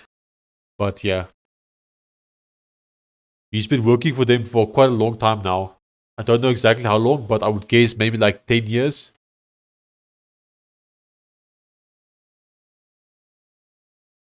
Okay, we got a zip file. We got a zip file. Okay, let's upload this with this zip file.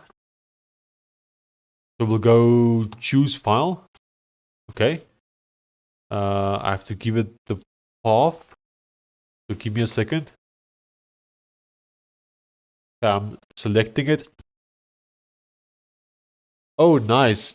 Sounds like a good pay job. Those in London pay a lot. Yeah. I think he earns well. He's working there as a senior developer. Um, he says actually that the company is pushing him very hard to use AI. Because currently he's not using AI really.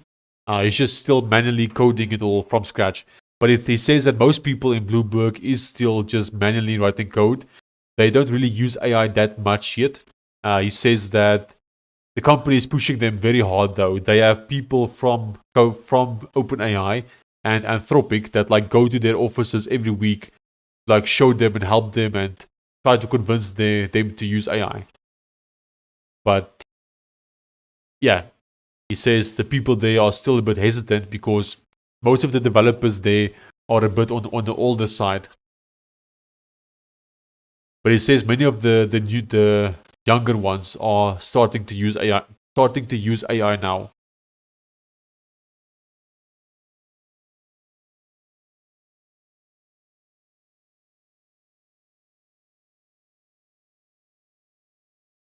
He's the one who got me into programming.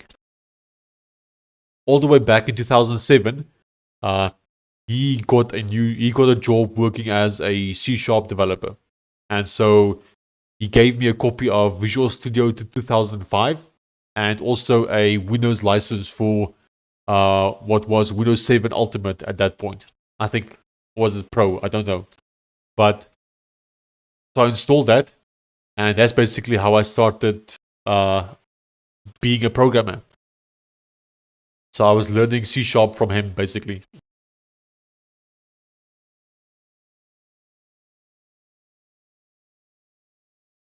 Okay, we are gonna lag a bit because we're uploading a video. I mean a zip file. So I'm gonna put the bitrate a bit lower.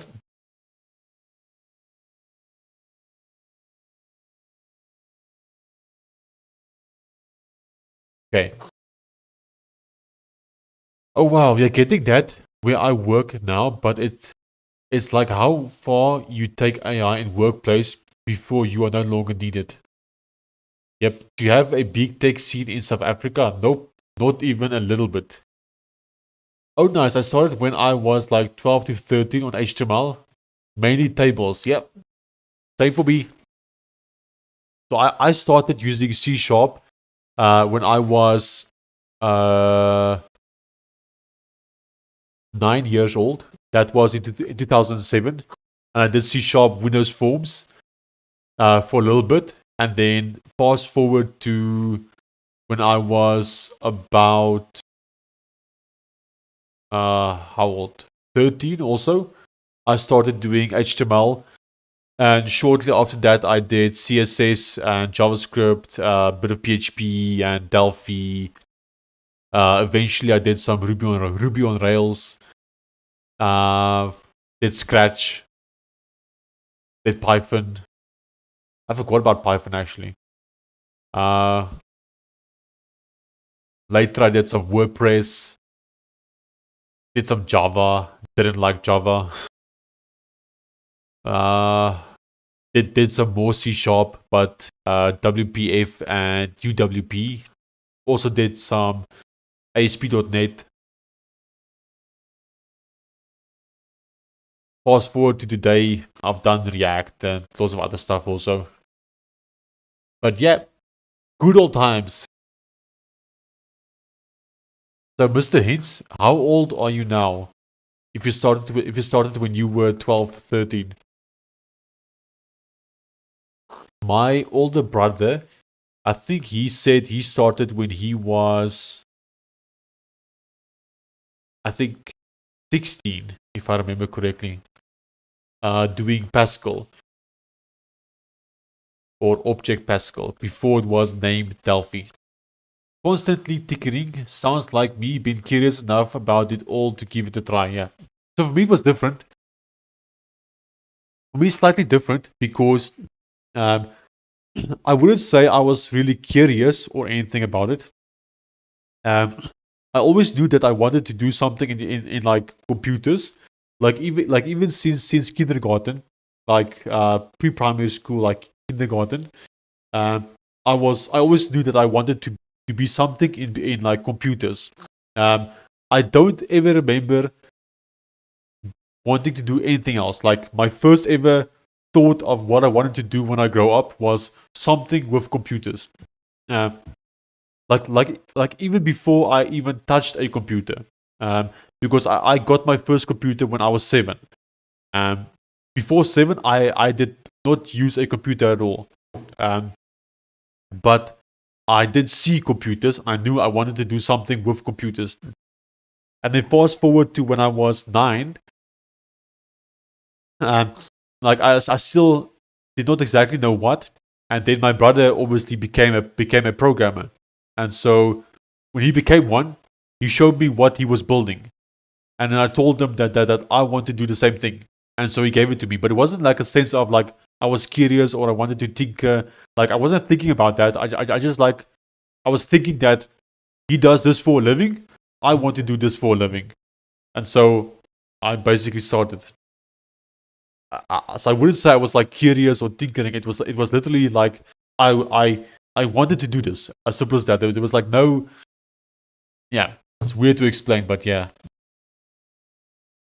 I remember I would like pick up his database books and stuff, and I would like read through it from beginning to end. And I get to the end, and I have no idea what I read. Like absolutely no idea. So I would then read the same book again. I think I read one database book uh, like 10 times, and by the 10th time, I think I understood maybe like 5 to 10%. And every time I would reread it, I would understand a little bit more than the last time. So I had no internet growing up.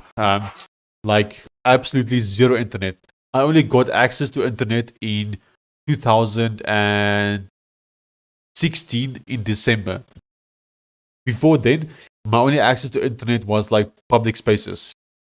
But at home we had no internet, and so there was no way for me to like use the internet and learn stuff. So the only way to learn was via books. And so my brother had all of these programming books and computer books. So I would just read through his books over and over and over and over, and slowly I would like learn a little bit more and more and more and more. And yeah, That's basically how it started for me. There was this really good book. I actually started learning HTML from. You can actually see some Ruby on Rails stuff here. If you check my bookmarks, you'll see the second one is actually Ruby on Rails. Getting started with Rails, Ruby on Rails guides. This link, I bookmarked this link all the way back in 2014 or 15 when I started working as a Ruby on Rails developer. And then my boss basically told me to bookmark this and go through it, go through everything in here. And so I basically worked through that in the first week. And so I bookmarked this. And 10 plus years later, for some reason, I still have it bookmarked right here. And that's also where I started using Bootstrap. So you'll see I also have bootstrapped bookmarked here. And that was from the same time. He basically told me that we are going to be using Ruby on Rails and Bootstrap. And I need to learn this. So yeah, some interesting times.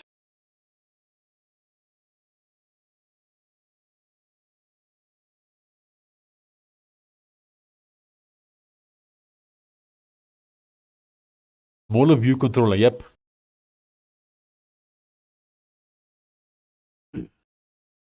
So Ruby on Rails was my first experience with like MVC. And then fast forward a few years later is when I did MVC again in C Sharp, ASP.NET if I remember correctly. And then fast forward a bit more, I wrote my own MVC framework in PHP. And so I used that framework for about a year or two. And then fast forward a bit more, I then wrote my own MVC framework in JavaScript. So I did that a bit there as well. I never tried Ruby, but used add-in.js. I have no idea what this is, but I do know Laravel.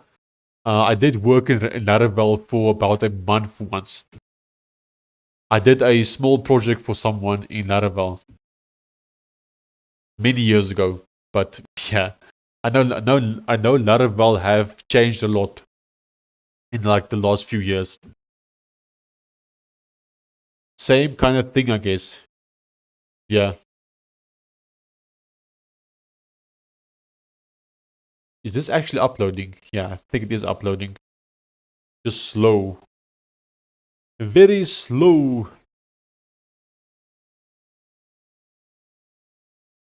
So, Mr. Hints Gaming, what got you into programming? Like, why did you become a programmer?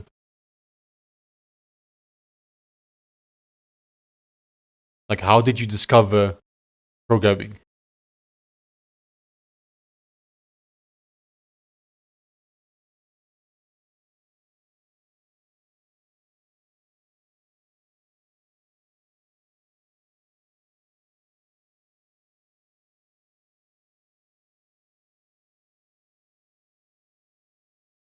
I don't know how long this is going to take, this upload.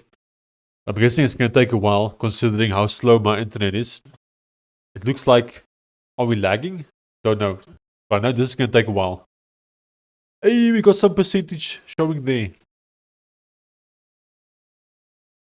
So, Mr. Hints Gaming, to give you an idea of my internet, I live in the middle of nowhere, and I have very bad internet. When I grew up here, we actually had zero internet. The only way to actually get internet was to stand on the roof, and then you could send an SMS. And then that was the best we could do here as kids. We could only send an SMS if we stood on the roof. And that was around 2010. Then fast forward to 2000 and... I don't know exactly. Let's say 2018. Or maybe slightly later. You finally got 2G here. And then like a year or two later, we got 3G. But it's still very terrible. Like you could only get that if you were on the roof. And then fast forward a bit later, you finally were able to get 4G on the roof, and you were able to get 2G if you stood in the road.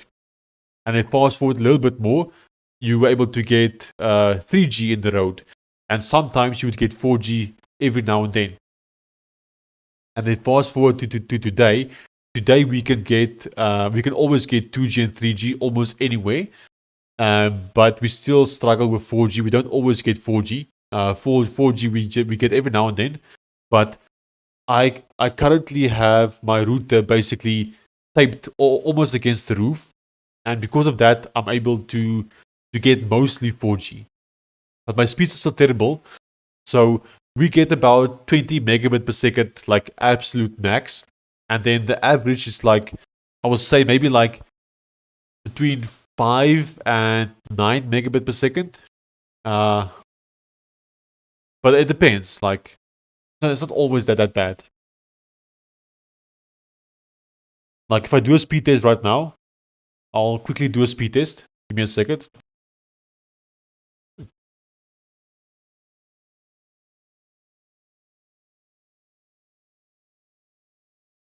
Oh, and the ping that we have comes and goes as well.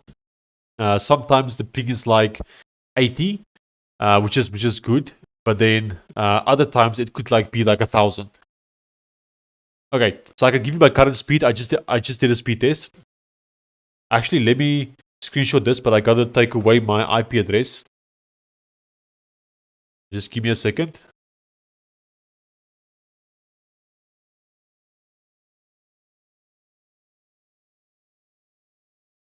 There, so there's my current internet. I just did a speed test. So ping is around 200, download around 10, and upload around 1. That's currently what I have. Oh, it errored. Error code was 9. Error text did not receive entire file. What do you mean, bro? I sent you the whole file. It's not my fault if you don't get it. Okay, let's try again. Or let's refresh the page. Then I'll upload the file again. We say upload. Okay. When I got online at 13, my friend was showing me cool websites. He sat up all night making it and just went from there because I wanted to make cool websites too. That's awesome. Very inspiring. Oh wow, that's frustrating. I get mad when the Wi-Fi cuts out. Yeah, so we have had a couple of live streams where the Wi-Fi just went off. We actually had one 2 days ago. I went live for like 20 minutes or 15 minutes, and then the Wi-Fi cut off, and so the stream basically ended. And so about 5 minutes later, I started streaming again, but we lost 20 minutes of work.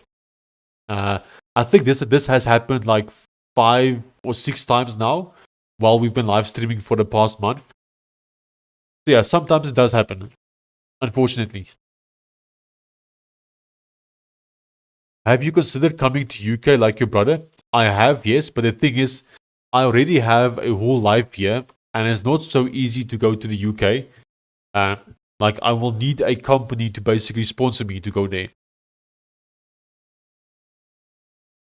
So yeah, it's not that easy, unfortunately. But I have definitely considered it. My wife actually wants to go to the UK like pretty badly. Um, but at the same time, like we have a life here already, and we are really happy here. So not going there is not like the end of the world, you know. We have a good life. So yeah, even though the country is not great, lots of corruption and stuff that you could go research, but overall it's great.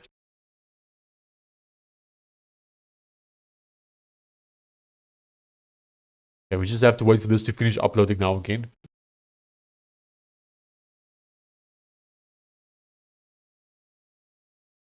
But my brother has been in the UK for many years now. Basically almost his entire like working career, he has been in the UK, and he's got children there, a wife, a house that they bought, a car, or I think 2 cars. So I don't think he is ever coming. He is ever coming back here, like to come live here. And like he has built a life there, I've already built a life here as well. Yeah, it's just not that easy, you know. But yeah, definitely crossed my mind.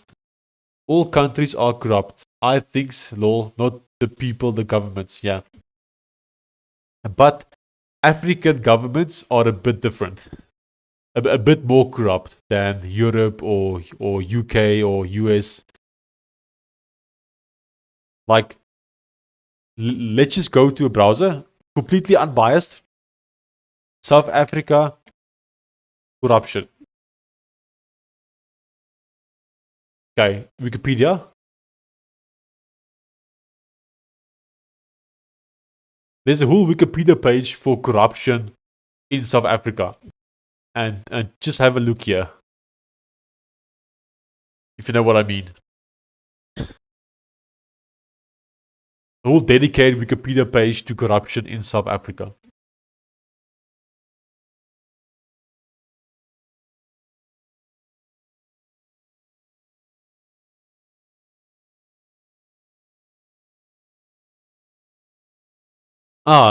This exact section here is the reason why I cannot have Starlink or better internet. The only way for me to have better internet is if I get Starlink, but I can't get Starlink because of this. This one word here, BEE. That's why I can't get Starlink. So this is basically a law that says that you can't have a business in South Africa unless about half the company is owned by a black person. And Starlink is not owned by majority black people, and therefore Starlink can't operate in South Africa. And therefore I'm just stuck with bad internet. Unfortunately. So yeah.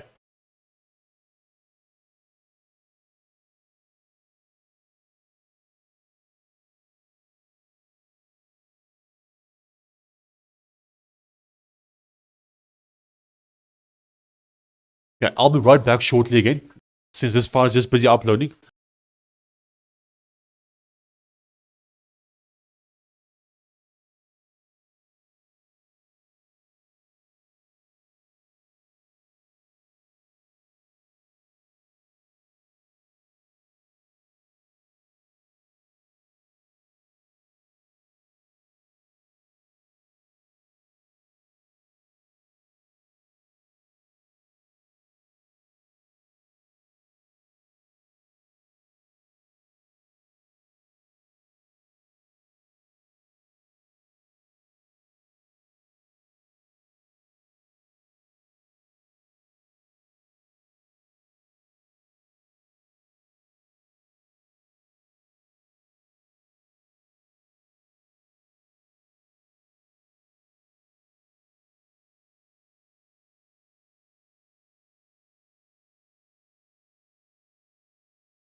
I'm back. Sorry. Let's see. Yeah, the extreme. Starlink would be great. Yeah, Starlink would be fantastic. Hey, what's happening? Give me a second.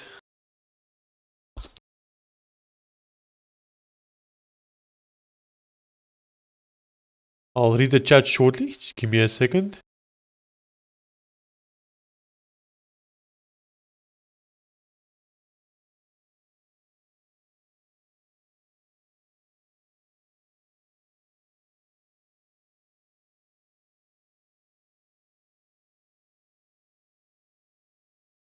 Jan says, 100 families in SA has stolen over R1 trillion. The president is a billionaire without ever starting his own business. Hey, waiting for deeper build. That's exciting.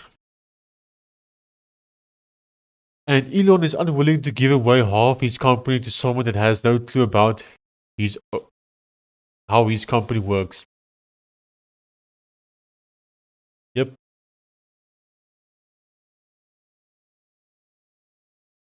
Hey, look at that. Okay, so now I can put my bitrate higher for the stream. I'm going to put my bitrate back to that. And we're going to say here cross-platform release. Okay, we commit that. Bold commit successful. Okay. Now what?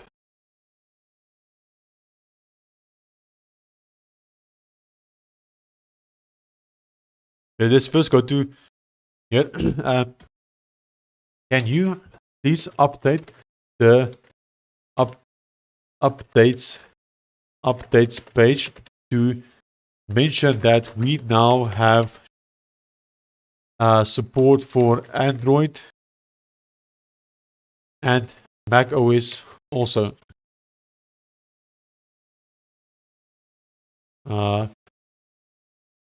Also, as well as a native Linux slash SteamOS native Linux slash SteamOS version for Steam. For Steam.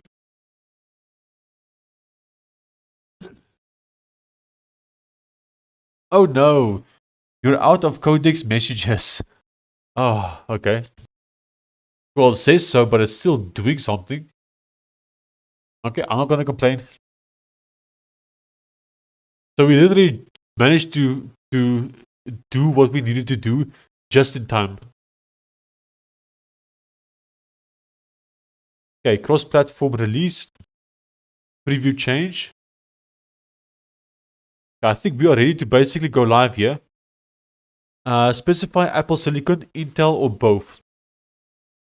Apple Silicon.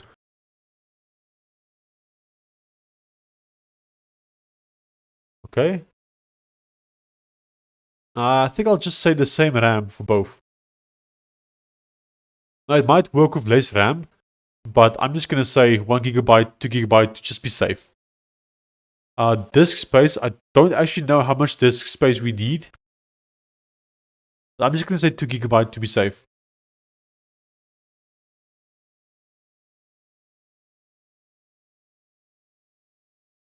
I doubt it's that big, but just to be safe. We can probably check how big it is, you know. Oh yeah, it's much less than that. Okay. In that case, let's make the minimum 1 gigabyte. There we go. This we can save. Exciting!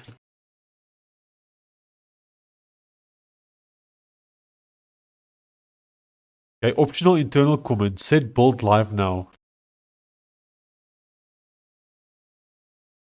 Okay. Let's just say set build live now.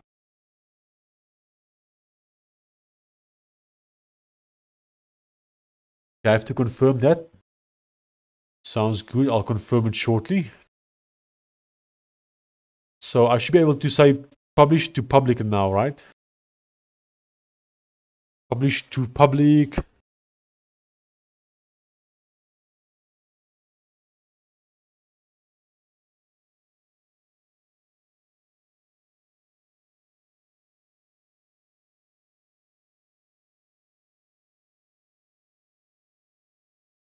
Cliff, are you still here?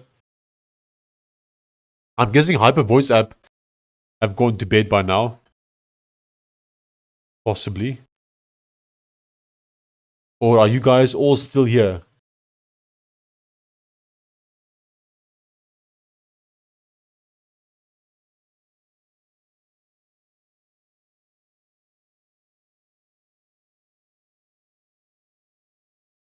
Okay.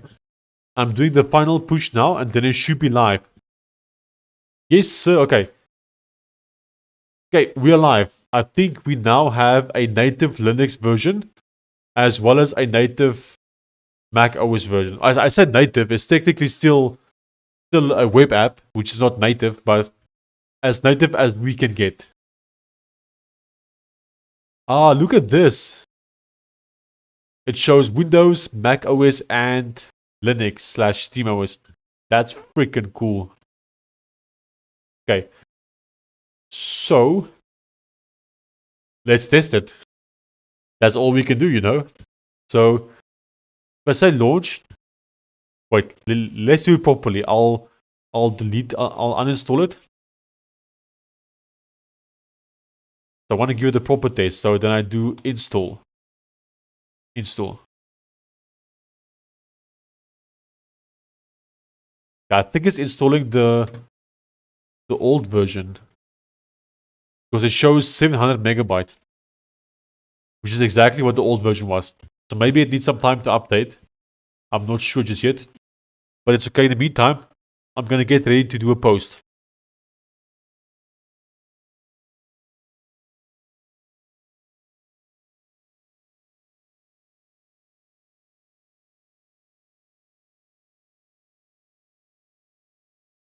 Okay, added native Linux and SteamOS desktop packaging for Steam distribution.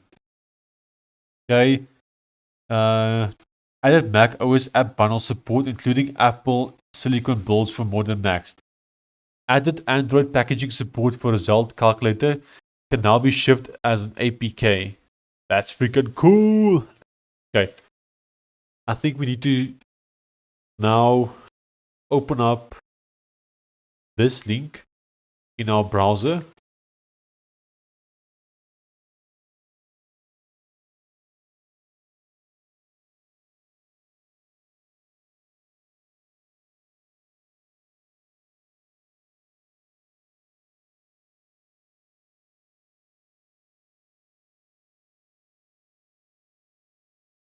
Okay, there's so much stuff open. Hold on. Let me get some stuff out. Close to the right. Close to the right. Okay. Now we just have a few stuff open. Uh,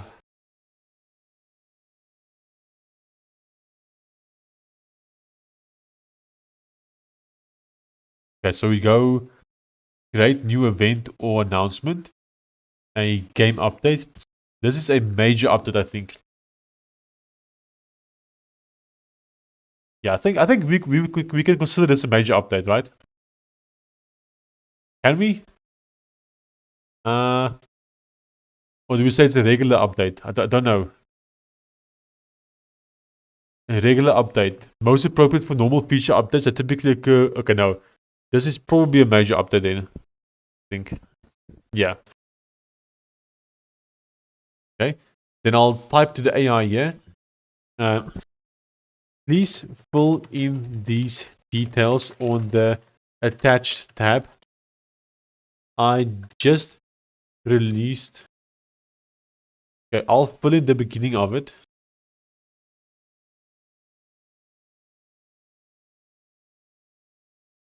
We'll say here V12.2.0.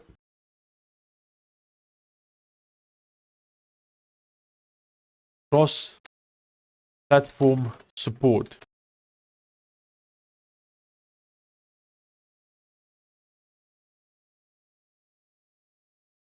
I just released a new version. Can you please look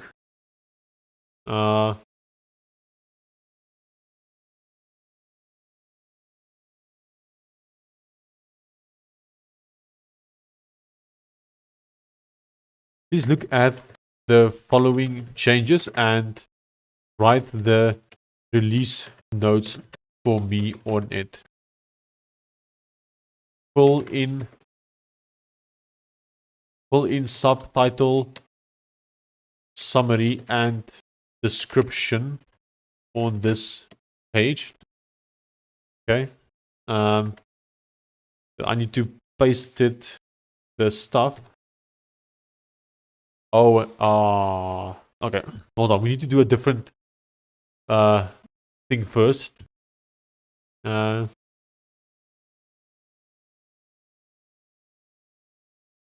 a way to the updates HTML page to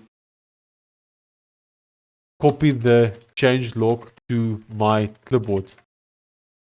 Maybe if you hover on the version / date section, then a copy to clipboard button appears. It needs to be like a markdown code copy of the change log for that version. Okay, so I'm doing this so that I have an easy way to basically copy what is here to my clipboard. Okay, by the way, Cliff, this is live already. So I don't know if Valve is pushing the new version just yet. Have you received an update yet on yours? But it's live.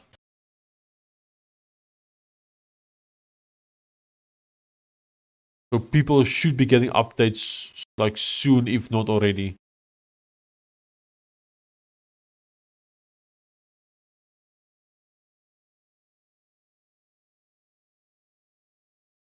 Oh no, I haven't confirmed it on my phone yet. I forgot to confirm the publish. Okay. I'm gonna confirm it right now. Give me a second. That's probably important. Yep, here's the confirmation. Okay. Well, then this is pretty useless because I haven't actually pushed it yet. Let's just uninstall again. Sorry about that.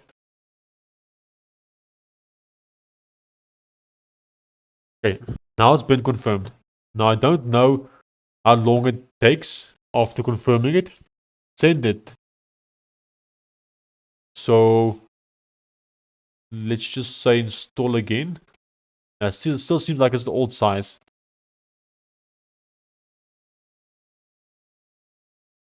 Roselt. There we go. Okay, I think it's now finally live. I'm installing mine now. Sweet potatoes.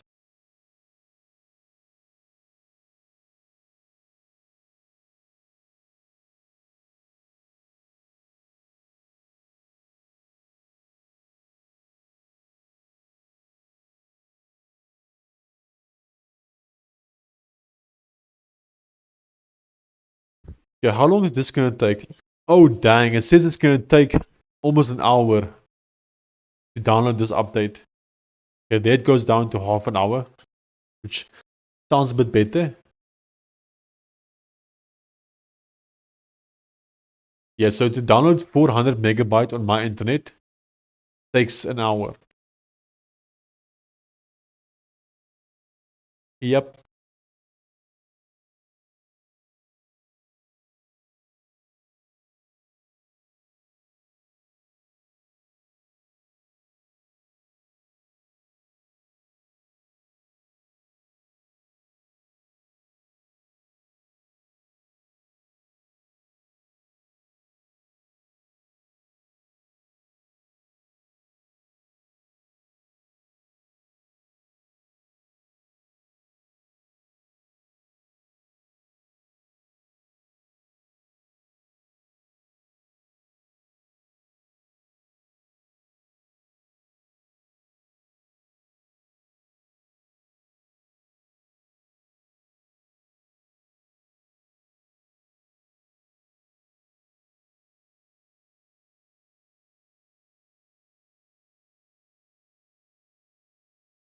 yeah, it's quite surprising. So we've been live for more than 5 hours, but this live stream has only gotten 100 views so far. It's like by far the lowest we've gotten in terms of like how long we've been live. It's crazy. People don't want to see me fix a calculator, you know. That's fine.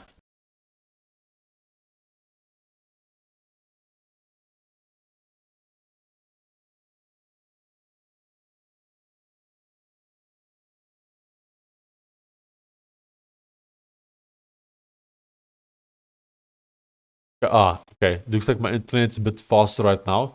It says it's going to take about 5-6 minutes to download. Maybe 7, 8. Okay, never mind. It's going up now. Liv, I really hope it works better for you, and I really hope it works on Mac as well.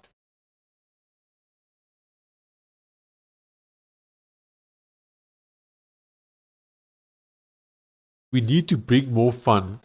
Yeah. Any suggestions?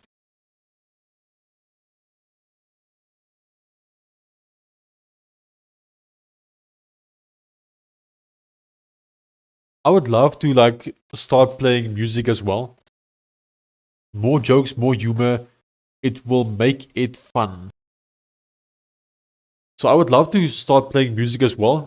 I scanned a bunch of other live coding YouTubers, and many of them play music. I would love to also do the same, but it takes so much time to find good music, and I don't have time. And then I saw 3 YouTubers who also do the live coding, and all 3 of them also do like certain things at certain like goals, like let's say every like they do a push up as an example, and things like that. I was also thinking about doing that because I sit on my ass for so long every day. It would be a good thing if I could like do some physical movements. So I do like that idea.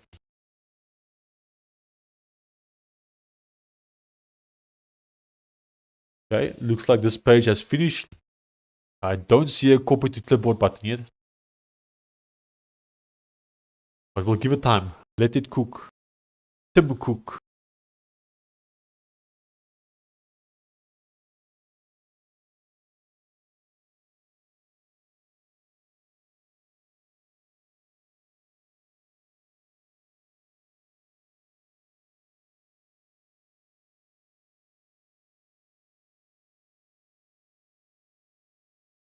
Come on.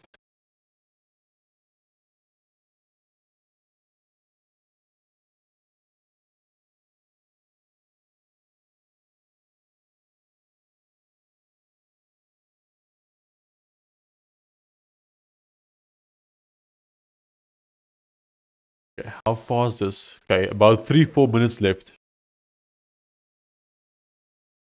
So close, but so far. This game, shout out to this guy. This is actually a South African as well that made this game. Gave the guy a bad review though. Sorry about that, man. I will update it if the game gets better. Um, I should probably test the game again at some point. I have not tested the game in quite a while. Yes, like my internet's so slow. But basically, he made a game that's based in South Africa as well. So you can actually hear people speak Afrikaans and other languages in the game, which is quite interesting. Oh, that's a really good price for the game. I did not realize the game is so cheap. Wow. For the amount of effort he put into the game, I would say this is a very good price. Wow. Very much impressed. That's crazy. His game is about the same price as my calculator, but obviously he has put in a lot more effort in his game than my calculator. That's crazy. Okay.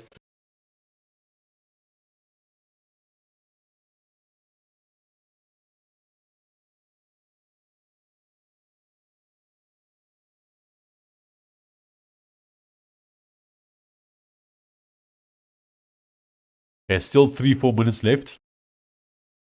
This is also still busy generating. I don't see a copy button yet.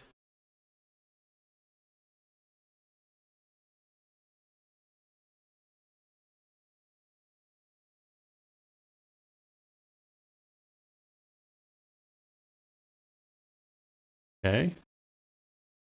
Okay, that looks like it might be it. There we go, it's a copy. Oh, that's ugly. That's an ugly copy button.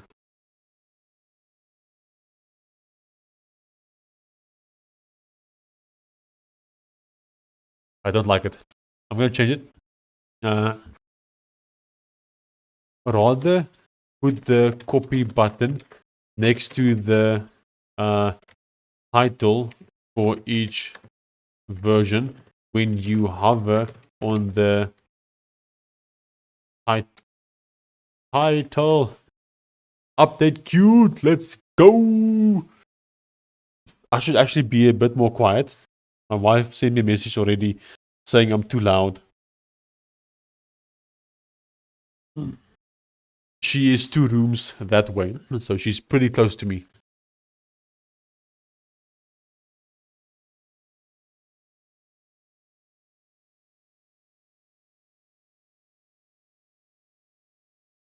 Yeah, don't like this copy button.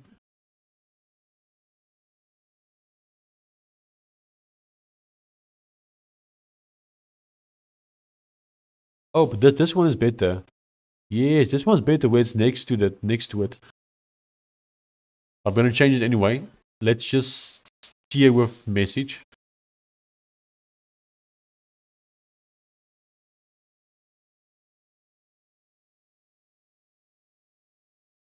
Okay, about a minute left for my download. Okay, I should change my defaults so that it doesn't use. Okay, don't know if that's what I should be doing. Hey, Cliff Bites, I see you changed your name on Steam. Now it matches.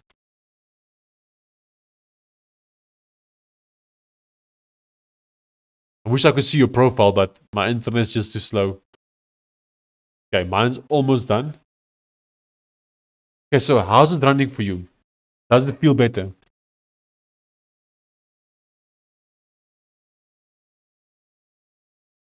Any improvements or not yet?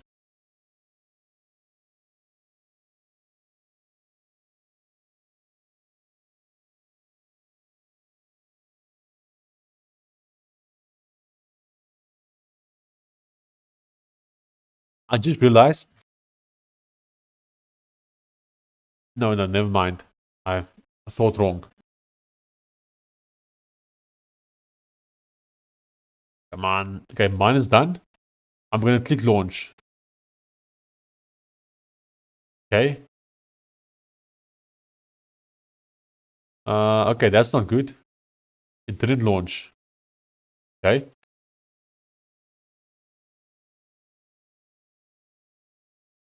Okay. What am I missing here? Uh, Hold on. Let me just investigate quickly. Wait, does the Proton version work? The Proton experimental?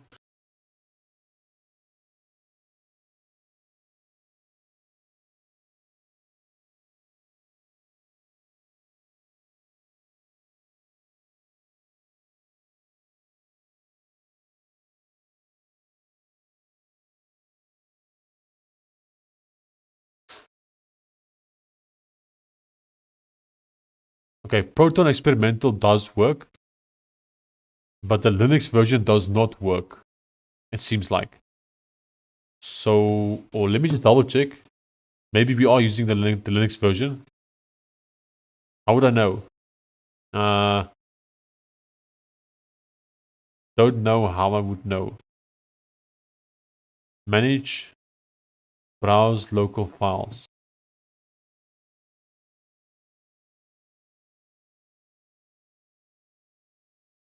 Okay.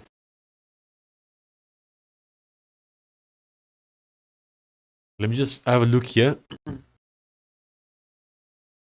Okay, let me try something. Properties, compatibility. Then I choose. Yeah, I'm not seeing what I want to be seeing here.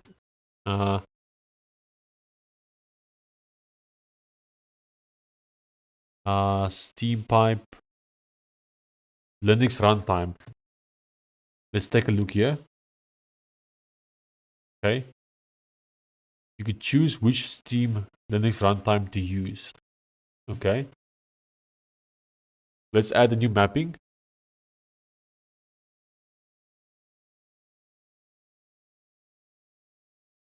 And then I can use version 4. Okay, update. Okay, let's publish this quickly and see if it makes a difference. Prepare for publishing, publish to Steam. I don't know if this is going to work, but let's take a look. Okay, so it's been published, I think. Okay,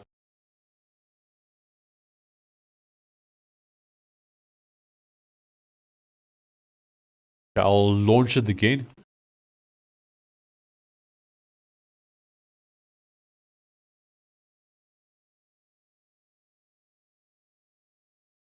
It's still not launching. I need to figure this out.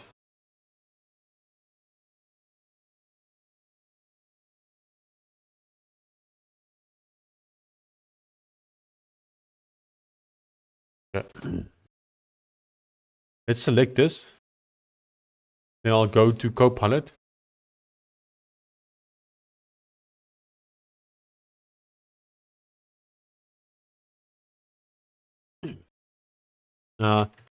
For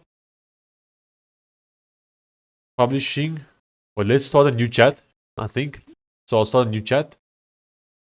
For publishing a Linux version on Steam, what do I choose or say here?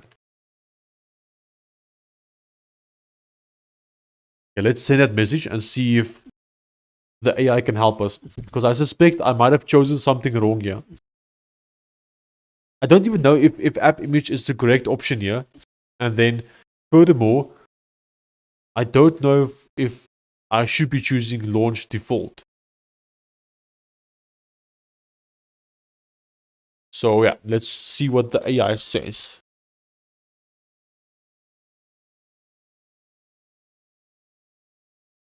Liv, what are you seeing? What's happening your side? Are you winning? Are you winning, son?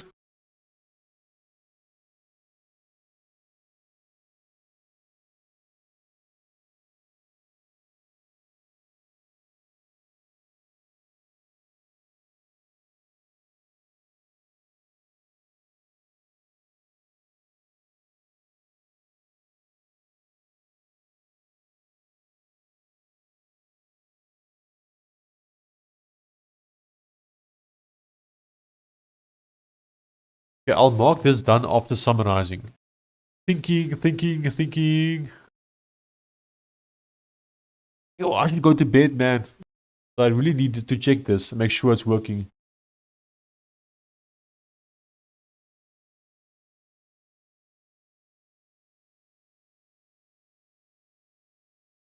Okay, launch type default. Native app image is normal executable. Okay. Wait, maybe I didn't upload the file name is that. No, the file name is Roselt Calculator.app image. Okay. Let's double check Roselt Calculator.app image. That's correct. Okay.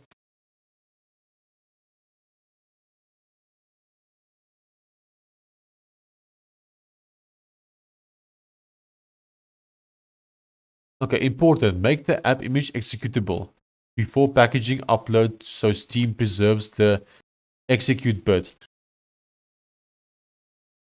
Okay, so that might be the issue then. If you plan to ship a Windows exe and rely on Proton instead, set OS equals Windows and enable Steam Play Proton for that launch option. Okay.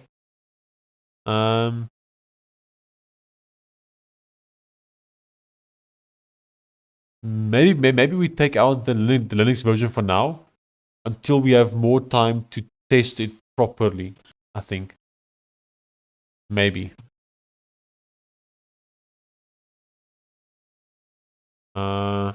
Yeah, maybe we do that for now. I've sent you screenshots on Steam. Okay, let me go check. I'm having a look. I'm having a look. Default launch.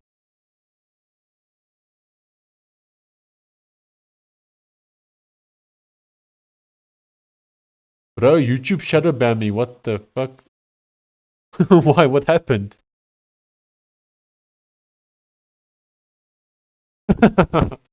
Okay, well, I see your default launch.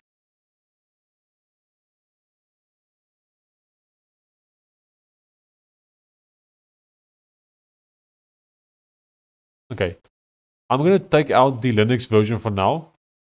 I might need more time to look into it. So I'm taking it out. Okay. And I'll also take it out from here. Delete. I'm just afraid that the native Linux version has some issues. I'm gonna publish again. Prepare for publishing. Publish to Steam. Steam works. And I think tomorrow we might just need to test it first a bit more on Linux. Okay. So now we should be using Proton Experimental. So Cliff, if you right click on the calculator, go manage and then go browse local files, you'll find all the files here, including the Flatpak and the app image. So if you want, you can test those two and see how they work for you if you wanted to. But obviously it's not actually going to be running through Steam then. But yeah, you're welcome to try them out.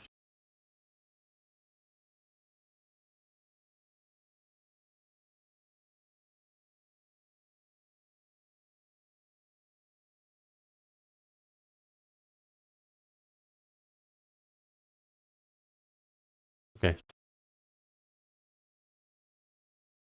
Sweet. Thank you very much. Okay. So we did publish we did remove the Linux version for now, but now I can add it back and we can test. Okay, so general installation, we're gonna add new launch option. We're gonna choose edit, launch type, play description. What is this? I don't know. Configure app, no. Launch default. Maybe if I found an executable that works better, I will try to set it as default when I launch the calc. Okay. What do you mean an executable that works better? Do you mean like Proton specifically? Or what? Actually, this might be useful. Could you do me a favor and team Proton Roselt Calculator. So it's obviously well, not obviously, but it's most likely a Proton issue on your system. Now, I've actually gone and posted a Proton compatibility report already. Could you maybe post your issues there regarding the Proton version? Uh, because obviously I can't replicate that my side, but if you can post you have the same issues in your system, maybe someone at Valve can look at it and improve it. Maybe app image should works better. So if then I will use the app image as default in Steam. Oh, I see. So I don't know if this is going to be possible on your side, but I know from my side I can set the app image as default. So I just need to figure out how to do it.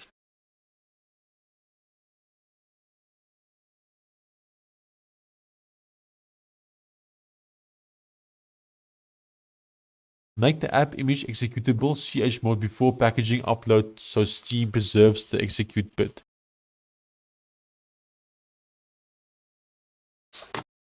If I zip an app image and upload that zip file, would it keep chmod plus X?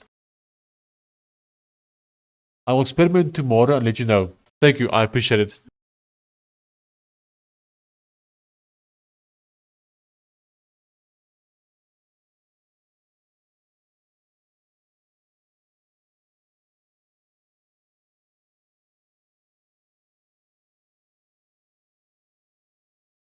We could try the Flatpak one as well, technically.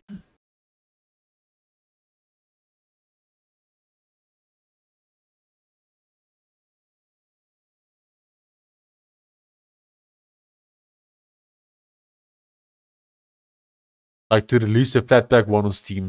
But I don't know if it's possible.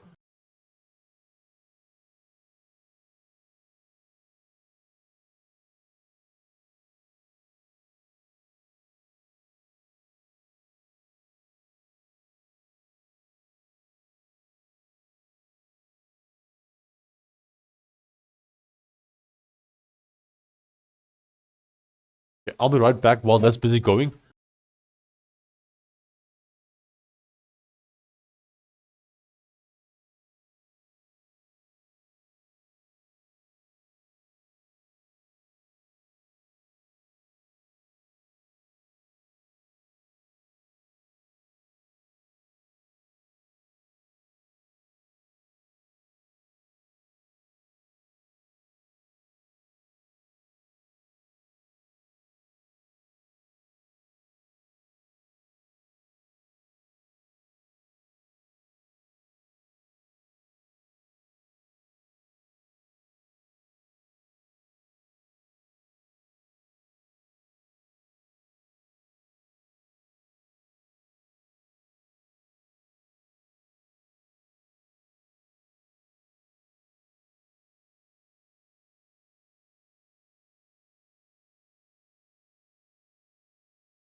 Okay, I'm back.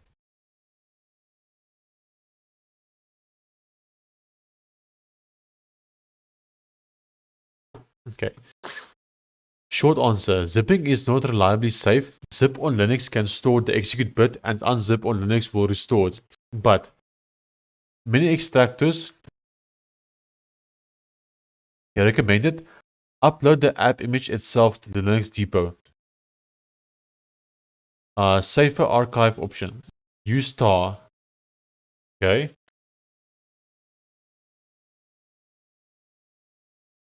The question is, can I upload a tar? Let's delete this one for now. Cancel, delete. Steam pipe, web uploads. No, so it wants me to specifically upload as zip files.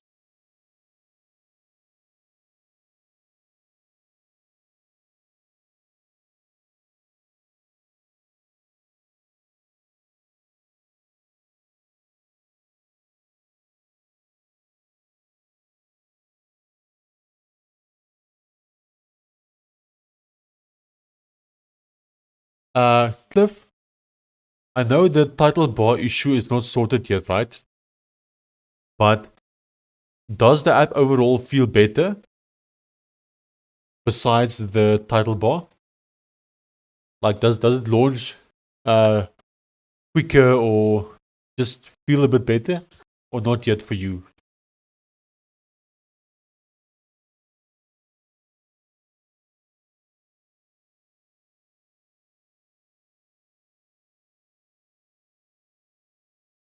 Because it definitely feels better for me.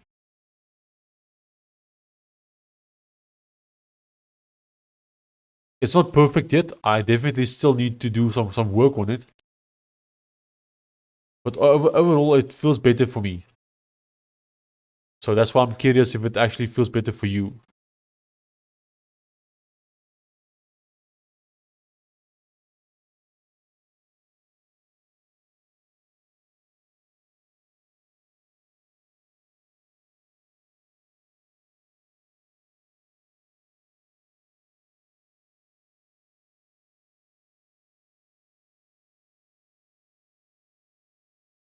This is yours currently.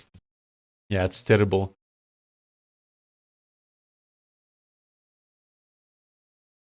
Maybe I should take a screenshot here and I should post it right here. 8 second startup. Yeah, that's terrible.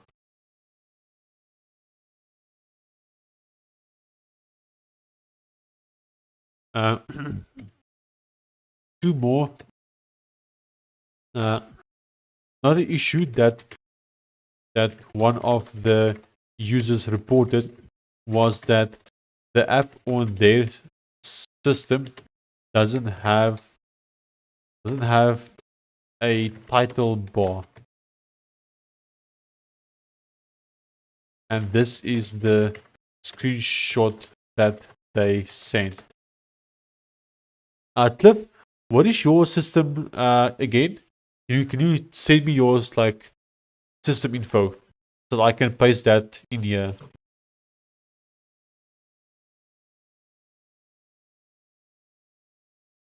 This is their system.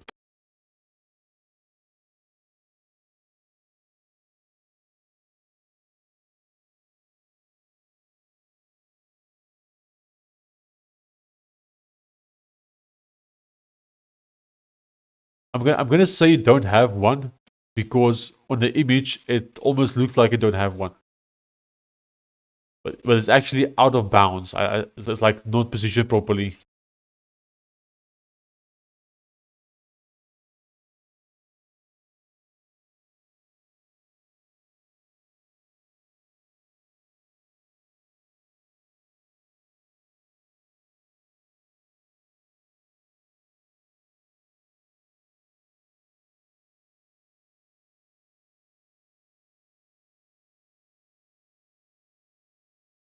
On this system doesn't have a. You can see it top right. Okay, let's actually add that in. Uh, they do actually have a title bar, but it's uh, hidden behind the calculator. You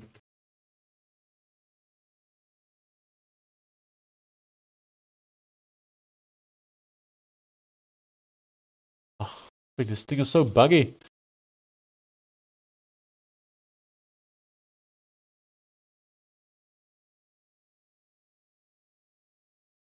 You, you can see it in the top right corner.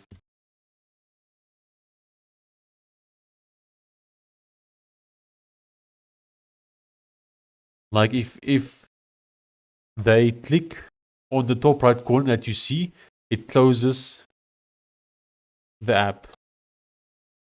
Doesn't work on Linux again. Oh no. So yours is broken now, Ian. Like, does yours not work at all on Linux?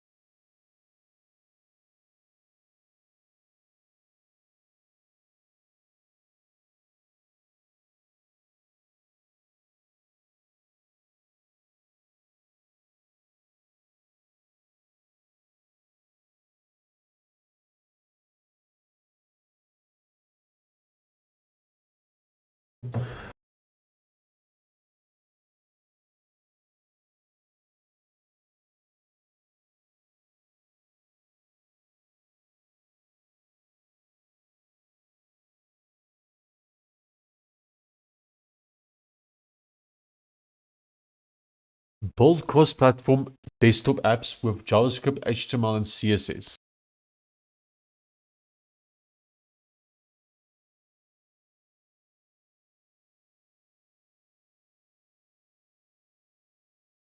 Oh, look at this. Crash reporting. Automatically collect JavaScript and native crash data from your users with the Crash Reporter module. Use a third-party service to collect this data or set up your own on-premise CrashPad server. This could be very useful. I think we should investigate implementing this. Oh no, Ian. Doesn't launch. Okay, that's not good. Ah, no. Why doesn't it not launch? Let me just try something. Uh, General installation.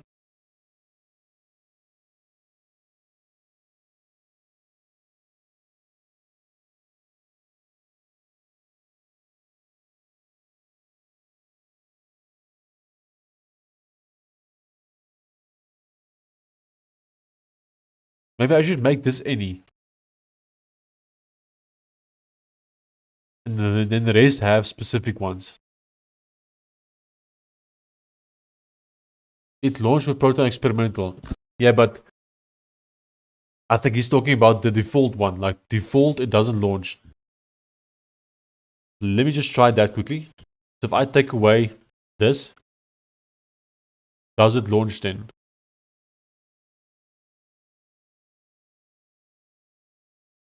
Because most people will not come in here, say properties and compatibility. They'll just leave it default. Okay, Ian, thank you. I can see it. It doesn't launch.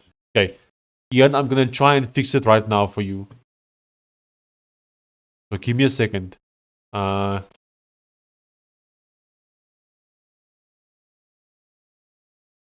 Maybe we add a Linux one that says to launch the. Let's try this. Roselt Calculator .exe, and we say this is for launch default and also Linux 64-bit update.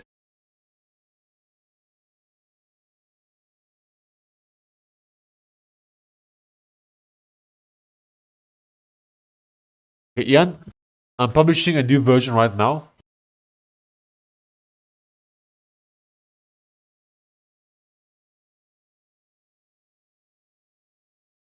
Okay, Ian, I just published a new version.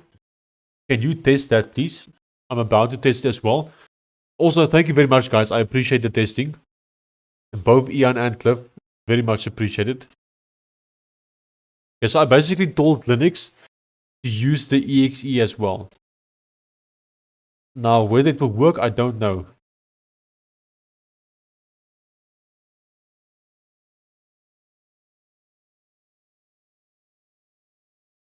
Okay, it doesn't launch just yet, though. Ah, there we go. No, it's not working. Don't know how long it needs before it will work. Yeah, I just saw the review. There we go.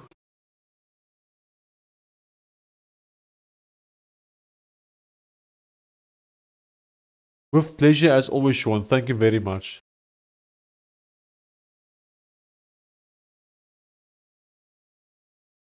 It's still not working, but I don't know how long it needs to update, though.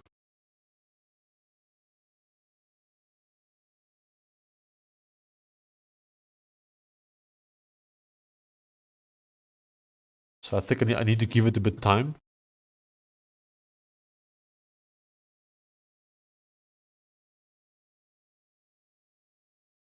It's still not working. Let me close Steam. Then I'll open Steam again.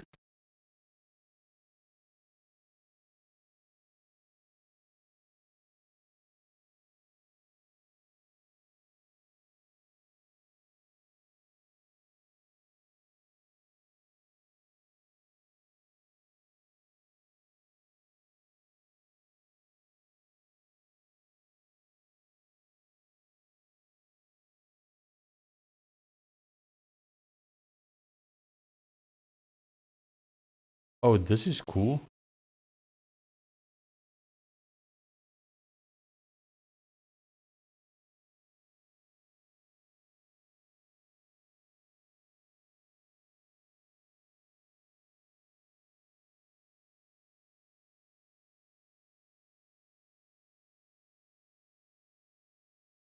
Okay, let me test again.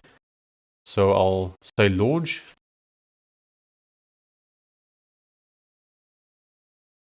It's still not launching.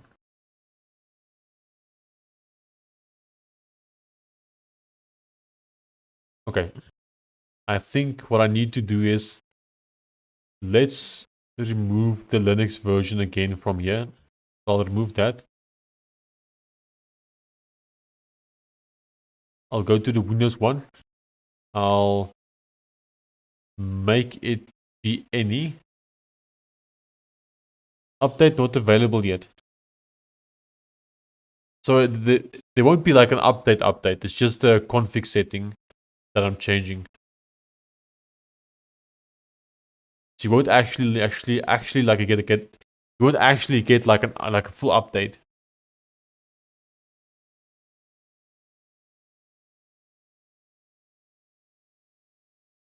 Let's publish this one. I'm making a new publish again.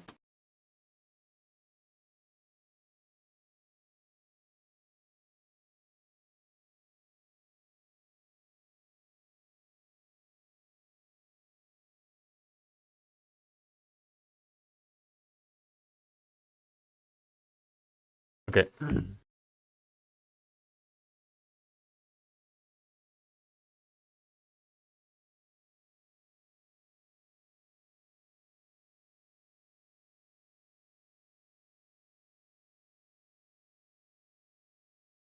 It's still not working though.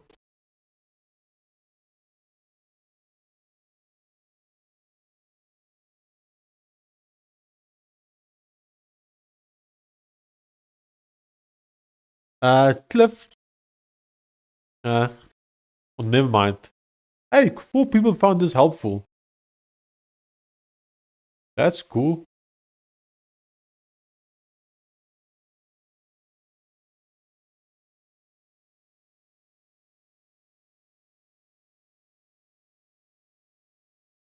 Still not launching though.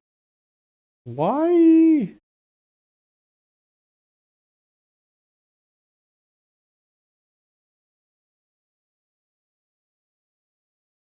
Jan, is your Windows computer by any chance turned on? Do you think you can test and see if it's working on Windows? If not, then that's totally fine as well.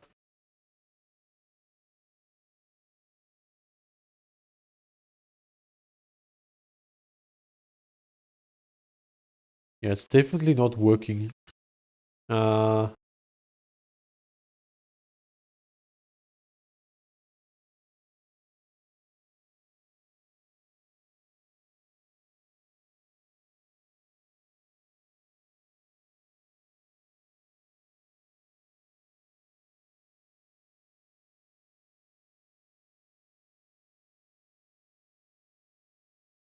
I don't know what to do, don't know what to do.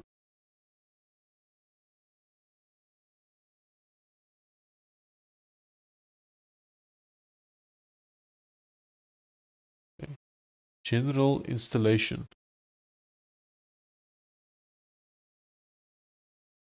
Redistributables. I don't need that. Uh, Client images. What's that? Ah, okay.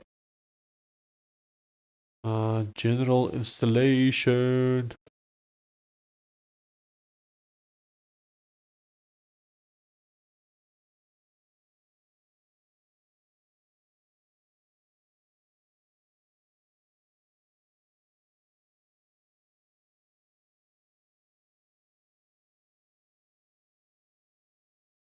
Okay. Uh, Enter the executable to run when a customer attempts to launch your application. If exe exists in a subdirectory, I'll do it quick, but then gonna pass out. Sounds good, Ian. Thank you. I have to go to bed as well really soon. You can include any necessary arguments here for Steam to pass to your executable when launching. Oh, this might be useful. Maybe not. I don't know. Okay.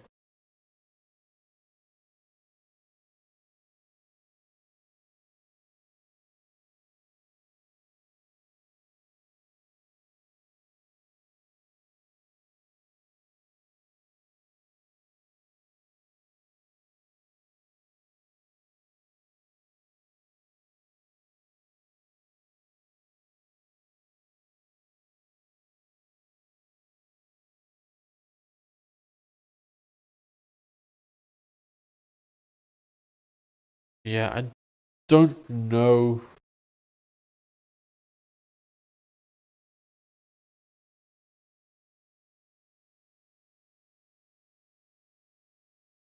It's not telling me what version it's trying to run either.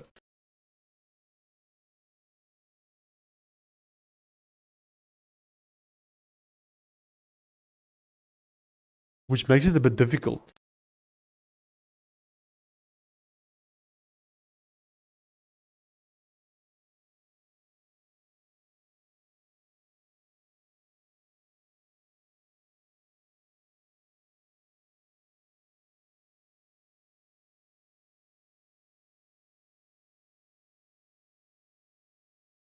Okay. Let me try again. I choose Windows for this one because that's the Windows one. That's the update. Right? Nothing too weird there. Then for this one, I do Roselt Calculator. There's 2.exe as well.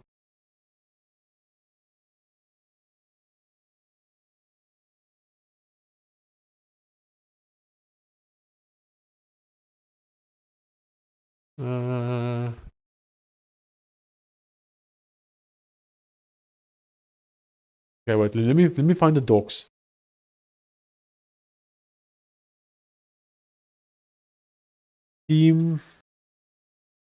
Teamworks docs general installation.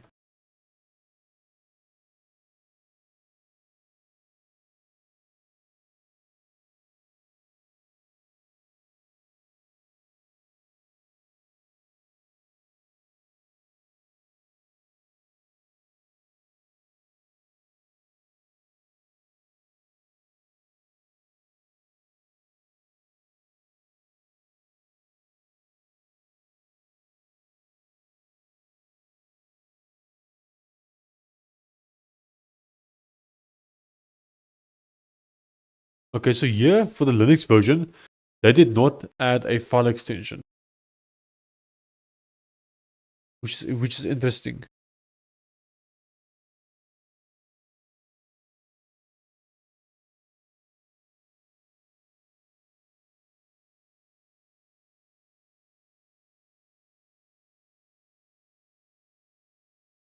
Hmm.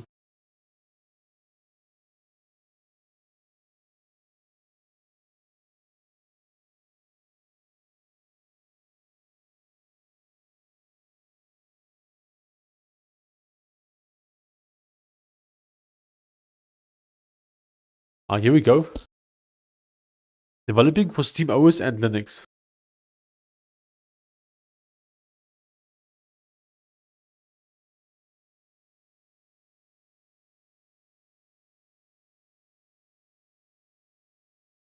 Okay.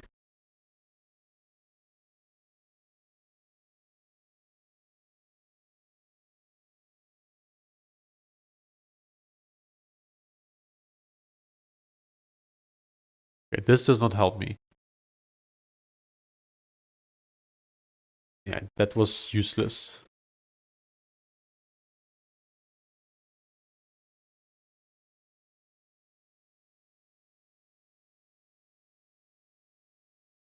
Uh, Depots, Steam Deck and Proton. Maybe this is useful.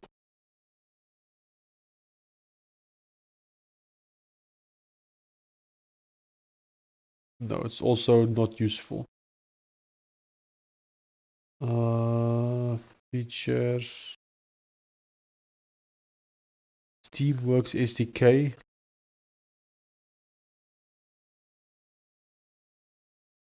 I found it. I lost it again.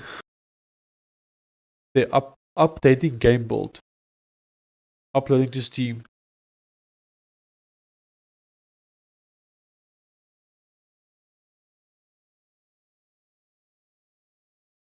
Okay.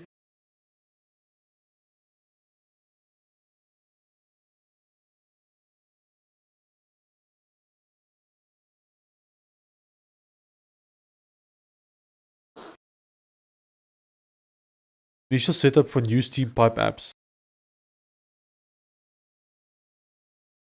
Well, let me check that. So if I hover, oh, I don't even have that. That's clearly from an older version, from an older version.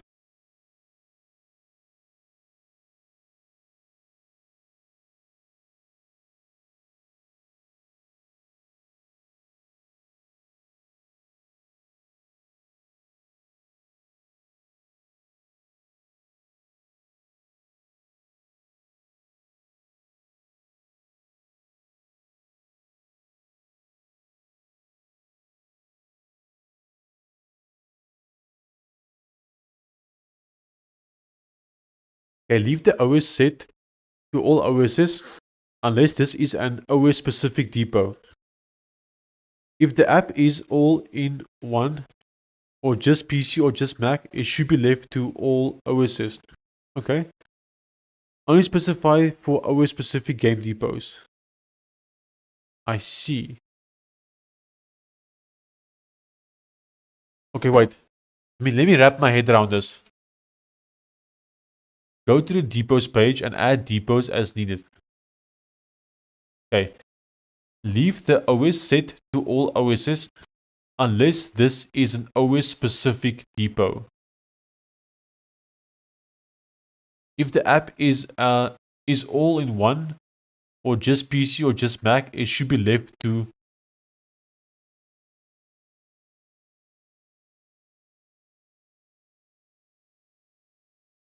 okay.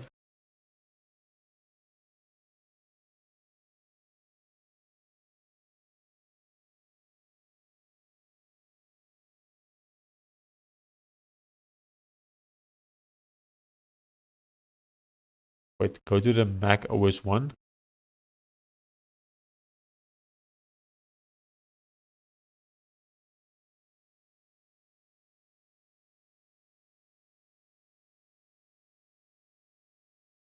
Need to download it on Windows first. I see.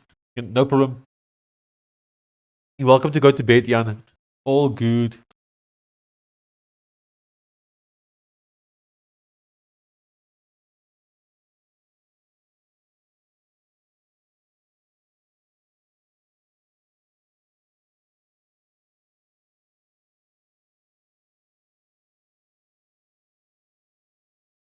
Okay. Maybe I should try what it said there. I feel like this is the wrong thing to do though. Let me just try and launch one more time.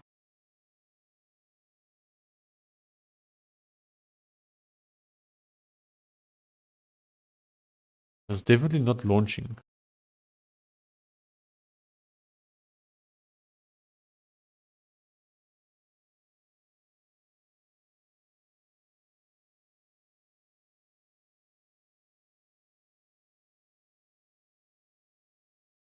I'm gonna put this one to any OS for now, the way we had it. Now say update.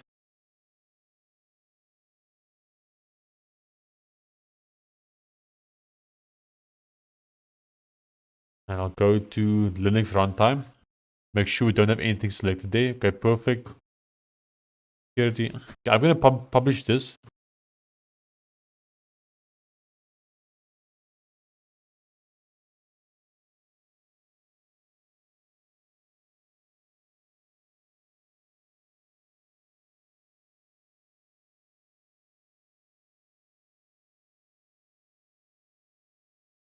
Steam pipe builds depot.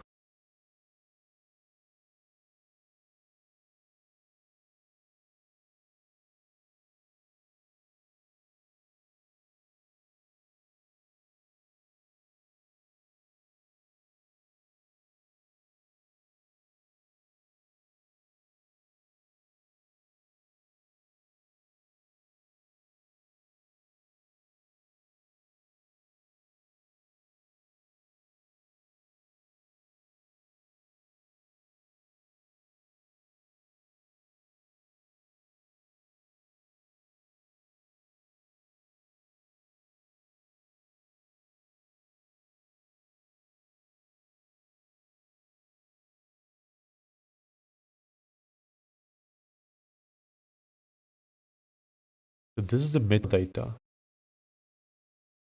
OS list Linux.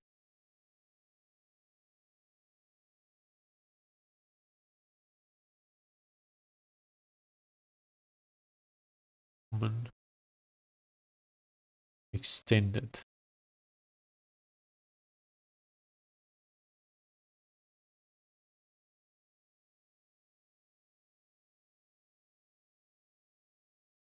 Uh-huh.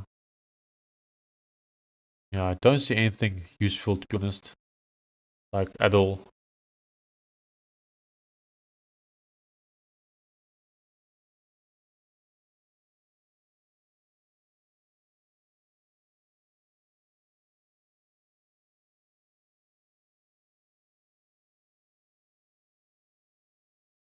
Okay, don't know what else to do. I did just push a new version again. I will contact Valve support as well again, just to like get some info.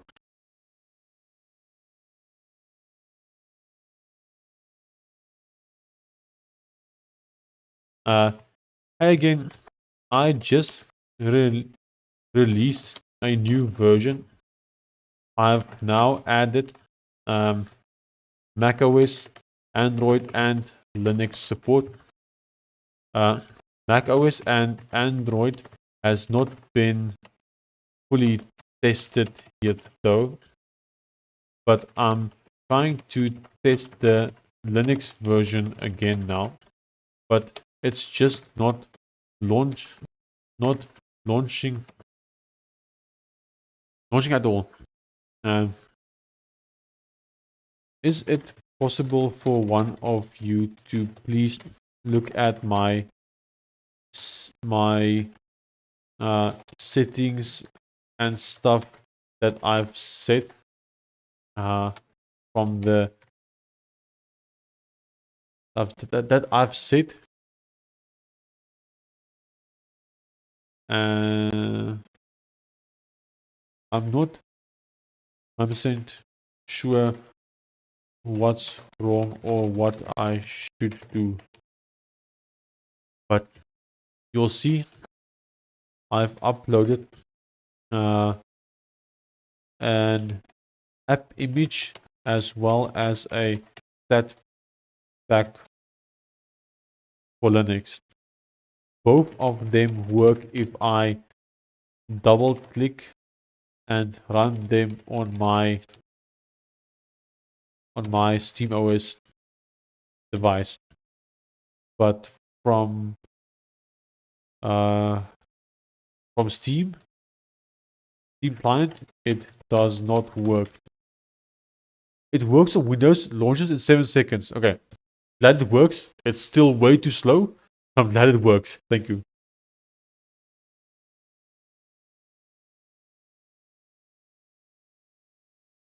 Uh,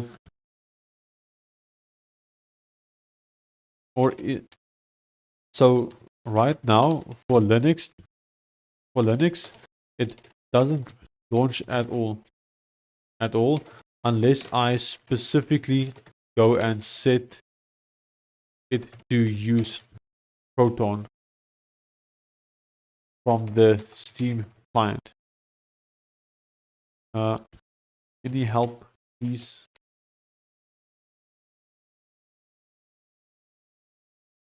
Let's send that to Valve.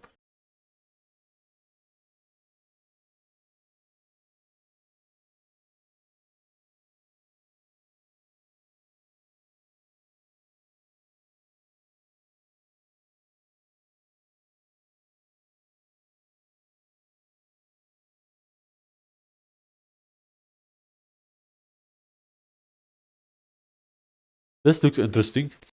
Electron Forge. Looks very interesting. Get started.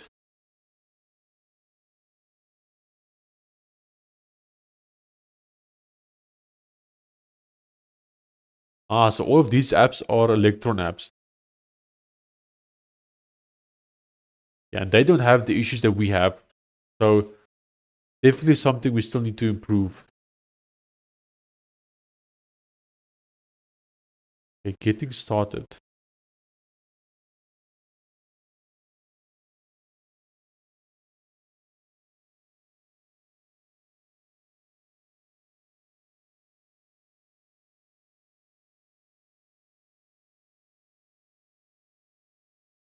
Okay, this seems promising. Maybe I switch over to using Electron Forge. I'm low-key considering that. But I will need to do some more research though.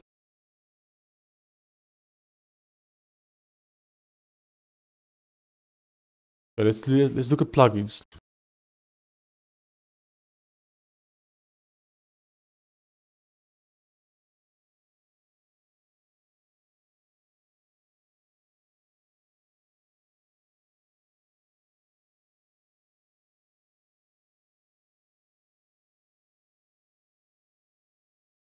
Yeah, this looks a very nice tool suite. Yeah.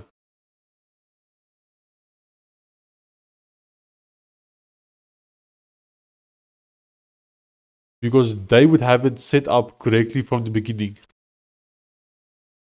Which obviously I don't.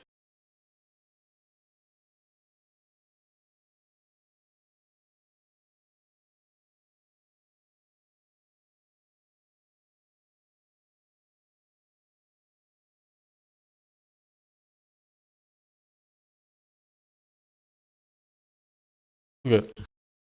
I think this is worth looking into. Not right now, but at some point. Maybe we build all of our applications in this going forward. If this proves to work at least.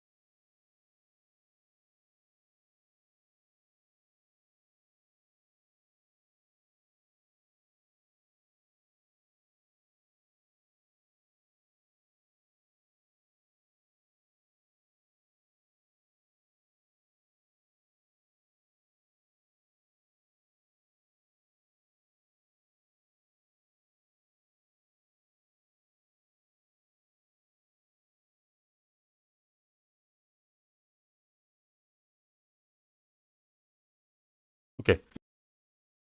Thank you, Cliff. Thank you, Ian. I think I'm gonna head to bed. It's way too late.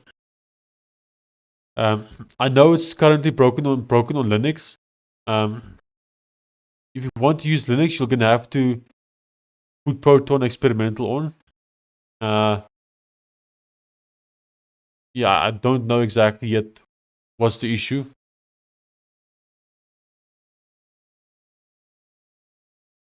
Unfortunately. Um, yeah, sorry about that. What can I do? Maybe I should just uh, let me try one more thing. But you guys are welcome to head to bed. Thank you for staying so late. Uh-huh.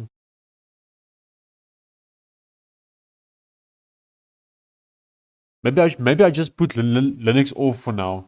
So I disable Linux, save it.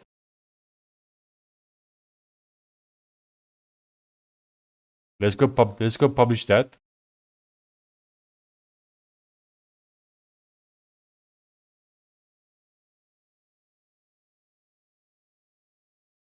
Okay, so I've published that. So maybe Linux is working now. Okay, thank you, Cliff. Ian, if you are still here, is there any chance you could do it? You could just test it again, please.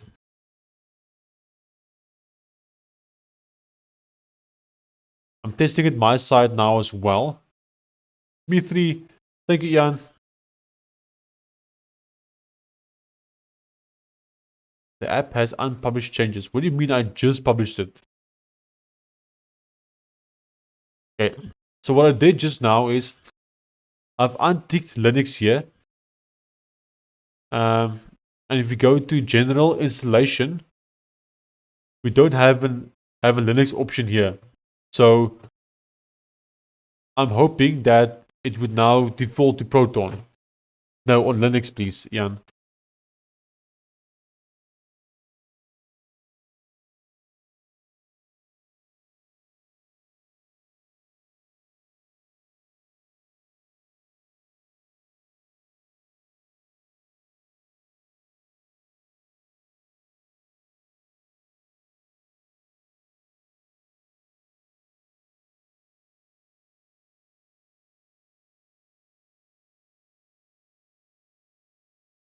Okay.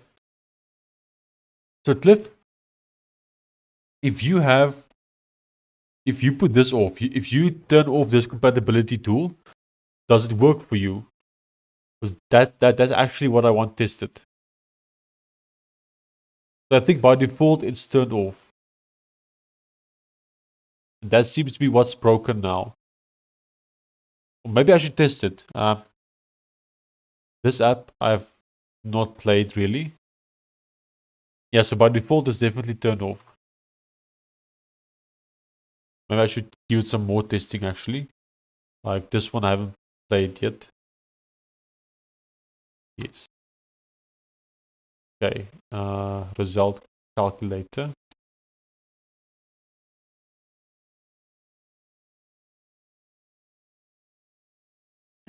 No. Why is it not launching?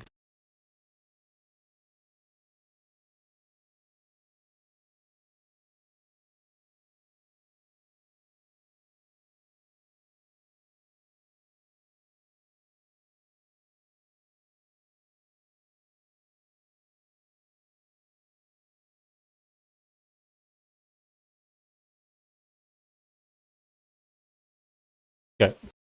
I think I'm gonna hit the bait.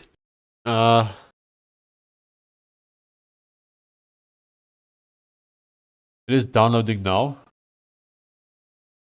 So I'll find out later if it works or not. But yeah, I think I'm gonna end the stream for now. I won't keep you guys here. Thank you guys very much, and I'll see you tomorrow. Bye bye.